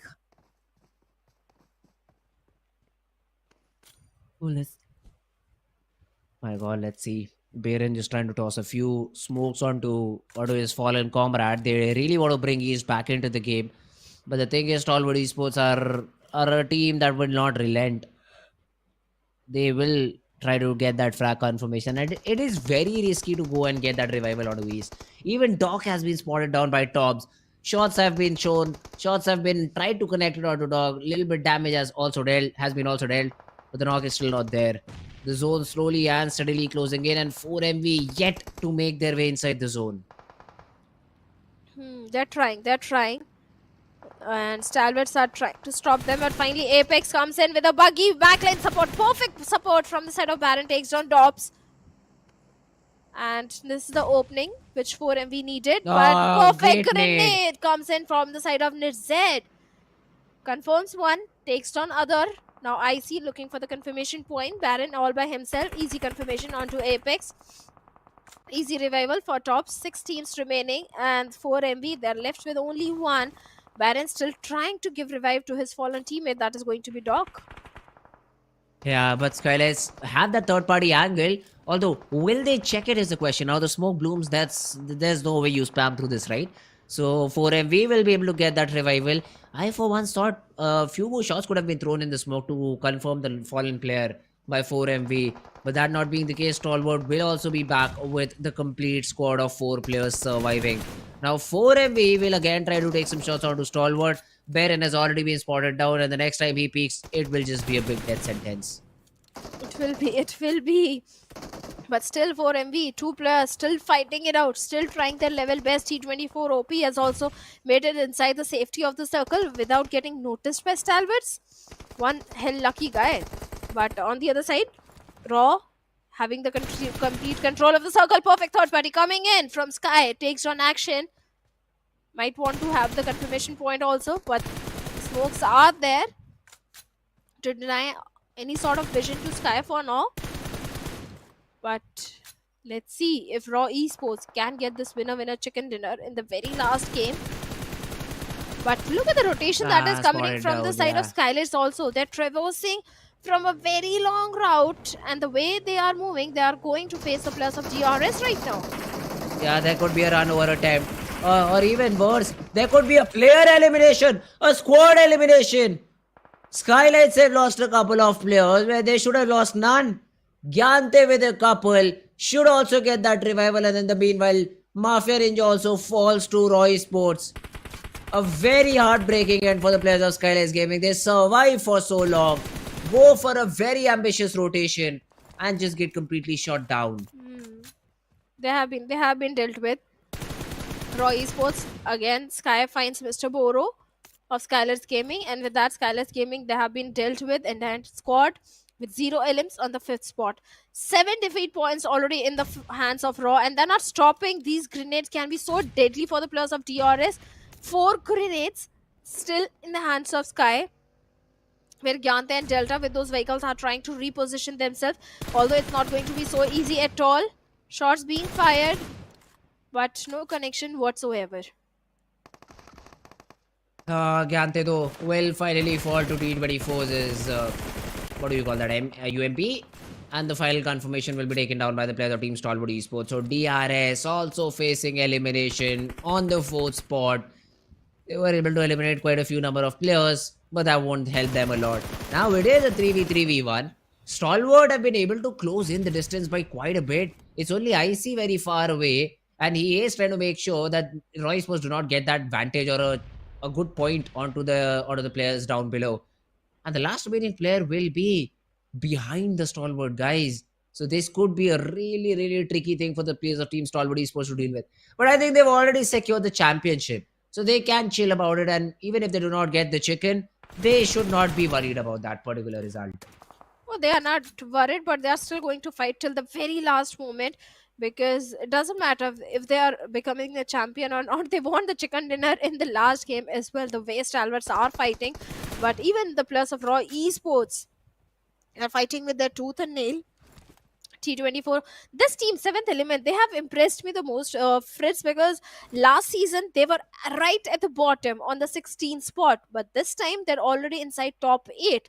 So this team has definitely made some progress in terms of the gameplay. They have shown so much improvement, and I think on day number 2 they were right on the top of the leaderboard.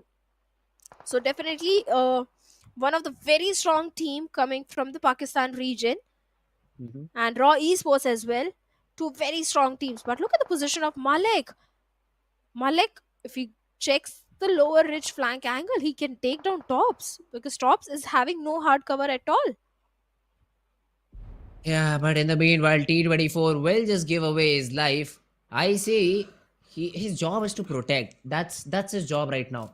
And Nirzad is trying to crawl his way up to this ridge that Sky has from Roy Sports. Now the zone will close in the next 10 seconds, and you'll get that rough idea that the players of Team Stalwarts have the advantage. More towards the center of the zone. Yes, maybe you will lose IC early on, but then the other players will also have to make a move. Next 10 seconds for both these teams to make a decision. Do they force IC inside the zone, or do they leave him behind to provide that cover fire? 2 big questions. Tops has a nade. Will it get value? Nirzad also has a nade. They really want to toss them out, but they're waiting for the players of Team Roy Sports to make a move. Now the zone will start to close in. Nirzad with a nade won't be able to find anything. Malik on the other hand, Prabir on the other hand finds IC, and now suddenly it's a 3v2 with the advantage working in the favor of Team Roy Sports. Oh, certainly it is working in their favor, because they have the uphill angle, they have the height advantage, and Tops also goes down through the hands of Malik. Nirzad all by himself, and in a 1v3 situation, way too much to deal with. And Raw Esports, finally they get a winner chicken dinner for themselves in the very last game of the grand finals, the last Erangel, with a total of 20 points, and now they are sitting on the 7th spot. A lot of damage, actually 1500 damage that they were dishing out. Yeah, the damage, although I'd say is of least concern over here. Great attempt, no, I'm sure, no doubt in that. Raw Esports, the journey that they had from SA region, almost just missed the tournament, missed winning that tournament by a few points. 4MV getting in a little bit ahead of them in the final day, just playing game after game, game after game, game after game. And even the final game, if they played it a little bit better, I think they could have been the champions. But this time around, not the exact same showing in this SAC tournament. They played good, yes. They had good moments, yes. But at the end of the day, yes, they will be able to get the chicken in the final game of Erangel, but will be placed on that 7th spot in the overall standings. You know, Fritz, last season Raw Esports, they didn't even qualify for the SAC Yeah, championship. And yes, big some, W. yeah, some roster changes are there definitely, but they have definitely improved their gameplay. And this season they're coming on the 7th spot. Big achievement, showcase how strong this team is. And I'm very sure in the next fall season, maybe in the next, I'm sorry, spring season, Raw Uh-huh. Esports can be one of the strong competition or contender for the championship title. Yeah, well, that's true. Roy Sports improvement is Yeah. definitely there. This team has shown the sort of caliber that they have, and will be a team to talk about in the spring season. I mean, it will be an interesting thing. But now, guys, is the time when we crown the PMPL SAC fall champion, and it is, I think we all know, going to be Stalwart Esports. Predictions were asked, delivery was needed, and Stalwart Esports was present always to deliver the fans the A gameplay that they're known for. Well, again, back to back, they are becoming the champions of the PMPL South Asia region. A fantastic gameplay coming from their side today. Got 3 chicken dinners, so many points, and this time again they come on the 2nd spot. This could have been a 4th chicken dinner for them, but that was denied by Raw. But fantastic game. These lads have been sticking together since a very long time. The perfect synergy is there. Everything is working for them, and I'm very sure in the PMGC they're also going to make their country and their region proud. Oh, well, for sure, man. PMGC is where these teams have to be looked out for. Great job done by the Stalwart guys. Again, we talk about Mongolian domination. It is what we got. But this time around, as you said, Shadow, I mean, we did see competition from the Pakistani region. We did see competition from the Nepali region. It was a close call. Yeah. The final day is again where the Mongolians were just completely all over the place. They were just getting chickens after chickens, getting those consistent games again and again. And that's how Stalwart Esports are on top. 4MB fell short, of course. That's a big lead as well this time around for the players of Team Stalwart Esports. So a comfortable game. But the difference between 4MB and Stalwart Esports, it was amongst the chicken dinners. Eliminations, yes, you had Stalwart Esports with better elimination. But 4MB with just 1 chicken, still playing consistent enough, still being so good in their fragging power, were at least able to get that 2nd spot. Yes, on the 2nd spot, again XI8 from Pakistan region coming at the 3rd spot with 177 points. This team also really impressed so many people out there, but NBeSports with 4 chicken dinners sitting on the 4th spot with 172 points. IHC on 5th with 170 points. But let's have a look on the page 2 that which teams are there who really needs to amp up their aggression and need to focus on the position points, like Magnus Esports on the 13th with 85 points. 52 Esports, this team has a lot of caliber along with Regicide. For Regicide, I really want to see them on the first page, but DRS Gaming, Fritz, they were on the top in the league place, but now they're sitting on the 10th with 135 points. Yeah, I mean, DRS, I say heavily rely on the position points. They heavily rely in terms of getting the chicken dinner. This time around, they were not able to get the job done. Of course, they are the ones who represented their region in the PMGC the previous time around. Although, the game style, the way they approach certain maps is something that I'd like to see them change. And then maybe they can be another team to fear from the, I'd say, the Nepali region. But the MVP of the entire tournament, man, Tobbs, he never fails to impress. Even in the South Asia region, I mean, Tobbs was always there in the contention. Sometimes there was contention with No Fear. The other time there was Roy Esports who were contending against him. But this guy, the consistency that he brings is just insane.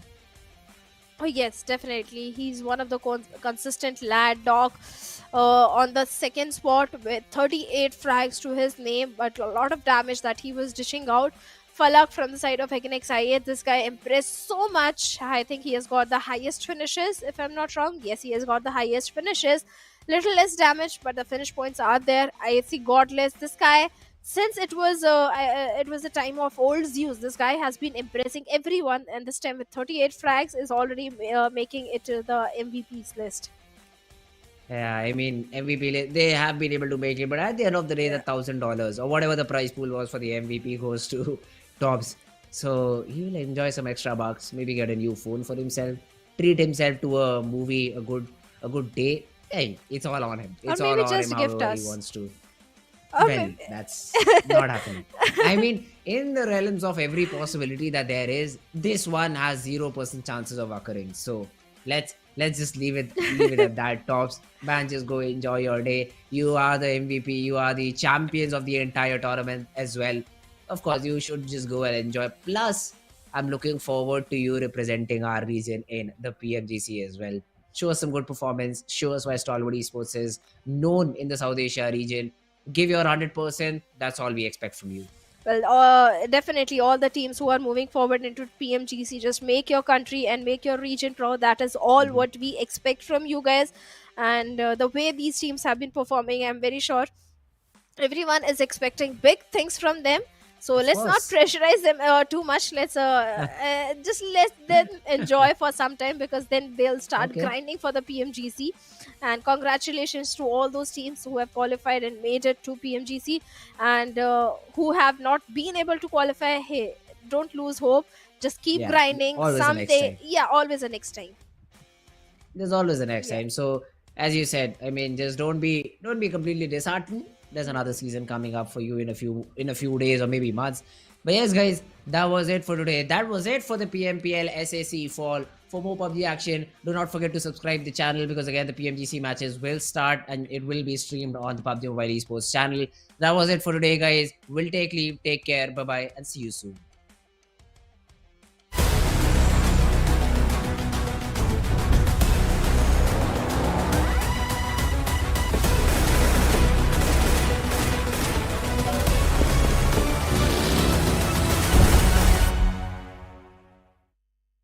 My friends, the guys over at PUBG Mobile challenged me to turn my guitar into an insane looking futuristic rifle. More specifically, the Dandy Grooster Set Cadence Maestro M24 upgradable firearm. Okay, that's very specific, since that challenge sounds like the usual madness we're doing here on the channel.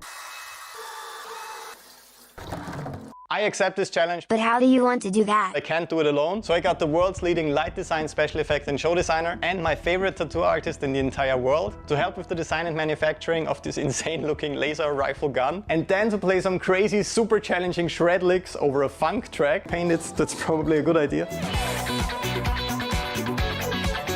I think all real guitar builders will cringe hard at this video.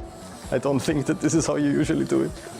Okay, so now we have a black guitar, but we have to add a lot of rifle elements to it. How are we going to do that? The back part of the guitar is very detailed. So my idea was project the actual guitar on this piece of wood, draw it, and then we cut it out.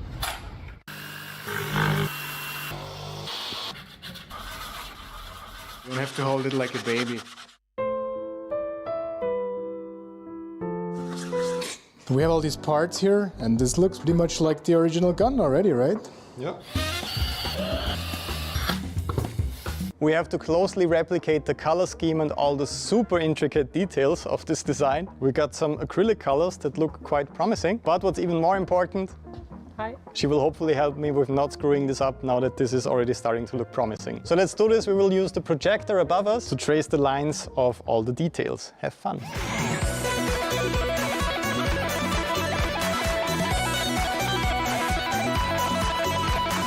We simply used some black zip ties, and it's actually surprisingly balanced. Look at this awesome set that Martin built, and the LED wall behind me isn't even on yet. But honestly, the last question of tonight, can I actually shred on this thing? Let's find out.